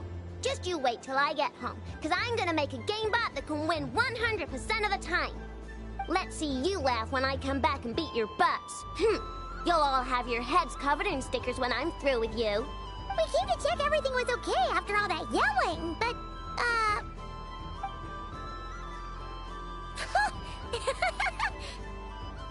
I'll be right back.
Whatever it is, it sounds like cheating is allowed.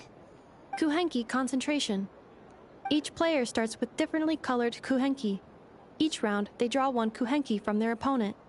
When a player has two kuhenki of the same color, they make a pair and can be discarded. Any that can't form a pair must be kept. The round ends when a player can't form any more kuhenki pairs, and that player gets a sticker. Ooh! Can 4 people play as well? That is fine, so long as the turn order is fixed beforehand. Alrighty then! In that case, the 2 of us will join as one team. Okay, but if you lose, you're both getting stickered. I don't want to hear any excuses. Sure. And if we win? If you win, only one of you gets to sticker someone else. I have taken to calling this. I know logic. Hey, lay off me, alright? Okay, so we're starting the game from scratch again, which means all my stickers so far don't count. Looks like Luonatar is the Kuhenki of honor for this game. Anyway, let's go clockwise, starting from Inefa.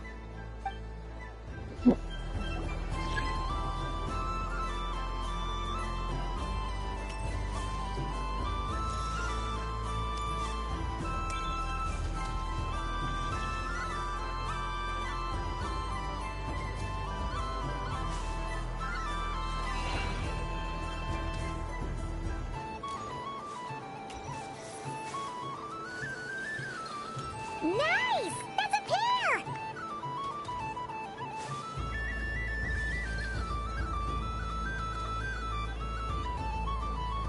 Go, go, fly!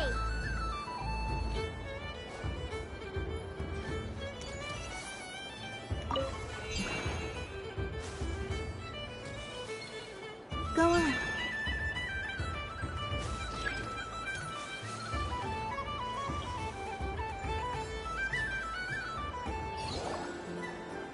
I have a pair.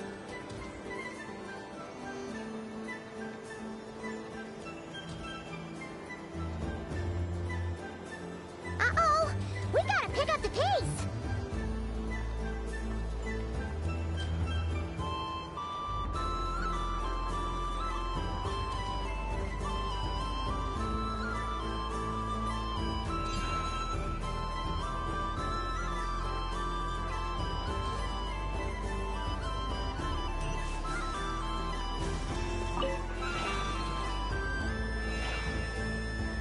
I win.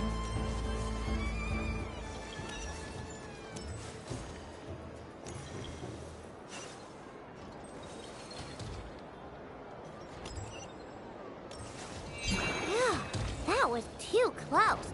I thought I was gonna lose. Good luck, everyone.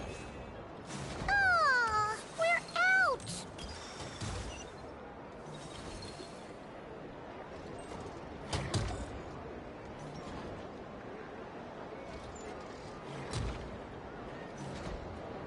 Let me pick a good one. What's it gonna be? You're looking very pleased with yourself there. What happened to being a huge Grumposaurus? I won. Duh.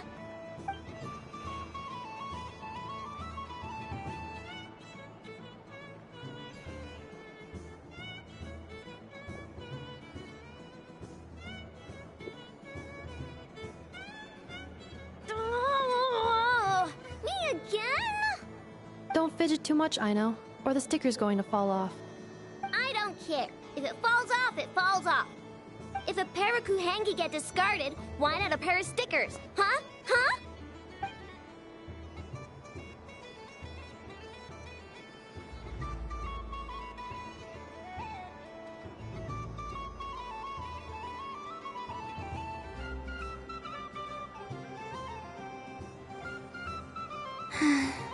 I've lost.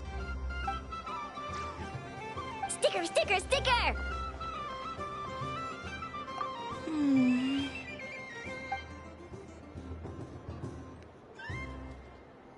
Cute! You think so? Shame. I can't see it for myself.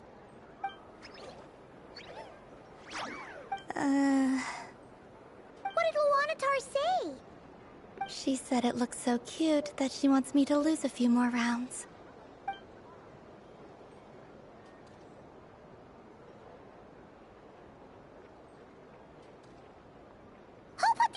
on Paimon's eyebrows. Ugh, she can barely see. All right, now, I think we got enough evidence to prove that there's a serious problem here. Yes, I agree as well. The culprit is... Ineffa! Culprit? What did I do? Quit acting dumb, Ineffa! You're not wriggling your way out of this one. I've been watching you. Not only did you remember whose side Luanatar started at, but every time someone drew a Kuhenki, you were logging it and calculating every last possibility. Which Kuhenki pairs were gone, who had what color Kuhenki in their hand, even our facial expressions. You were keeping track of it the entire time. Exactly! Why I no said? Putting aside the fact that running calculations is not against the game rules, do you have any evidence to support your allegations? But that's not against the rules either. So she admits it. She certainly does. All right, everyone grab a sticker. It's time to get Ineffa back. But... Take that! I need a screenshot of this. This is too damn cute.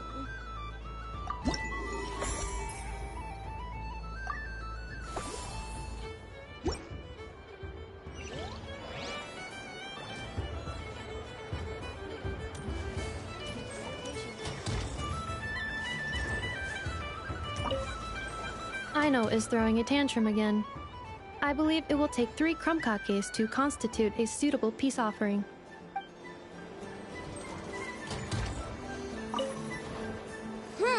I'm never playing games with you ever again, Ineffa!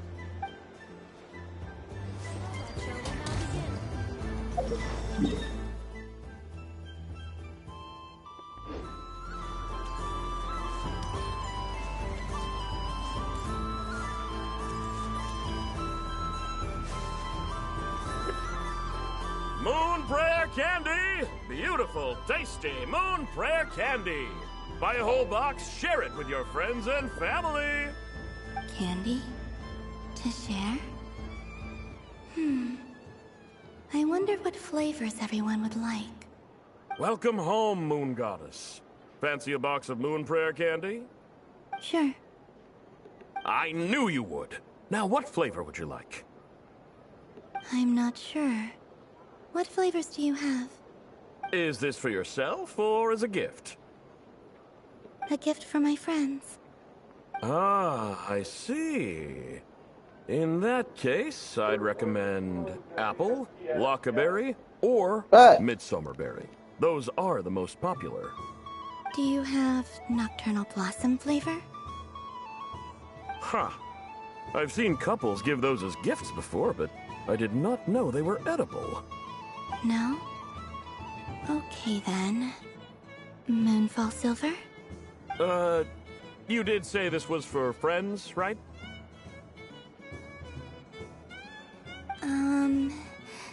Maybe smetana then. Hey, now that's a creative idea! I've never tried it before, but if you're happy to wait, I can see about whipping up a batch on the spot. While we're at it, you got any other ideas?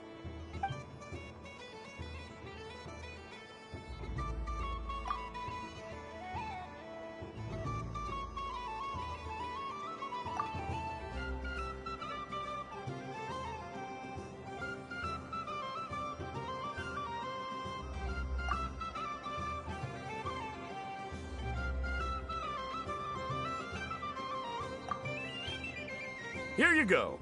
Every flavor you asked for is in there.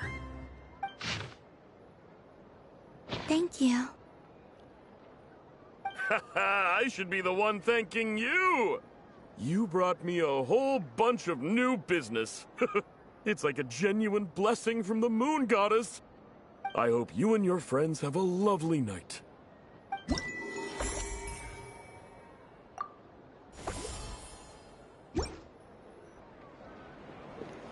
Okay, I'm gonna go eat real quick and then I'll be back.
Okay, I've been fed now.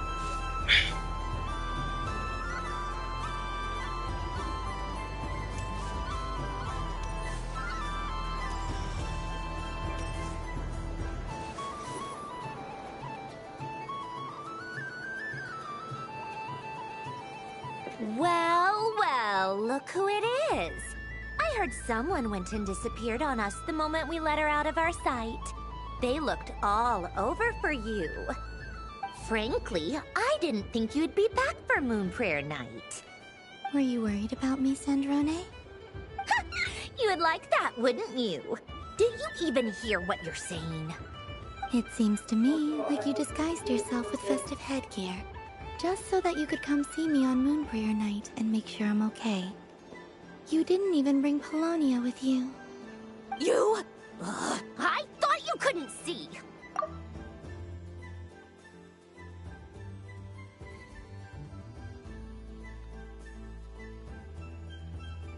I cannot. But I sense the confusion of those around us rippling through the Kuvaki currents. Based on what I know about you, let me guess what you're wearing. Is it cat ears? Shut up! I'm only here to protect the Fatui's interest in this territory. Running into you was pure bad luck. Really? But you were the one who asked Arlecchino to help everyone find my name. Columbina! Ugh! Just one more word, and I'll unscrew your vocal cords. It's Columbina Hyposelenia now. Tell someone who cares. I've missed you, Sandrone. The whole time I was gone, I was thinking. I hope I get a chance to say some ugly words to you. Is that supposed to be a joke? Anyway, let's go play that game. What? You mean that frostfin whale? Yes. It's some kind of game where you get bitten if you step on the wrong tooth. Seems like fun. Who in their right mind would wanna? Because you're not a scaredy cat. Fine! You wanna play? Let's play. Don't complain when I kick your sorry butt. Lovely. You old geezer! I'm gonna beat the pants off you! Just you watch!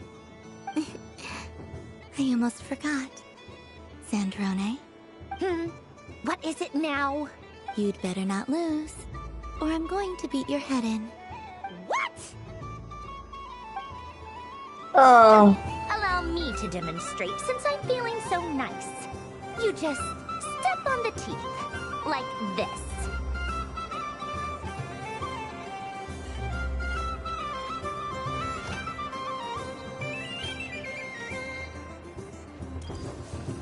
Which should I pick?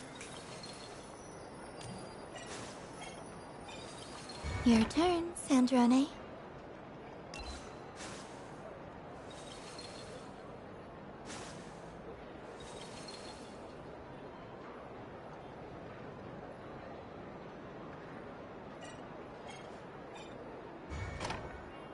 Don't come crying to me if you get bitten.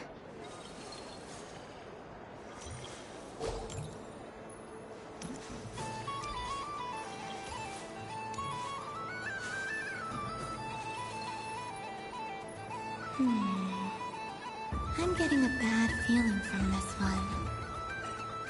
Since in Kuvak there are less and less teeth remaining.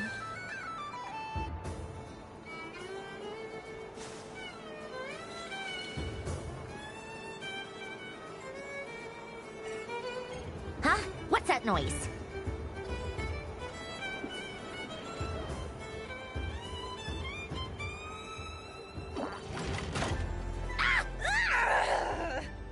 I think you might have picked a bad tooth, Sandrone.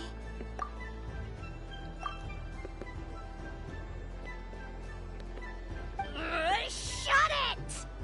Do you need any help? It seems like you're stuck. No! I need a picture of these. These look glorious. It's just a blasted toy! How is its grip this strong? Stop laughing! insane! Alright. Well, you lost. So just like I promised. Hey! What are you doing? Are you seriously? Hiya. Oh, that's so cute. Why, you... Oh, just you wait! Rematch! Are you alright, Sandrone? That was quite a strong bite. Are your clockwork parts? Quit your fussing! I don't need it! Alright. I'll go first this time.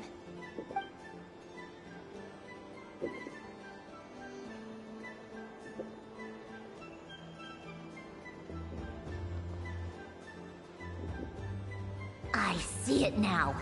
She can sense which teeth are rigged. So I just need to avoid the same ones that she does.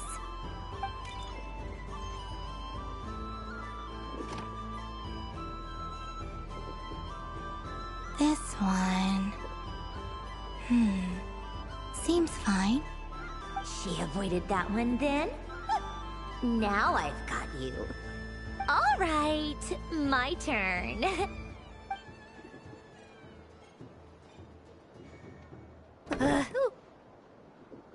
What? Looks like you lost again, Sandrone. Wait! There's more than one bad tooth! Bonk.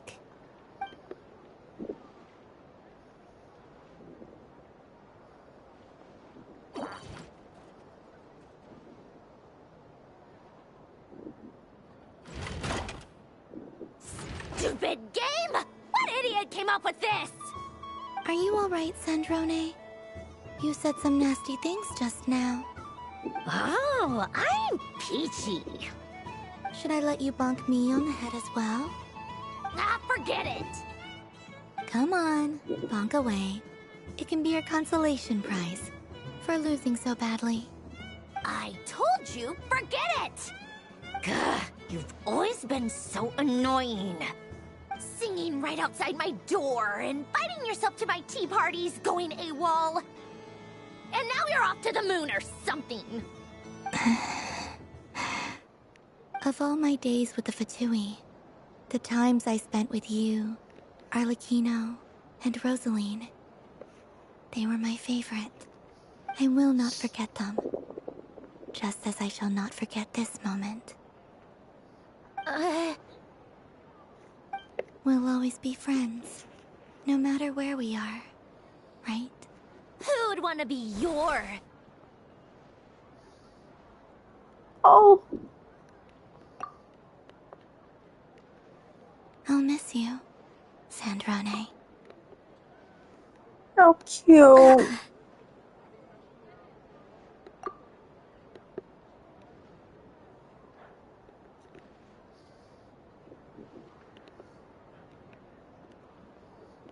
Goodbye, Sandrone.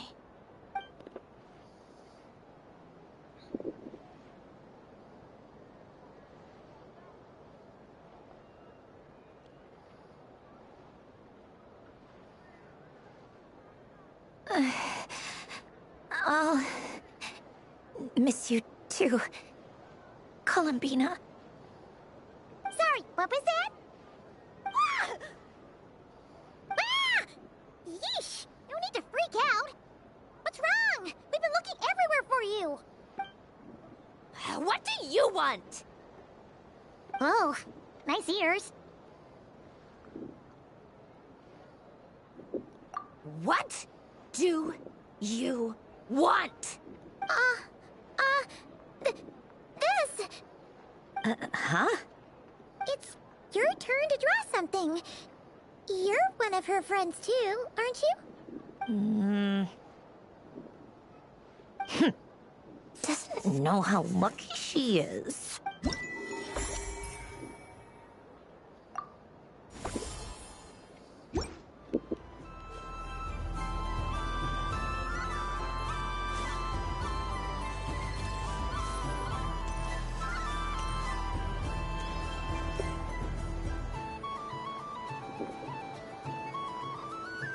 What is going on over here?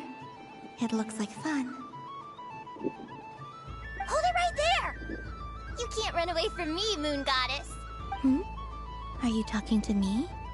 Of course. Do you see anyone else here dressed up as the Moon Goddess besides me and you? Hey, come on! Call me by my title. Happy Moon Prayer Night, Moon Goddess. And the same to you. Anyway, there's no time to waste. Get ready for the duel of a lifetime. Duel?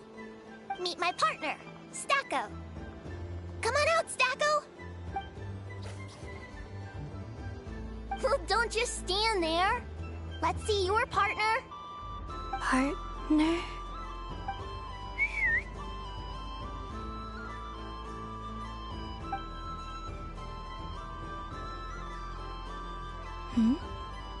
So I need to select a partner and command them in battle. Partner. I need a partner.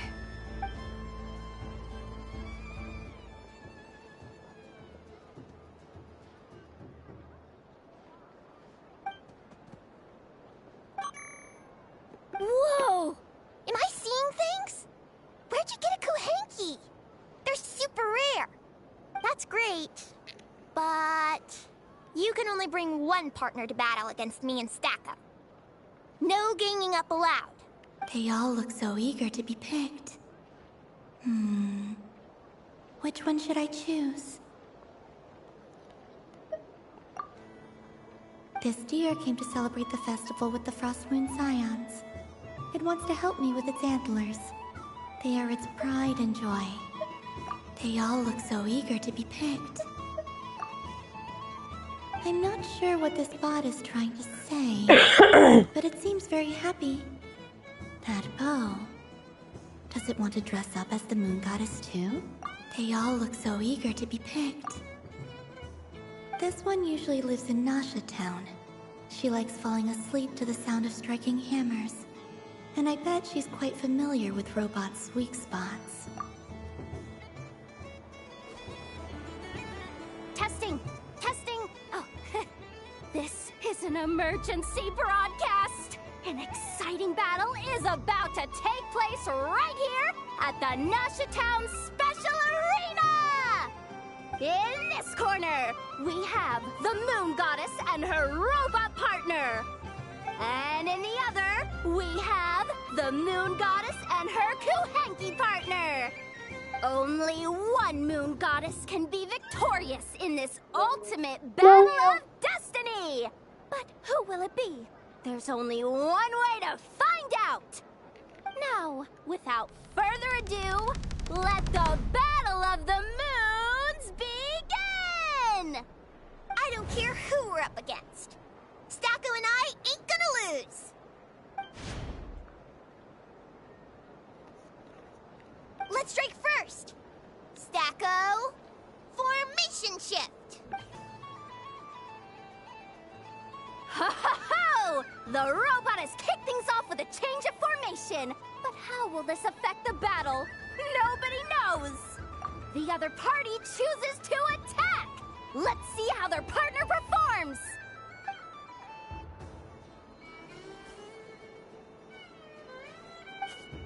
Stacko! The attack lands! And if those sizzling sounds are anything to go by, it was very effective. Okay then. Stacko, maintain formation and enter your empowered state. Empowered state! There we go! Now we're talking! Absorbing the immense Kuvaki present on Moon Prayer Night, this lean, mean machine has greatly increased its offensive power! Good choice! Buffs count for nothing if you beat them before they can use it!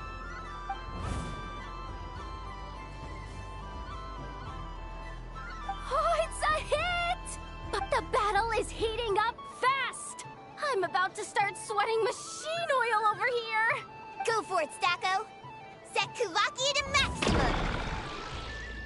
Can their opponents withstand this blow? And don't be afraid. I'd help.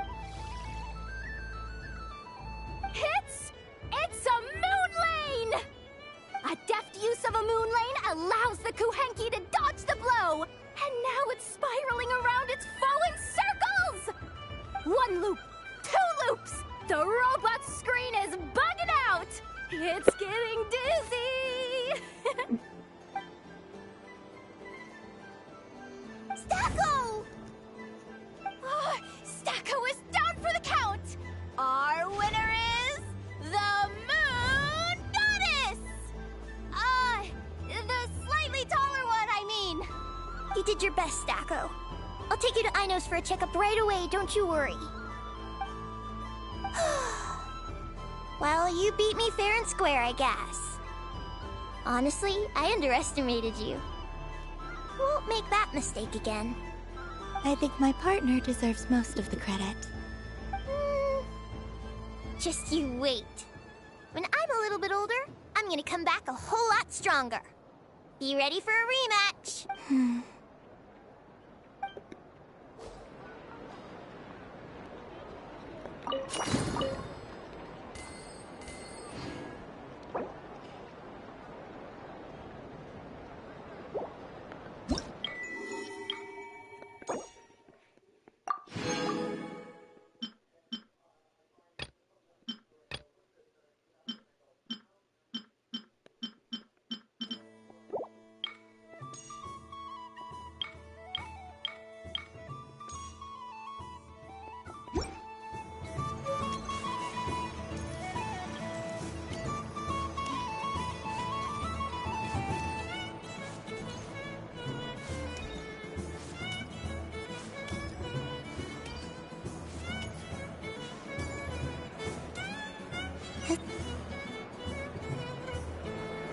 But I was aiming right at it.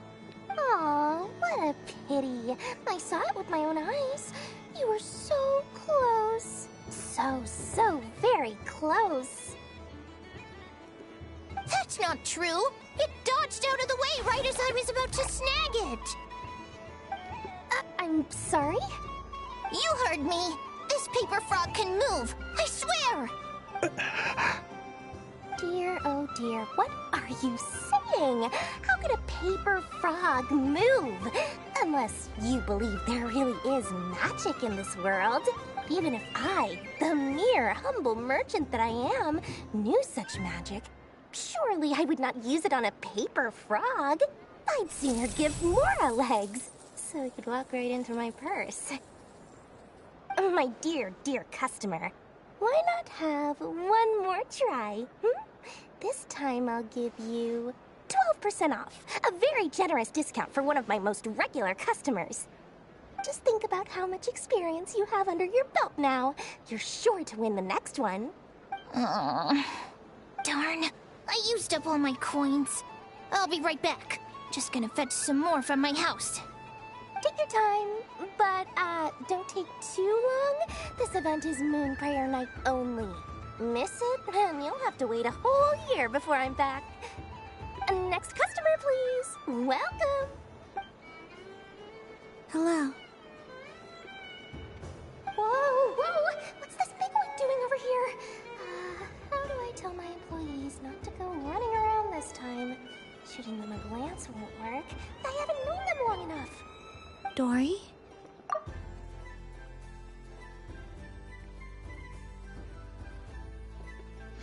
Why, hello there, Miss Columbina. Would you like to play my ring toss game? The rules are very simple, and it's easy to get the hang of. How much for a round? Oh, first time's free. Not a single Mora. After that, well, we can cross that bridge if and when we come to it. But with your sharp skills, I'm sure you'll win all the prizes in one fell swoop. That was an obvious enough hint for them, right?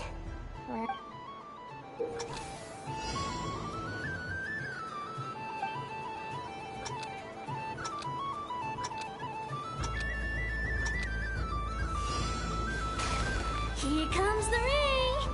Oh, peanuts.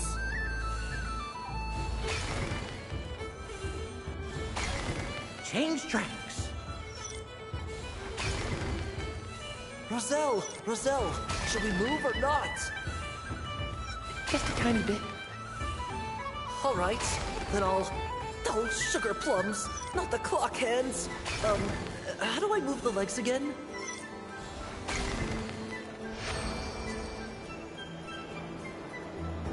Let's see now. Let's see. Wow, very good. That's the highest score we've had all night. And here's your prize. Now, how about another round? As for the cost... Happy Moon Prayer Night, Miss Columbina. Happy Moon Prayer Night, Durin and Hat Guy. Are you here to play the game? Yes. You said we were just coming here to say hello. I did, but then I recognized a few more people as I got closer. Do my eyes deceive me? Is that... It's our little dragon. He's all grown up. Someone's popular. Well now, since you came all this way, why don't you try out this lovely game we have going? First try is free. He'll have a go. I'll pass. It's only one free try per customer. You can't give your try to him. I'm aware. How has Elder Almond been lately? He's in great shape. He goes for a run in the forest every morning to stay fit and healthy. He tried to go boat racing with Firecracker a while back, but he couldn't even make it onto the Lotus Leaf. Firecracker was in fits of laughter. How about you, little dragon? Can you still fly? Yes, I can. But you've become less chatty. Has growing up been tough on you? We call that maturity. You know, the thing people sing about. The knight wields a sword of stone to defend those hearts that are made of gold. Stone is very heavy. That's what keeps him from talking too much. That's awesome! I want to be a knight when I grow up too. Ring, here I come! Oh, the hat-wearing man. I never thought I'd see you again. You seem more determined than when I saw you last on the train. If you say so. Oh, I do say so. The people you once helped see it clearly. It's because you are once again on the right track. May the engine in our hearts propel us to the station of our dreams. I can move! I can move now, Roselle! What are you doing, running into the rings like that? You got them all so quickly. I have never seen anything like this in all my travels. Is this guy actually an old friend of theirs? But how? They're origami animals and clockwork people from a fairy tale. Getting to know them would be quite an arduous task, unless they share a hometown? I have to get to the bottom of this. Next time I see the Great Mage Alice, I shall demand answers. Thank you, Dory. I had a lot of fun. Now for your prize. Where did I put it? Give me a moment to dig it out. Oh, sweet grand prize. How I wish I didn't have to let you go. Good thing I've already turned a profit from the customers earlier in the night. Otherwise, I'd have wasted all my hard work. Okay, I'm back. What? I leave for 2 seconds and someone's already claimed the grand prize? Oh, well, these things happen, you know? Perhaps you'd be interested in one of the other prizes instead. We've got all kinds of wonderful goodies here. Is this the thing you wanted? Here, you can have it. Huh? But... Don't worry about it. It will be happier with you. Oh, thanks so much, Miss. Moon Goddess. Oh, goodness gracious, Columbina. Give me strength. How am I supposed to make any more money from this child at this rate? Daddy, look! That's the game I was telling you about! Forget it. She is the Moon Goddess after all. I'll think of some other way to swing this. Maybe I can try to hook this new kid. Huh? Oh, someone already won the grand prize. You can take mine if you want. What? Why? Why are all these bleeding hearts coming here to ruin my business? Happy Moon Prayer Night, everyone. Happy Moon Prayer Night. I need that picture.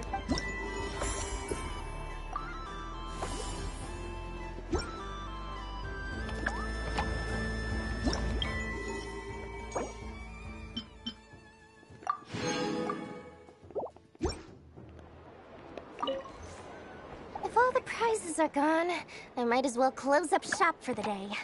But you haven't had your fill of fun yet, right? So the next time a customer shows up, you're going to have to run faster, all right? And remember, run out of the rings, not into them. Oh, a gift for me? Lord Sangamabe really is going up in the world. Wow, candy from the moon goddess herself. If I back this up... No, what am I saying? Box this up in exquisite gift boxes? Yes, I can make a fortune. Maybe I don't even need to go to all that trouble. Any old boxes will do. I just need to tell my customers that this candy is blessed by the moon goddess. Yeah, that ought to do it. Sounds like a plan. Time to have Irwa earn his keep when I get back.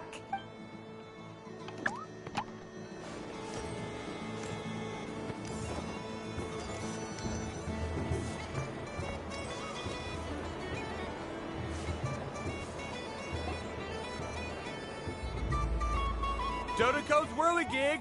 Come check out Dodoko's Whirligig! Ah, welcome home, Moon Goddess. Might I ask what this is? Ah, it's a very special amusement sponsored by the great mage herself. Ride on a soft and furry Dodoko and embark on an unforgettable adventure. I say that, but I'm just following a script here. Who is this mage, anyway? And what the heck is a Dodoko? I'd like to ride. No problem. But, are you by yourself? Is that not okay? Oh, no, it's fine. It's just that each Dodoko can accommodate 2 passengers. Would you like to bring a friend along? My friends... That should do it. Now, we just need to get everyone else to draw something on it too. But we gotta keep it a secret from Columbina. Traveler? I want to go on that ride. Will you join me?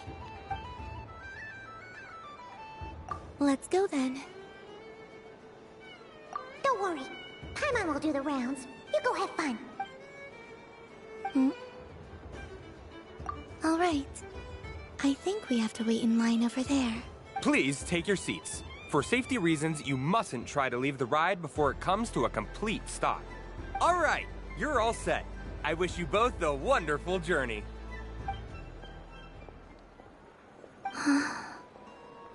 Not bad.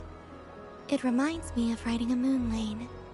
Sometimes, the Kuhenki circle around me like this, playing their beautiful melodies. Yeah. I'm going to miss them.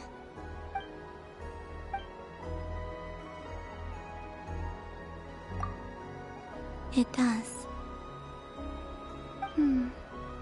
I've felt scared in the past, too. But this is a little different. You know something? I got to see a lot of fascinating things during my disappearance.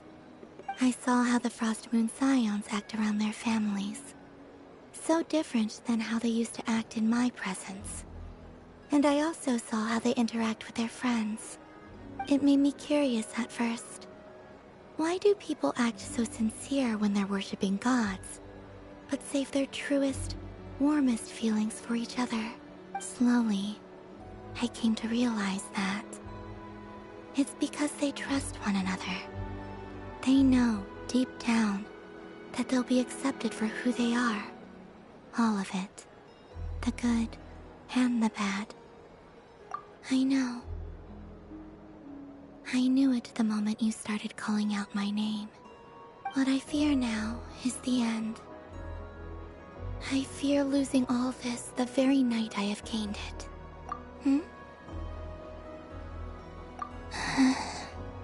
Thank you for this conversation.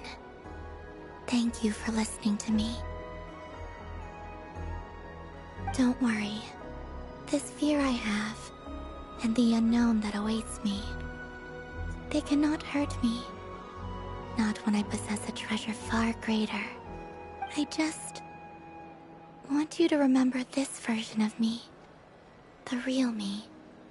On this final night together. Dear passengers, Dodoko's awesome adventure has come to a close. Please leave in an orderly fashion, and we look forward to seeing you again in the future. Don't want the journey to end, huh? Don't worry, you two. There's always another adventure waiting just around the corner.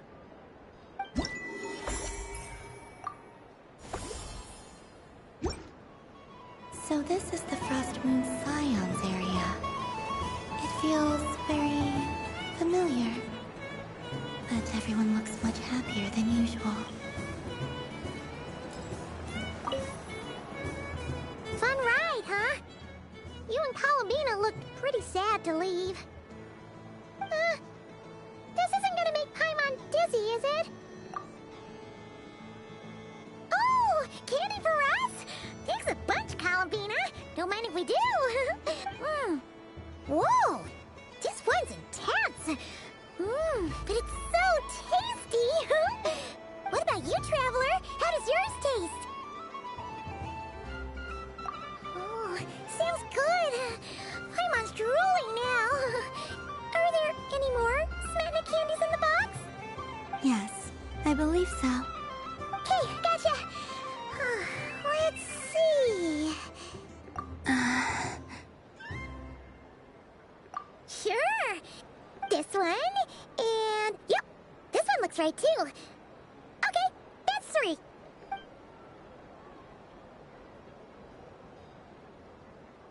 Here we go. 1 per person. It's so sweet.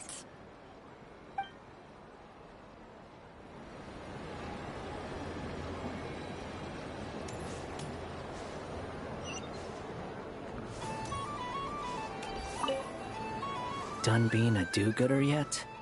Thanks for coming here with me, Hat Guy. Are there any games you'd like to play? It's your turn to pick. I'll come with you. Why does that hamster think you've grown up? You haven't changed at all. I know you don't mean that. You're just taking the opportunity to make fun of me, aren't you? Even if you won't admit that taking some time to compose yourself is important, I can see that you're doing it in practice. Otherwise, you'd have taken off your hat and flown away by now. Looks like Albedo's socialization program has been far more useful to you than all those Vahumana textbooks. I thought you'd actually spend your precious time doing something more worthwhile. Everyone has to take one? Well, fine. I'll take mine.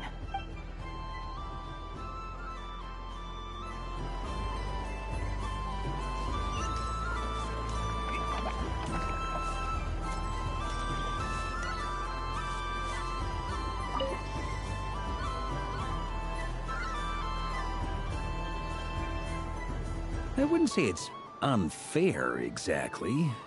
I mean, your voice goes right into people's heads. How would you explain that to the kids? You can't just explain it away as magic. Is something the matter? Ah, Miss Columbina! No, nothing you need to worry yourself about. Ah, impeccable timing. Stick around for a second, Miss Columbina. I need your input on something. This self-proclaimed Knight of Justice has yet to give me a satisfactory answer. I, for one, would like to hear your verdict on the matter. Hey, now, I left the flagship just to help you out, Miss Nicole. What's going on? So Alice and I are both using long-range remote control spells that work on similar principles, allowing us to attend this festive fair in Dodoko form. Sorry, let me backtrack a little. While similar, there are some key differences. Alice, being a great mage, wanted her Dodeko to reflect something of her own charm and mystique. So she adjusted the way its tail moves when it spins around. An entirely gratuitous move, in my opinion. I hardly see how anyone is going to notice that. If anything, I'd say that anyone who stares intently enough at a Dodeko's tail to notice such a small detail is someone we ought to be highly concerned about. I only say this to emphasize that my question has nothing to do with tails. Now that we're clear on that, why is Alice's Dodeko permitted to interact directly with the children celebrating Moon Prayer Night, while mine is not? Your voice speaks directly into people's minds. See? Exactly what I said. Miss Nicole? Ugh, I can't stand it. I know that probably makes me sound like a whiny child acting out in front of their parents.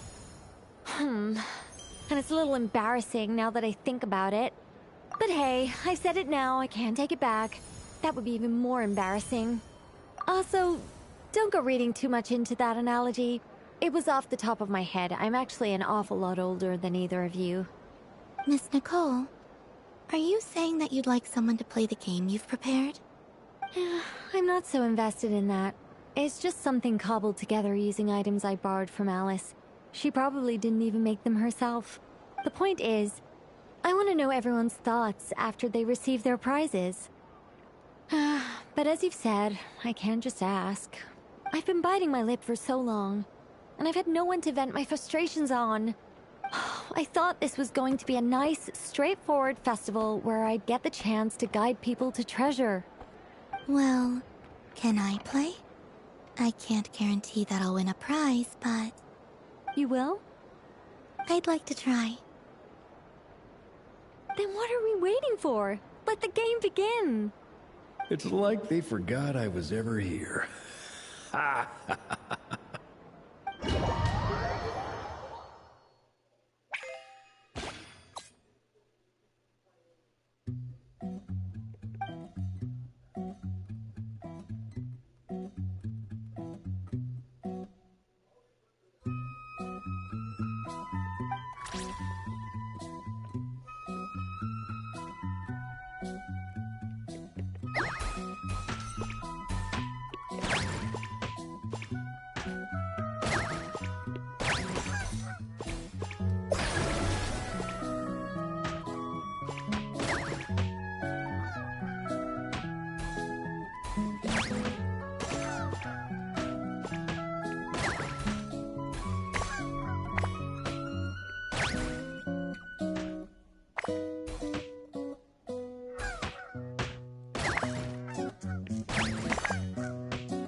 No!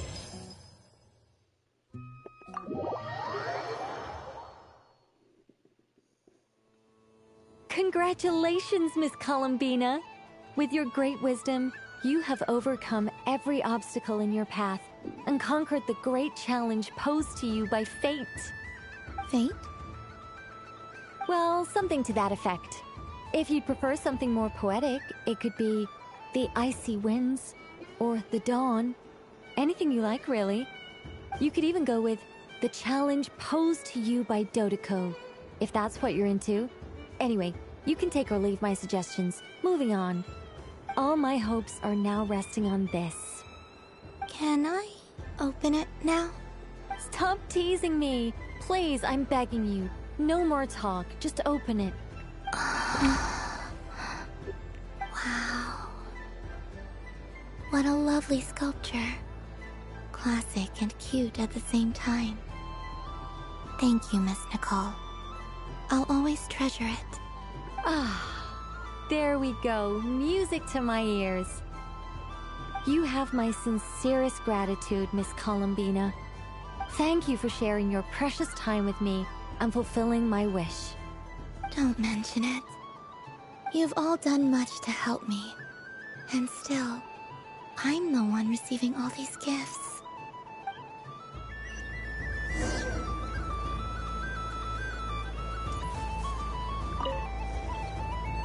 A soft and furry creature that bounces and jumps. Welcome home, Moon Goddess. This one talks, too. Allow me to introduce myself. I am a Dodoko from a distant archipelago, the most mischievous of all my Dodo brothers and Dodo sisters. When the going got tough, I powered through, and when I met obstacles, I boomed them away.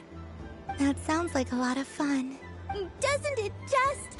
Oh, but then the trouble started. Recently, I found a lovely beach, the same beautiful jelly color as my hometown, and so I dove in to have a look. Only to find it overgrown with seagrass and nasty little spiky fish everywhere, looking to turn me into a Dodoko kebab. I made it back to shore by the skin of my teeth, but my tail was sorely hurt. Couldn't you just boom them away? Oh, I wanted to, believe me. But I've heard that you, Moon Goddess, can understand animal speech. The last thing I wanted was to cause a gigantic fuss and get taken to court by a school of spiky fish. I'd be driven out of these waters for good, and my winter holiday would be ruined. And so, dear Moon Goddess, I was wondering if you might lend me your allegiance. Are you roping me into a crime? Oh, let's call it a once-in-a-lifetime carefree adventure. Does that sound better? All the festival goers tonight are dressed up as the Moon Goddess, but there's nothing to say that the Moon Goddess can't disguise herself as a Dodoko, is there? Besides, this is your home. You should be free to be whoever you wish. I'm afraid I'm not well acquainted with Dodokos, Madam Mage. Oh, that's quite all right. We Dodokos are innocent, happy creatures with a free-spirited nature. Many, like myself, are mischievous troublemakers. Others are lazy souls who like nothing better than to lie down on a nice rock and take a nap. In our eyes, every creature who yearns for happiness and freedom is a Dodoko. But perhaps in yours, we Dodoko are a fluffier and more mischievous breed of Kuhenki. Yes, that is a much easier image to follow. Oh, wonderful! Then let's play! Grab onto my tail and follow me into the sea! Time to settle some scores with the bad guys!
Ooh, a remarkable talent.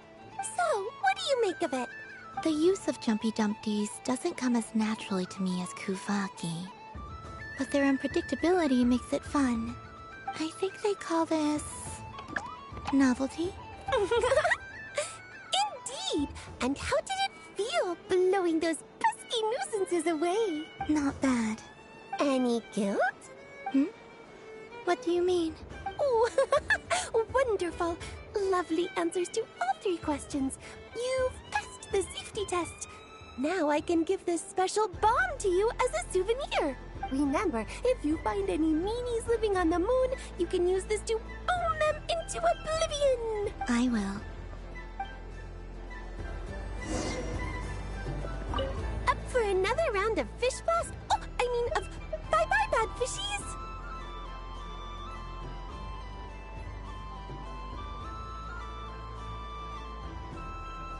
Oh, bless my fluffy tail!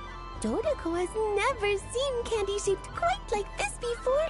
Why, it shines like a lovely crystal. Let the feasting begin! Oh, sweet as a tomato bathed in sunlight. Thank you very much. You truly are a friend to the Dodoko. Please share the rest with other people. I am sure everyone will fall in love with the taste of pure joy.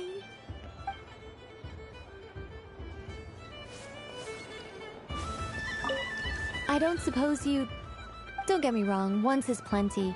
You're under no obligation to indulge me any further. And besides, I don't have any... Oh, I love the color of this wrapping paper. But the bow on that one is just so perfect. Oh, this is a tough choice. I know the wrapping paper doesn't affect the flavor, but it does set the first impression, which can influence your mood as you eat it. And actually, that does affect the flavor. I have to listen to my heart and pick the one that I can really build a bond with. It's the only way to eat candy. Oh, but look at the shape of this one, how lovely! Ah, this choice is getting harder and harder.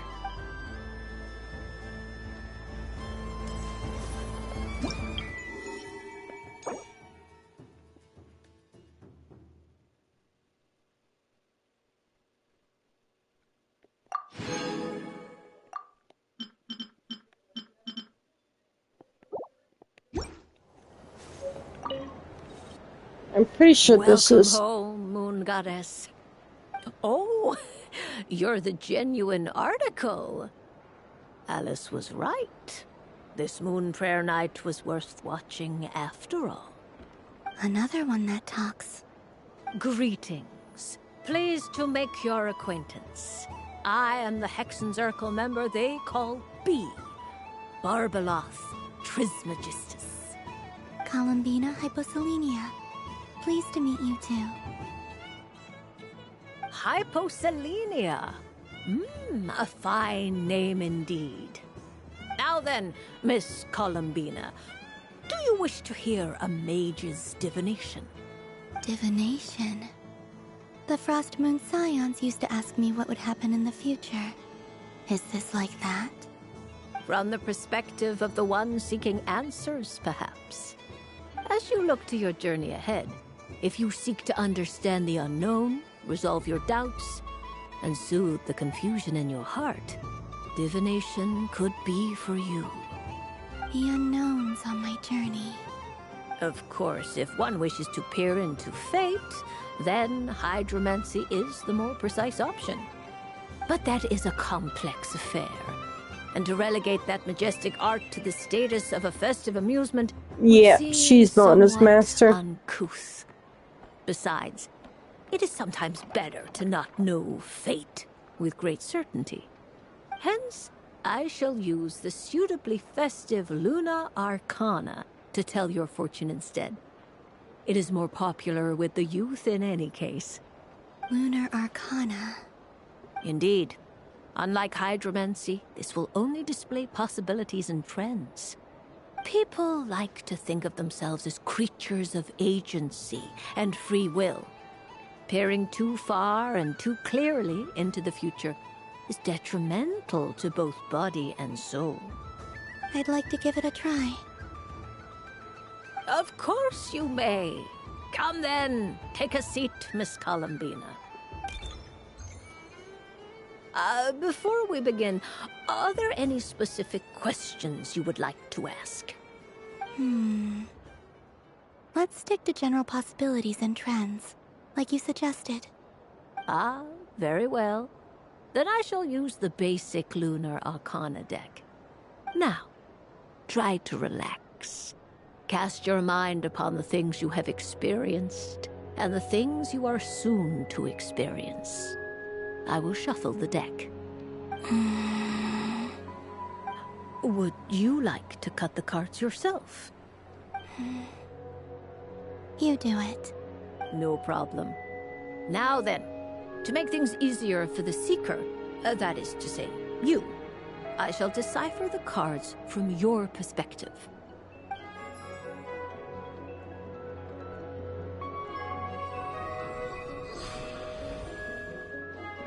Please, draw the first Lunar Arcana.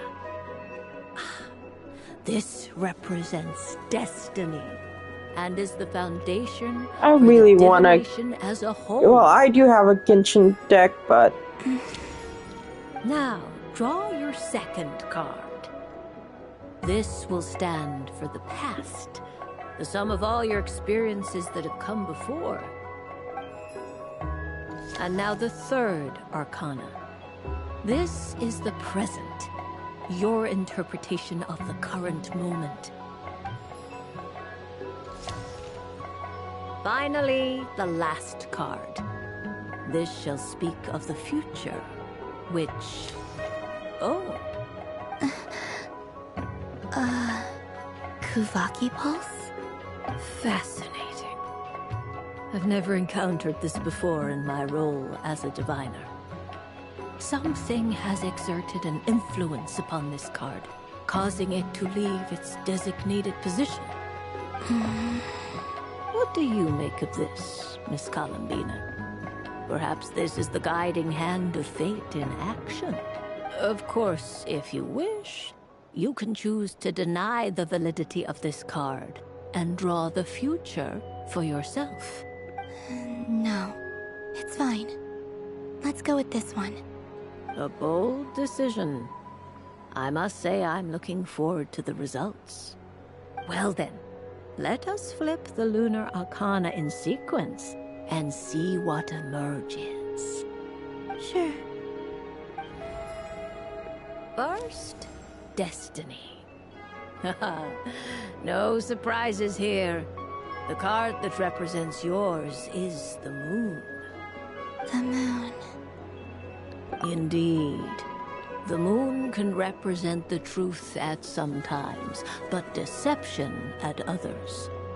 False peace, destructive calamity, and the world-changing power that lies within. When the moon is placed on the destiny tile, it indicates that your destiny is not what it may appear on the surface. Instead, it may yet have a hidden side.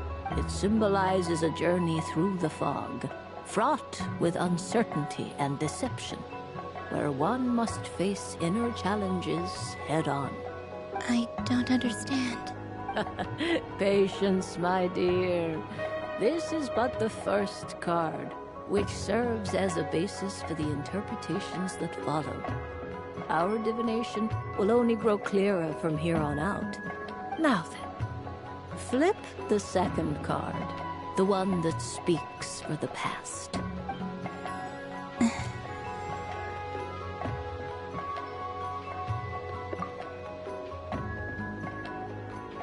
These are really pretty. The Hermit, but inverted. Inverted? Yes. The Hermit symbolizes solitude, introspection, and the pursuit of truth. When inverted, It represents isolation, truth out of reach, and a path that leads one astray. Combined with the moon as one's destiny, the hermit inverted represents a choice you made to stand alone in the past. It was a choice made not out of fear or arrogance, but for reasons that others could not perceive.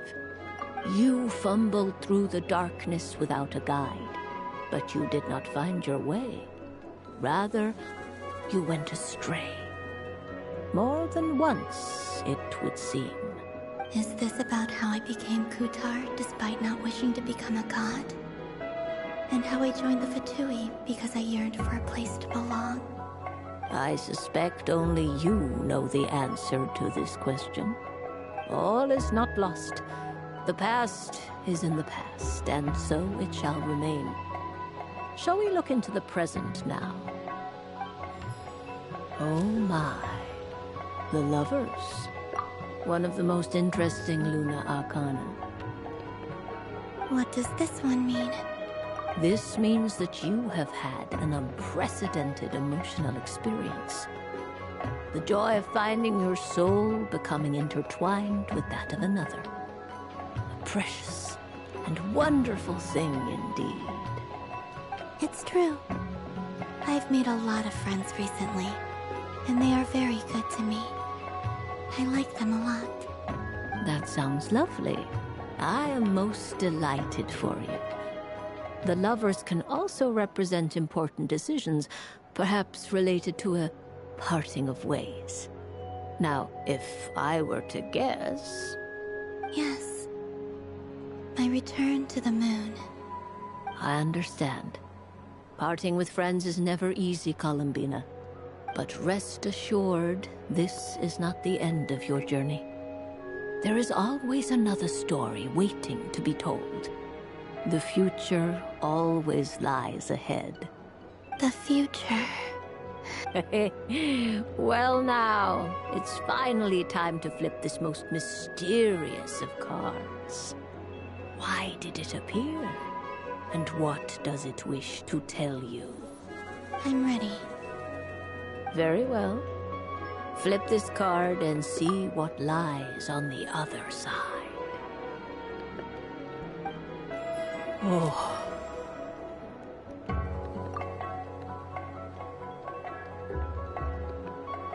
Miss Barbeloth? What is it?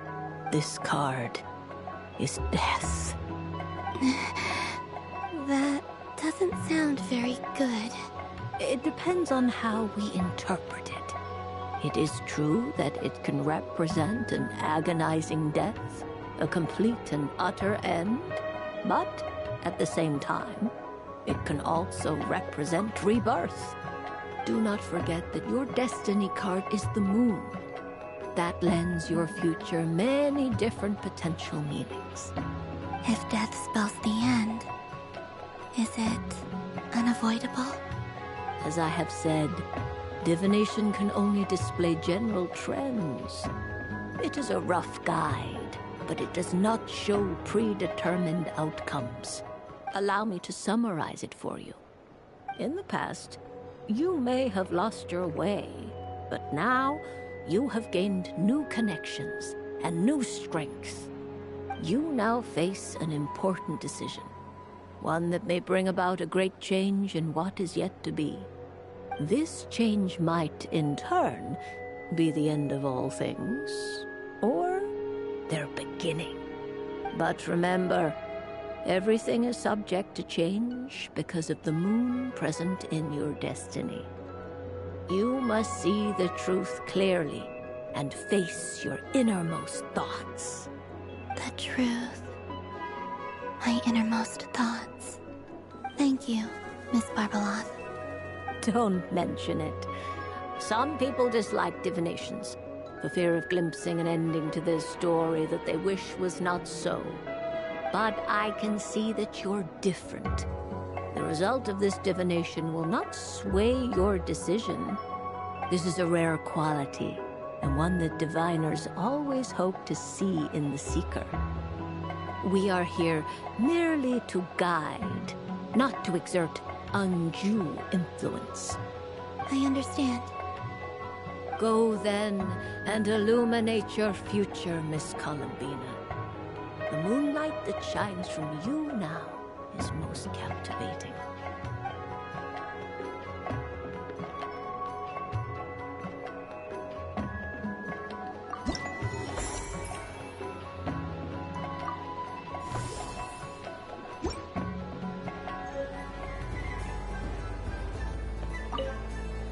The death card made a most enigmatic appearance.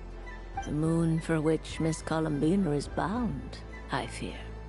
Fretting is of no avail. I will have a chat with Alice about it sometime. Ah, you're such a polite child, Miss Columbina. But we elders have already partaken of our fair share of stories in this world. Enjoying candy, keeping up with the hip and groovy trends of the day. Oh, these things should be left to youngsters like you. I hope you don't misunderstand me. I do not intend to lecture you or reject your kindness.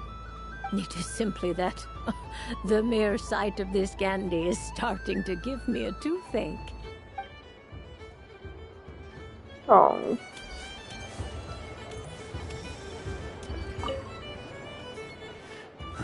It'd be rude to just leave without saying anything. But at the same time, I don't want to barge into their lively conversation just to announce that I'm leaving. Huh? Albedo? This sketch is for you, Grandmaster. Oh, a gift for me. Thanks. Let's see what you've done for me. The north wind left in the lurch. Thank you. It seems I've picked lemon. It strikes a good balance between sweet and sour. This has piqued my curiosity. What if we were to add citrus and other spices, then enhance the flavor via caramelization? I wonder what the end product would be like. Perhaps I should take the time to try this out.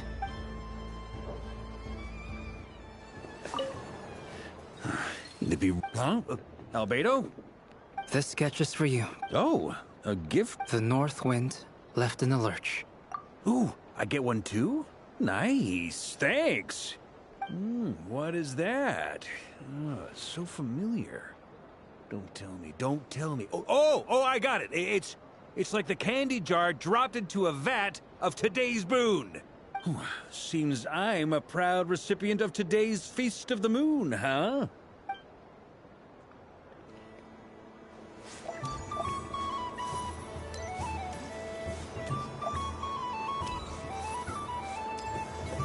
Oh, nice, but I didn't give one to Duran yet. Done being a duke. Thanks for coming here with me. Are there any games you'd... Why does that hamster think... I know you don't mean... Even if you won't admit to taking... Otherwise, you'd have taken off your hat. Looks like Albedo's socialization A moon prayer candy for me? It smells like... baked apples and butter. I want apple pie now. Hunter, a restaurant in Mondstadt. I always have to resist the temptation to go there, unless I'm ordering food.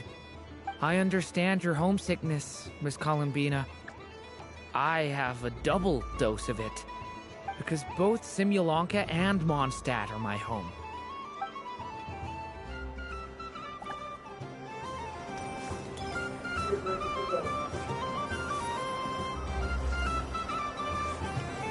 So this is the Frostmoon Scions area. It feels very familiar.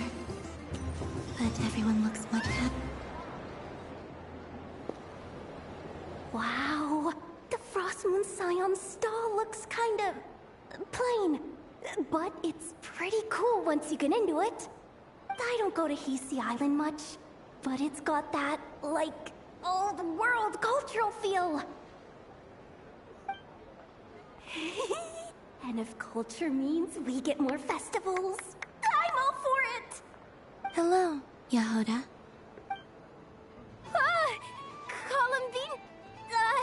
hello, Moon Goddess. That was too close. I almost gave the game away in front of the staff. Oh, wait, what's the deal with her shoes? They don't make a sound when she walks. I could do with a pair of those. Do you like balloons too? Balloons? Oh, you mean those? What's so fun about balloons? I'm not a kid anymore. They're probably more up Aino's alley. Yes. The animals seem very curious about these strange flying objects. I was drawn here by their voices. I recently learned a fun new game you can play with balloons, so I decided to come and give it a try. A new game?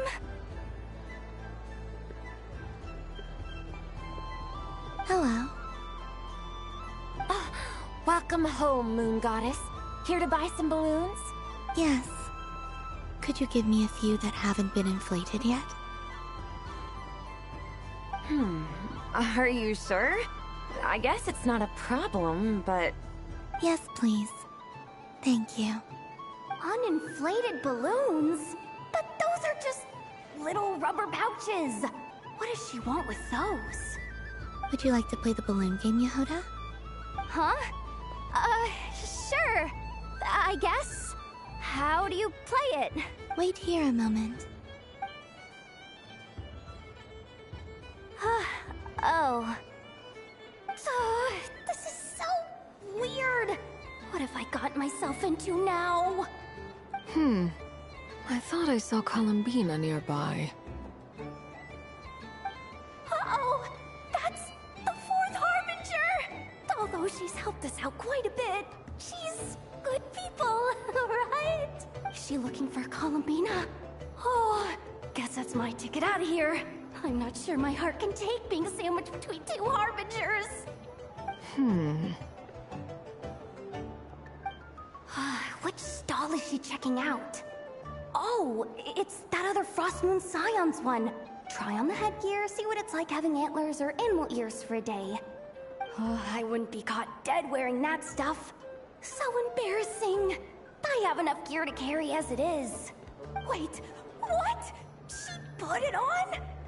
How peculiar. This would take some getting used to. I wonder if this is what it's like for Lynette. It really suits you, ma'am. What is this? She was so intimidating a moment ago, but now, dang, she's really rocking those ears. How does she make them look so cool? I suppose I may as well keep them on for now. All part of the festive experience. She's coming this way. How do you do, Miss Yehoda? Oh, jeez. Don't talk to me while wearing that thing. Where am I supposed to look? Oh, hey there. I'm looking for Columbina. Have you seen her? She just... Huh? Wait, is that what she meant by balloon game? Yeah. Huh? No fair! How come I get caught in the crossfire? An ambush from the rear? Is this a declaration of war, Columbina? Would you like to play too, Arlecchino? I'm sorry, I need more pictures of Arlecchino with those. Those are so cute. Seriously? Are they gonna start some beef right here, right now? Gladly. That said, I believe there is another who would like to join. Boss Nev! Thank goodness! You've gotta get me out of here! Things are kicking off big time! Hello there. I'd like 10...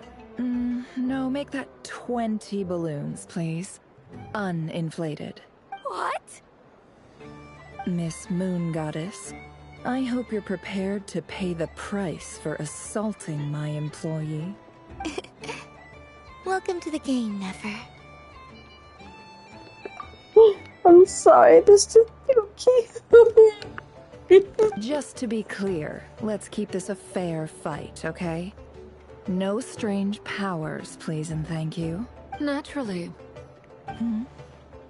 Don't just stand there, Yehoda. Aren't you going to team up with me? Huh? Do I have to? Of course. Don't forget, the curatorium has a reputation to uphold. I knew something like this was gonna happen.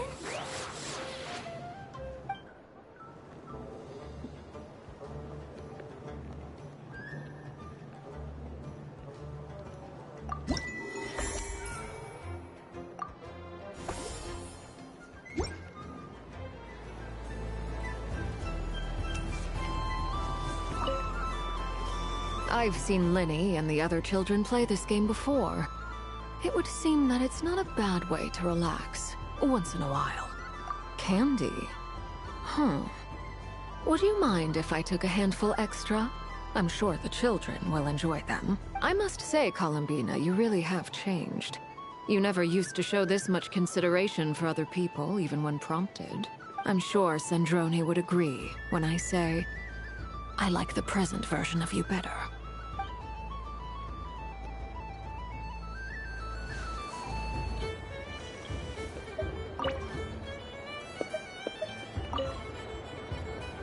Welcome home, Moon Goddess.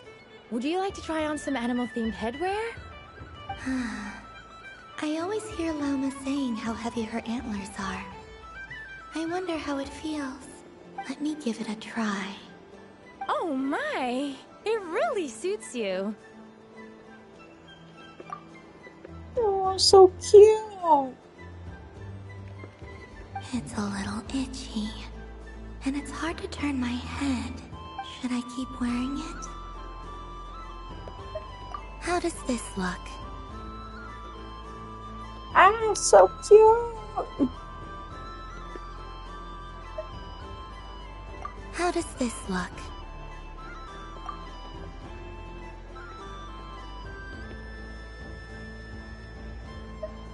How does this look?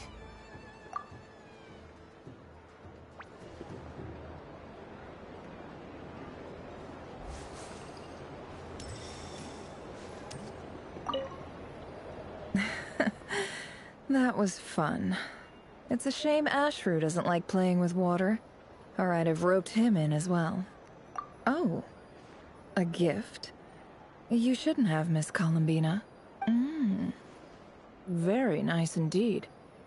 Candy is one of many luxuries that the desert folk could never afford. How I yearned for candy when I could not have it. Yet, now that it is readily available to me, I never seem to crave it. May your moon prayer night be one free from regrets. What's this? Should I give it a try?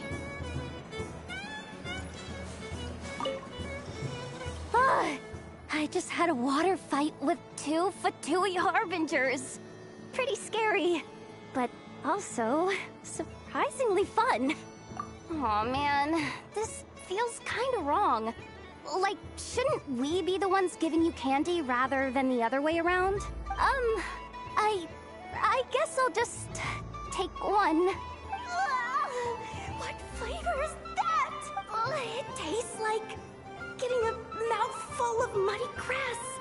After being rear-ended by a blunt-horn rhino, then face-planting the ground.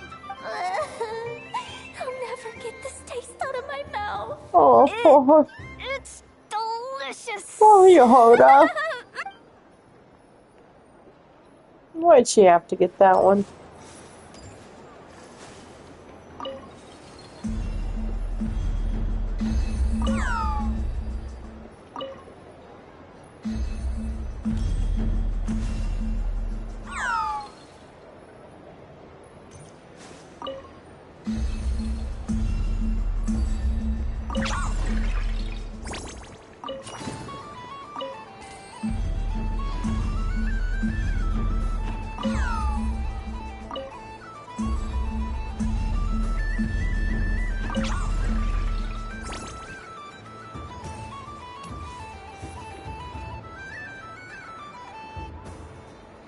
I wish for a never-ending supply of laka berries. What a humble wish. Probably written by a child.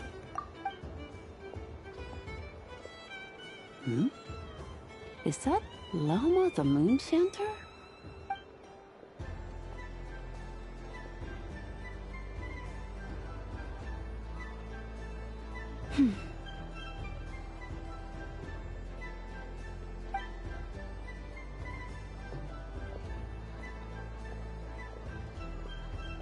I wish that the long plume ibises would stop biting me.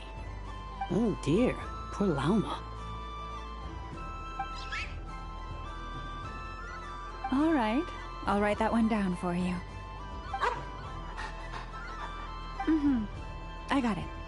While everyone else is celebrating Moon Prayer Night, you're as busy as ever. I don't mind. It's rewarding work. A good kind of busy. My antlers are at their heaviest tonight, and the Kuvaki waves are especially strong. But as I help these dear friends hang their wishes up, I feel a great peace within myself that is hard to describe. You see, they are all such beautiful wishes, and ones that we can fulfill by our own strength. Do you blame me, Llama? I want to hear your honest answer. It is by the help of so many people that I can return to the moon. But I feel as though I've hardly done anything in return. You've done sweet plenty, being. Columbina. I say this in earnest, both as someone who knows your history, and also as a friend who has seen what you've been through. What about as a moon chanter? I feel proud to honor our moon goddess's wish, and I'm sure any moon chanter in history would have felt the same way. Thank you for your kind words, Llama. But... Since you asked for my honesty, I won't lie to you. My feelings are mixed right now. Besides pride, I also feel, I suppose it's a reluctance to let go. Once you return to the moon, we will be far apart and separated by a false sky. I'm sure those of us left behind will gaze up at that sky, yearning for the moon once in a while, just as you used to do. I will miss you, Llama. I will miss you all. I hope to stay in touch. I will try and find some way to send messages down from the moon. Perhaps you could use Kuvaki. I've heard Yehoda say that signals can be sent using long and short waves, or strong and weak lights. That sounds a little complicated. What if we forget what the signals mean? We could prepare a codebook beforehand, but... You're right. It wouldn't really suit you. Still, whatever happens, I believe that you will find your own unique way of communicating with us. And now that I think about that, my heart feels lighter. Oh, that's so cute! Because you trust in me? Yes. I have faith in you, and in the power of truth. In my experience, the truth tends to be difficult. But that's what makes it stand out from what is false. So I'm confident that your thoughts and your love will shine through the curtain of lies. We will know it when we see it. Thank you. Now, could you help me hang up my wish? Is this? I wish that all who dwell in this moonlit world can find a place to belong. And I wish that I shall one day see my friends again. It's 2 wishes. I hope that's not too greedy of me. Not at all. And I think you speak for us all with the second one.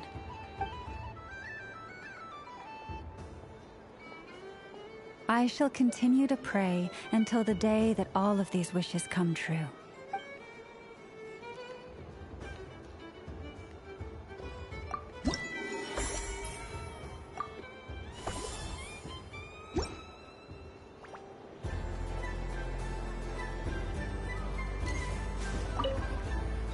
Yes. May everyone's wishes come true.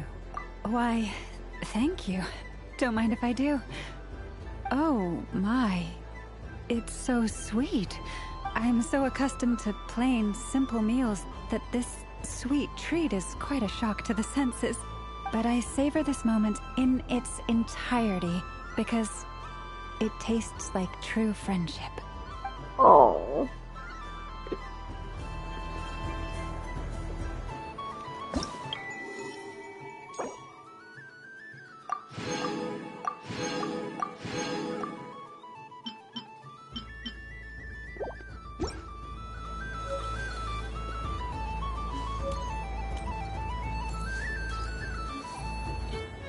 Sunny days! I prefer sunny days. Ah, well, you are as warm as the sun itself, Moon Goddess.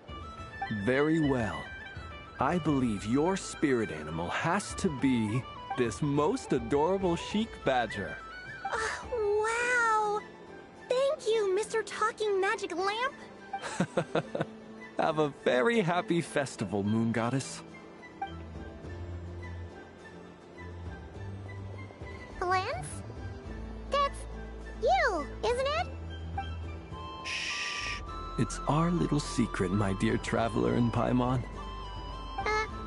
Okay, sure, but why are you here selling sugar sculptures? Everyone celebrates in their own way. After gazing into the abyss and spending time around gravestones all year, what better way to relax than to see sunny smiles on the faces of the living? Besides that, I like to think of myself as a fair judge of character. I dare say matching personalities to confection suits me rather well. That's not what Paimon was talking about. Aren't you afraid that your true identity might be exposed? Should I be?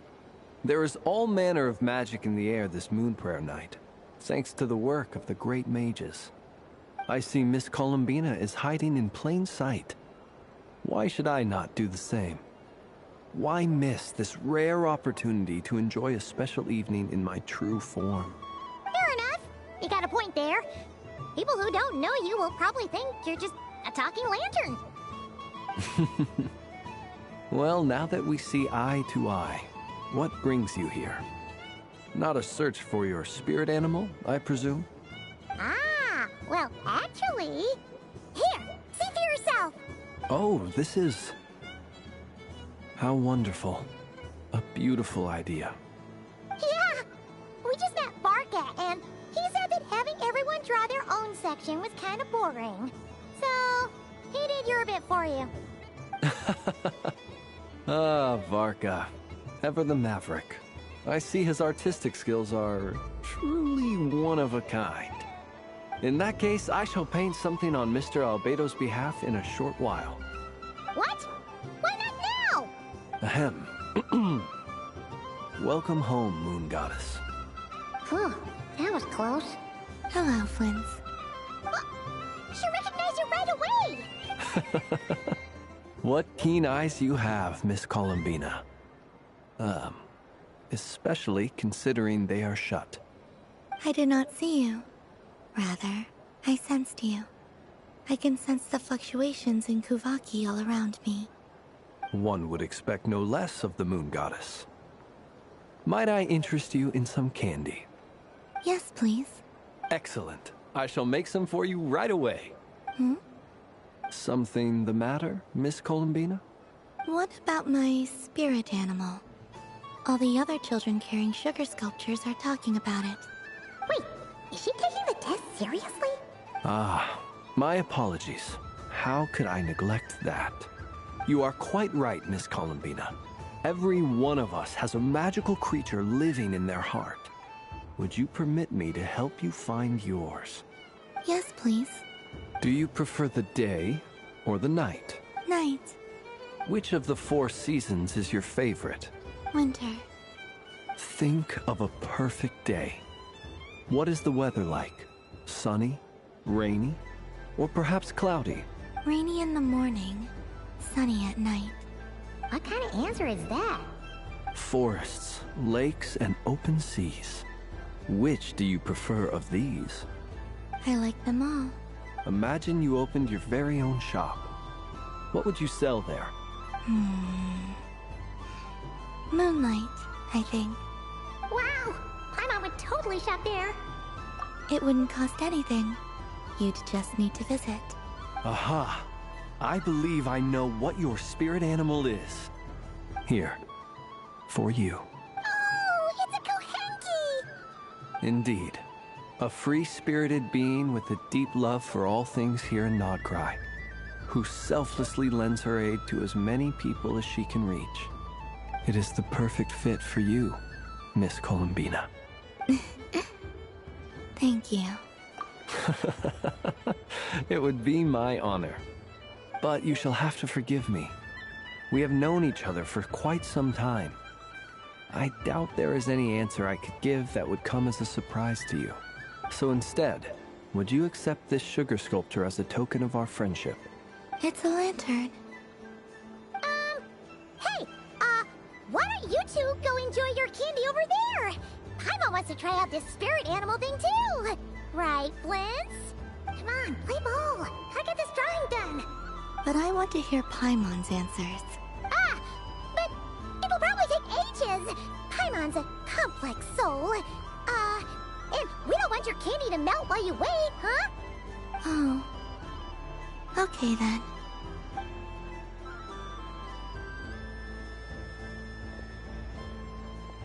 Phew. Nice excuse, Lady Paimon. That was some quick thinking. Yeah, no thanks to you. A little help next time.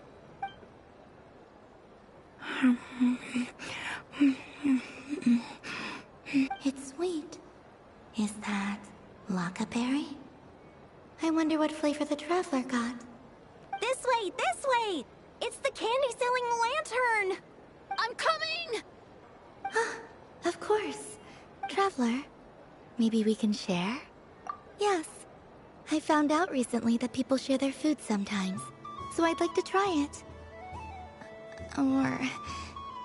is that a no? Thank you.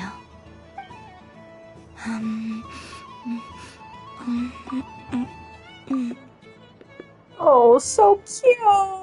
Look at the precious bean! Yours is a little more sour than mine. Here, you try it. Are you sure?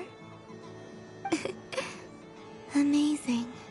My sugar sculpture has shrunk, yet my heart is filled with feelings of sweetness. I will remember this feeling. Sure.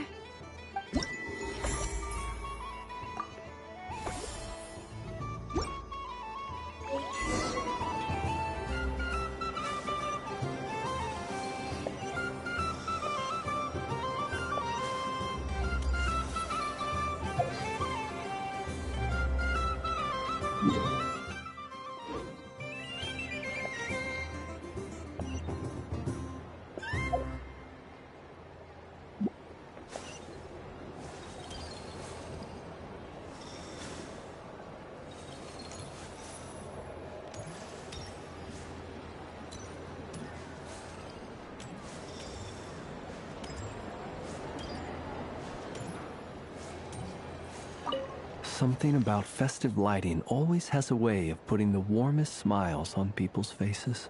This is most thoughtful of you, Miss Columbina. Kindness exudes from your heart like benevolent moonlight. Forgive me, but I shall have to enjoy this gift a little later. I hope that the flavor I chose is not the only one of its kind. If others were denied the chance to sample such kindness as you have shown to me, it would be a great pity indeed.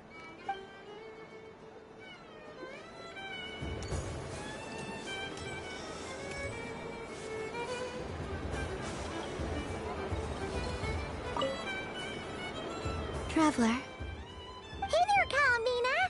Are you done checking out the festive amusements already? Are you sure you don't want to look around some more? You might not get another opportunity like this for a while. Right now, what I'd like to do is... Thank you. But I think I've had enough fun for one night. I've made plenty of precious memories. Really? You sure you don't want to have a little more fun out there? Final answer? Yes, I am sure.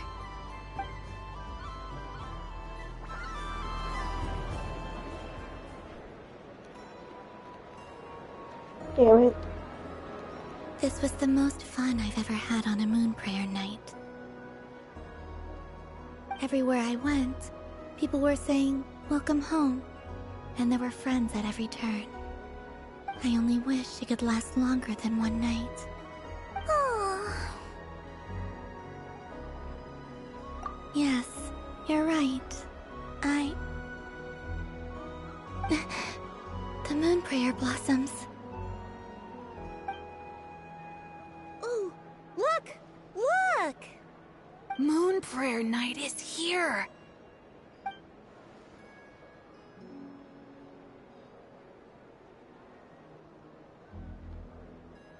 The moon. It's so beautiful. Happy moon prayer night, dear. Happy moon prayer night. Happy moon prayer night.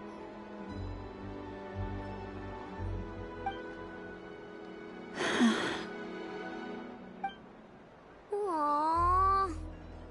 Huh.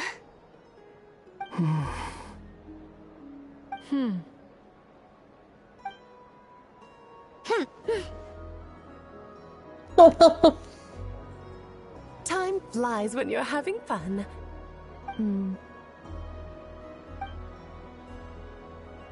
Oh, looks like the time has come. Columbina. You'll be heading off now? Yes, to the ruins you mentioned. And from there, back home to the moon. Wait! I know? At least... Take one of our craft shop's crumb cookies up to the moon with you. You know, for a snack. Sure, why not? The Curatorium of Secrets believes in proper farewells. No story should be left without a satisfactory endnote. Never. Farewells are an important affair for the Ratniki, too. We never know when we might meet again. Haha! And here I thought grand farewells wouldn't suit tonight's mood. But I suppose friendly passion is not to be stopped, eh? We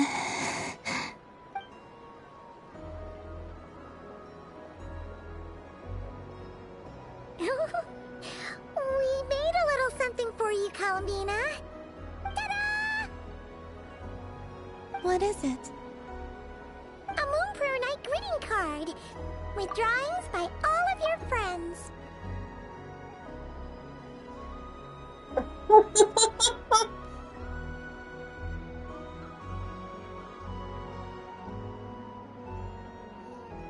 Oh, this is so cute. Wait, where's Nefer?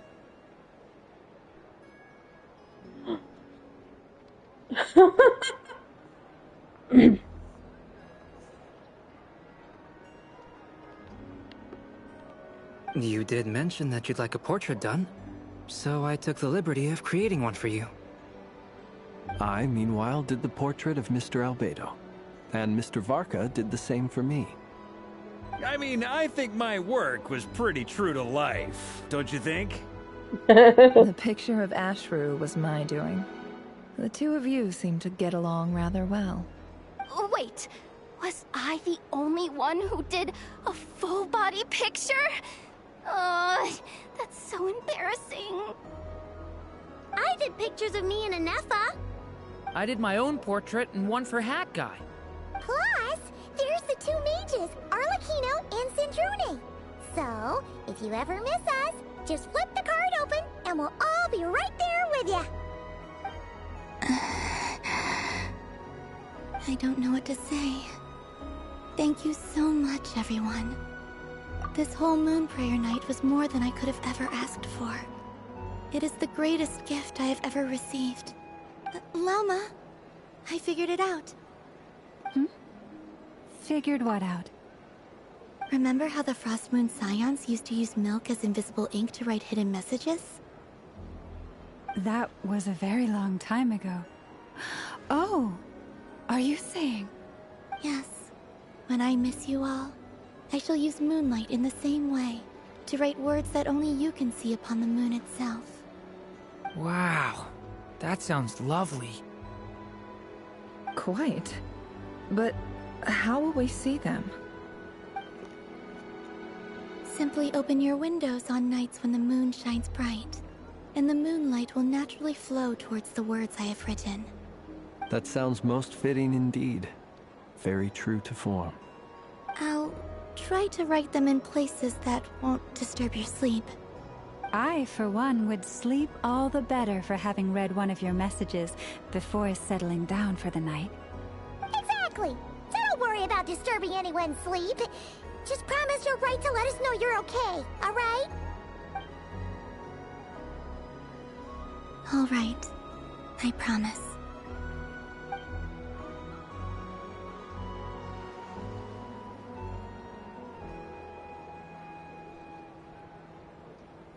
In that case, Columbina. I'm ready. Very well. Let's go.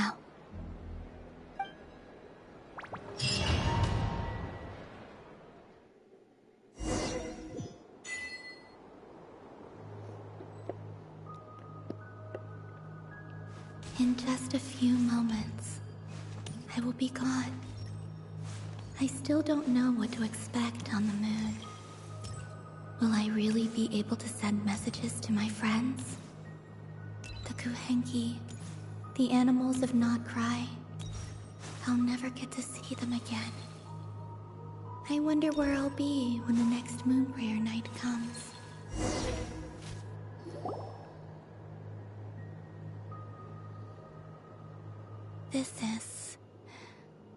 This is where the people of Hyperborea used to communicate with the moons.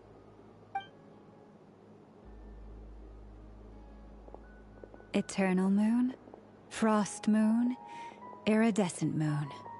When the power of all three converge... The gate to the moons shall open. The moon marrows are in position. Only the final step remains.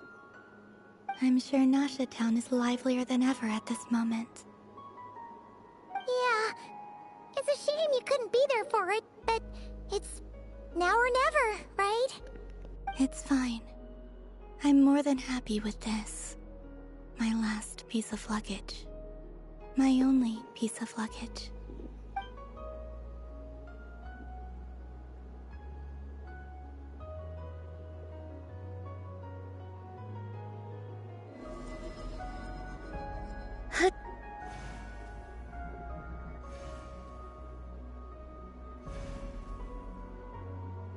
I can already feel the moon calling to me. Bye, Columbina.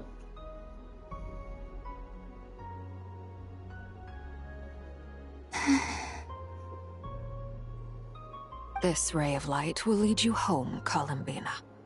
From now on, we will at last have a reason to pray to the true moon. Columbina. Yes?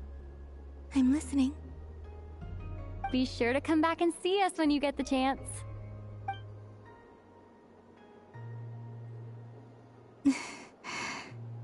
Of course. But if that chance doesn't come, then remember that you have friends on this planet. People who will miss Columbina. Yes, I will.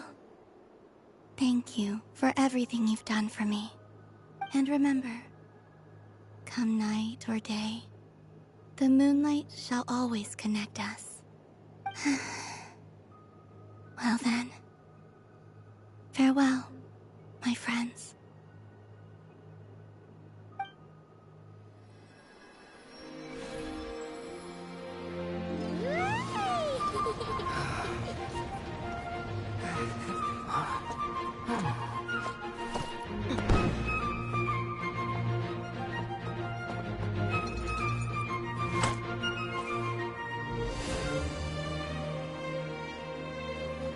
Thank you. This was my happiest night in Tevat.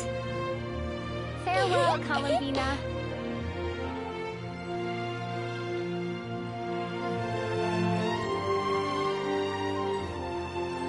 Okay, what's gonna happen?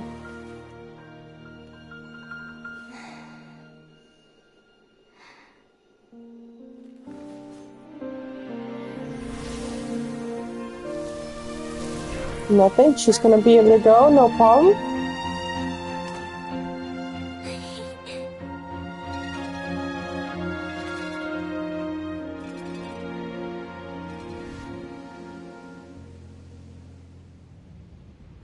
The moon really is closer than ever tonight. I fucking knew it.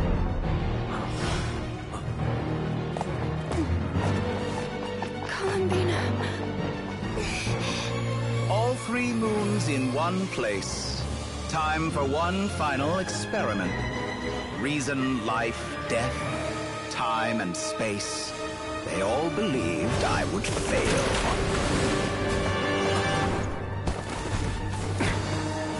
Bastard! How could this happen? But Tevat's primordial power never did belong to the throne of heaven. And now, they are mine.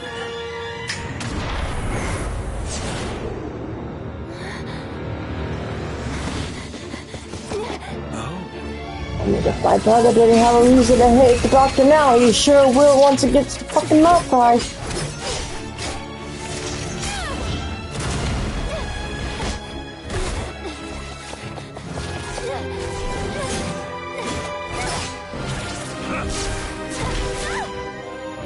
No, as long as I'm here.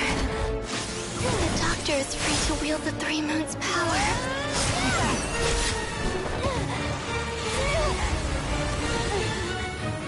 It's the only way.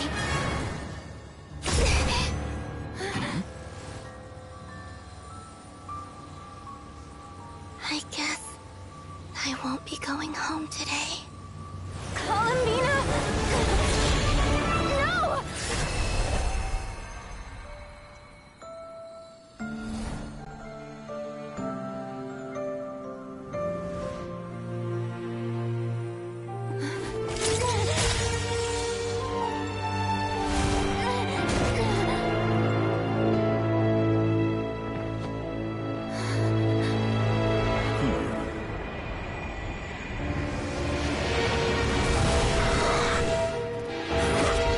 Stubborn world, do not try to control me.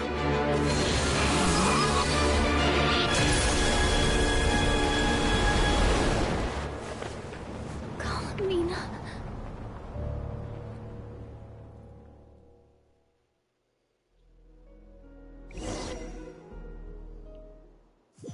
Knew it.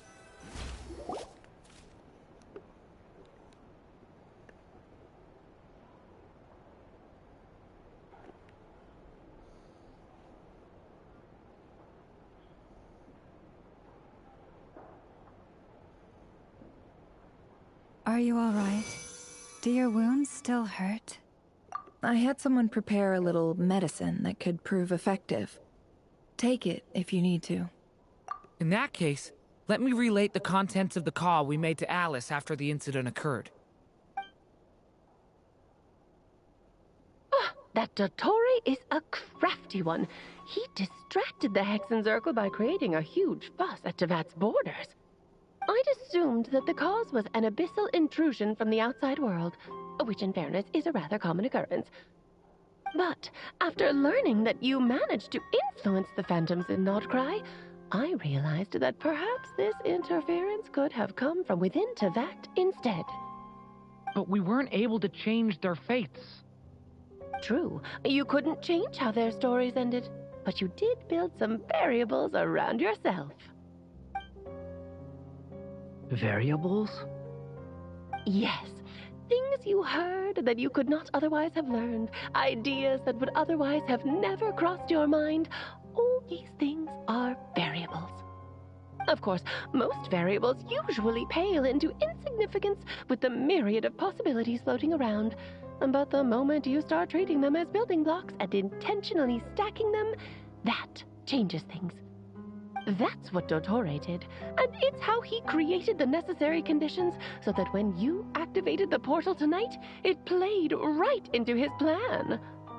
However, we have no way of knowing exactly what he did. Yeah, we also need to ascertain Columbina's status. And that about sums it up. As I suspected, Dottore has disappeared completely. If it's any consolation, he wasn't able to control Columbina as he might have wished to. Oh no!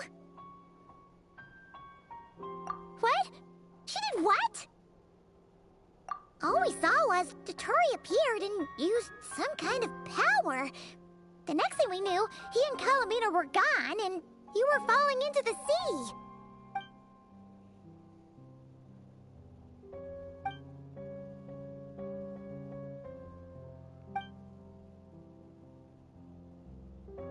So, Columbina intentionally opened the moon gate and escaped into the same mysterious world as Rerir and Thalindis. Sounds like bad news.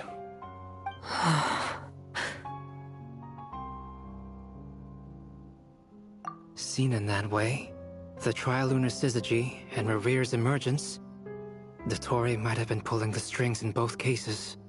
According to Miss Alice, he is attempting to transcend his destiny and finish an experiment that only a god might complete. An utter lunatic. Wait a sec, where's Hat Guy? Seems like he'd want to be here for this. He took off with the Dodo communication device after we spoke to Alice. He said he had a hunch that he wanted to investigate by himself. The look on his face was terrifying. I've never seen him like that before.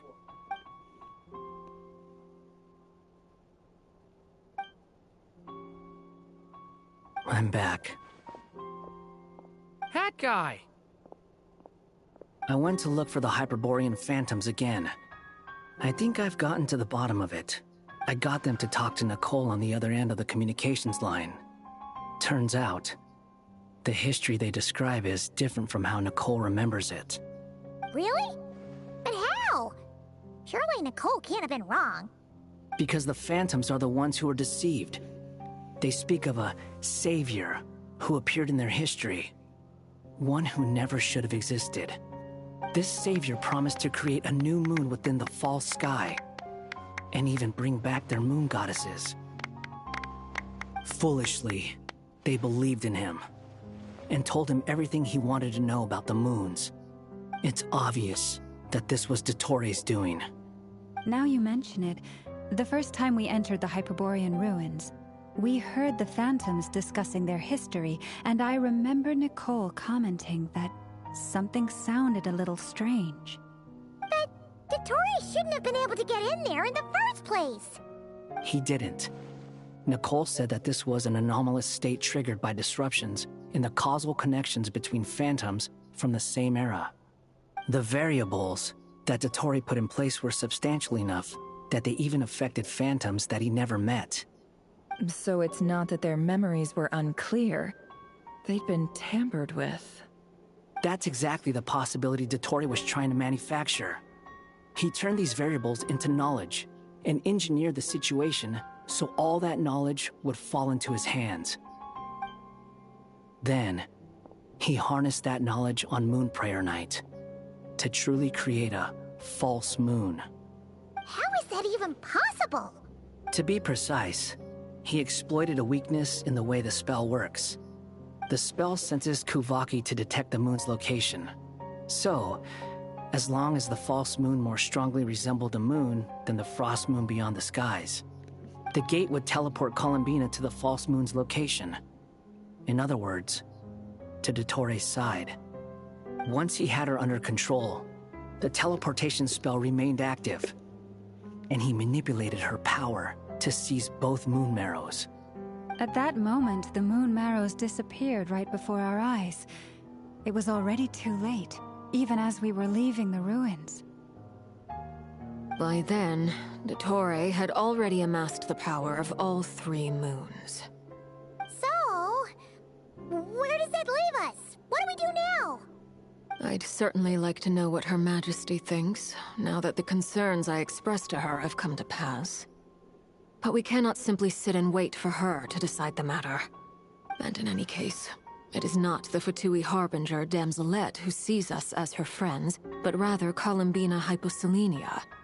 If, even in such extreme circumstances, Her Majesty will not lift the prohibition on Harbingers drawing steel against one another, then I will do as my heart demands.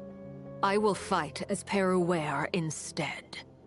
Oh, Arlecchino! Time is short, so her. I'll make the first move.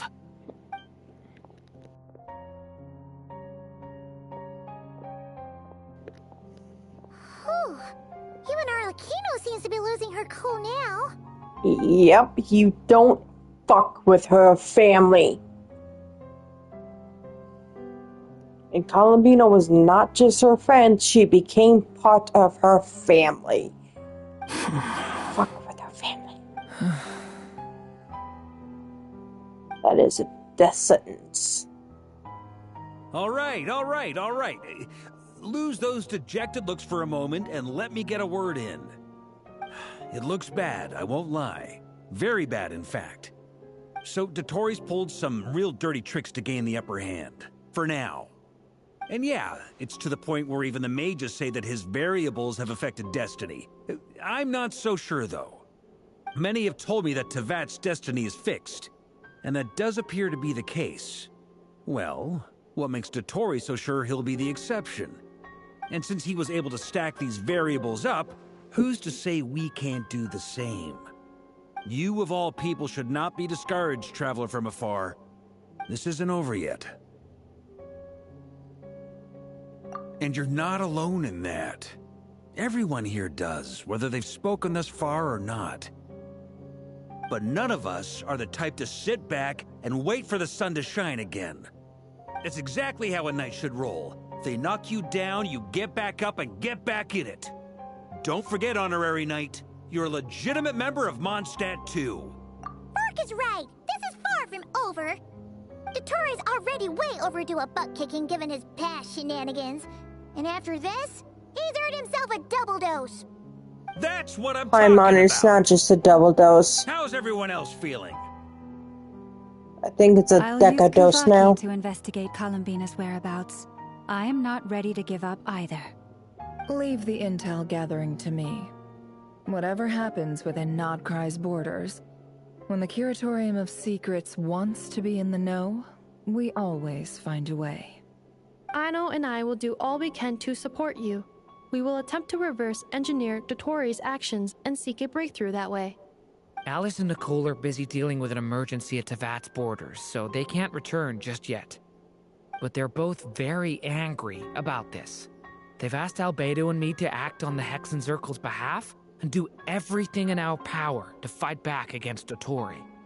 Are you ready then? We're going to have to conduct a lot of research, even in the early stages. I'll do my best.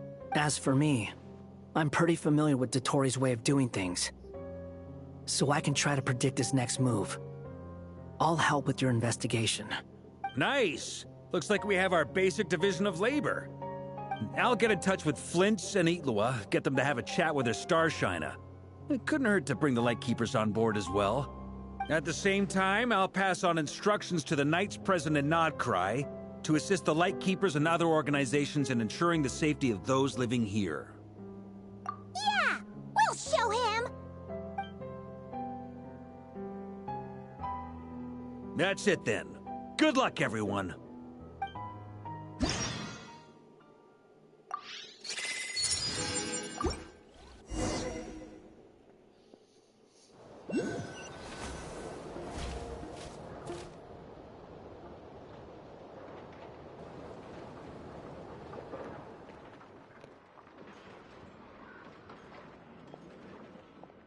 I never thought that Columbina would become my real name. It went from being a Fatui code name to something my friends call me. And remember, come night or day, the moonlight shall always connect us.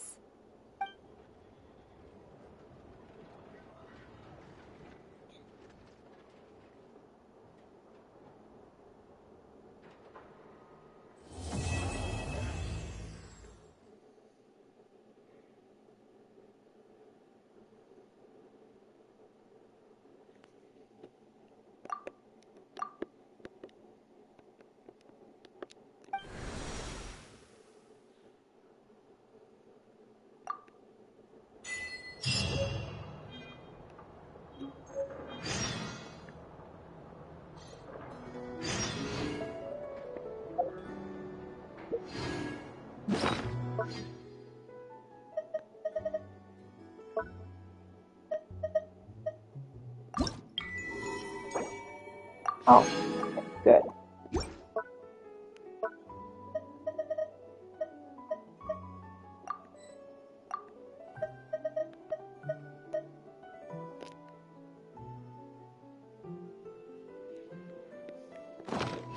If you ever see any stickers on my back, do me a favor and take them off.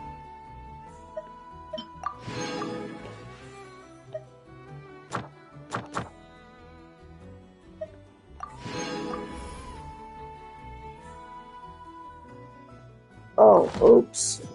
Malazines like to play pranks sometimes.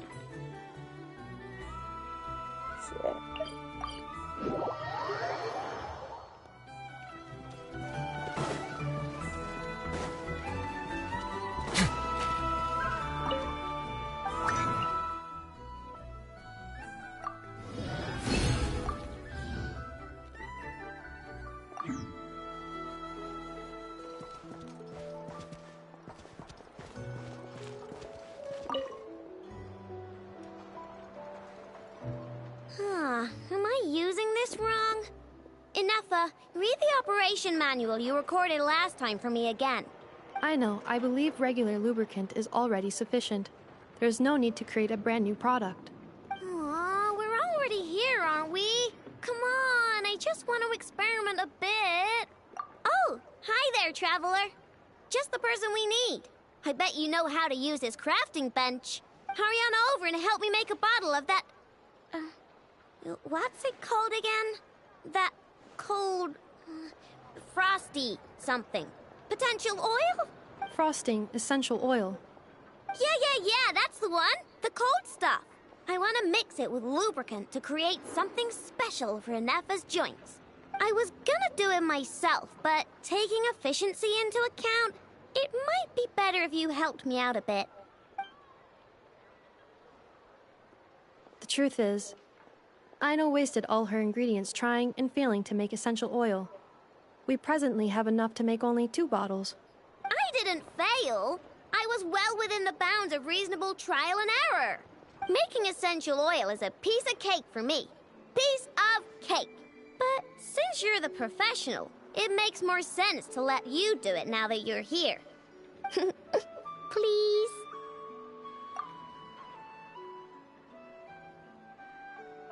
Wow, you really are a professional. Come on, Ineffa. Let's head back and mix up some lubricant. Trust me, this new lubricant is gonna solve your overheating issues. Easy peasy. All right, Aino, but my internal components are not actually overheating while I'm operational. Well, it doesn't hurt to be prepared. Thanks for the help. I only need 1 bottle though, so you keep the other one. Anyway, it's time we were going. Stop by and play when you have some free time.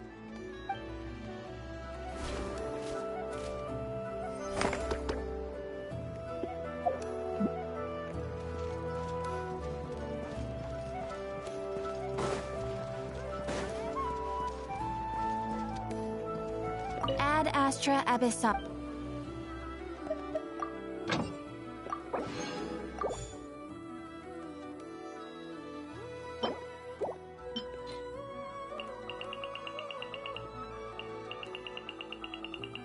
Yeah, there's no character bonus like I thought there would be.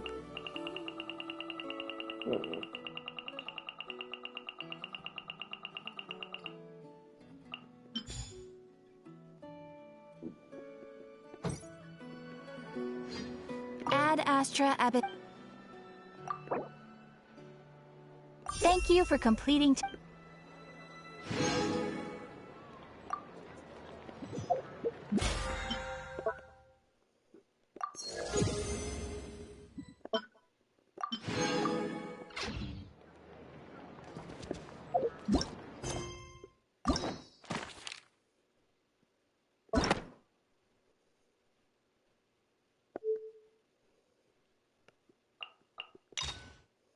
Oh, hey, I can do that now.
This realm is...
If you ever have any...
$63.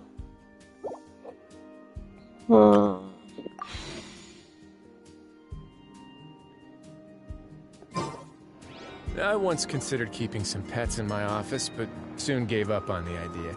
It's just not right to keep small animals where they won't be able to see the sun.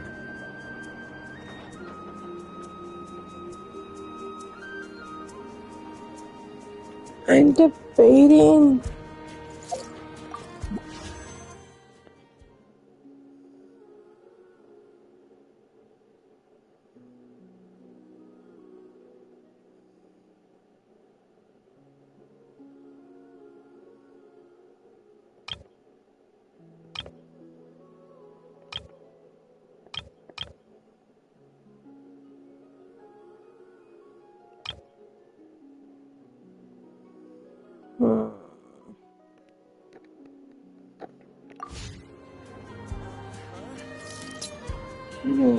Let me see, there's some extras.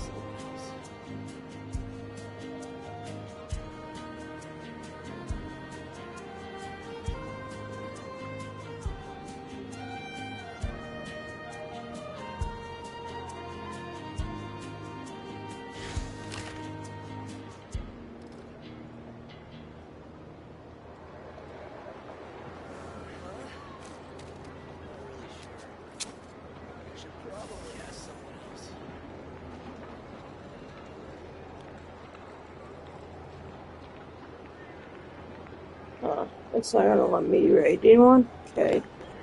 Well, I guess I'm gonna end it here. I'm going to bed. We'll continue this later.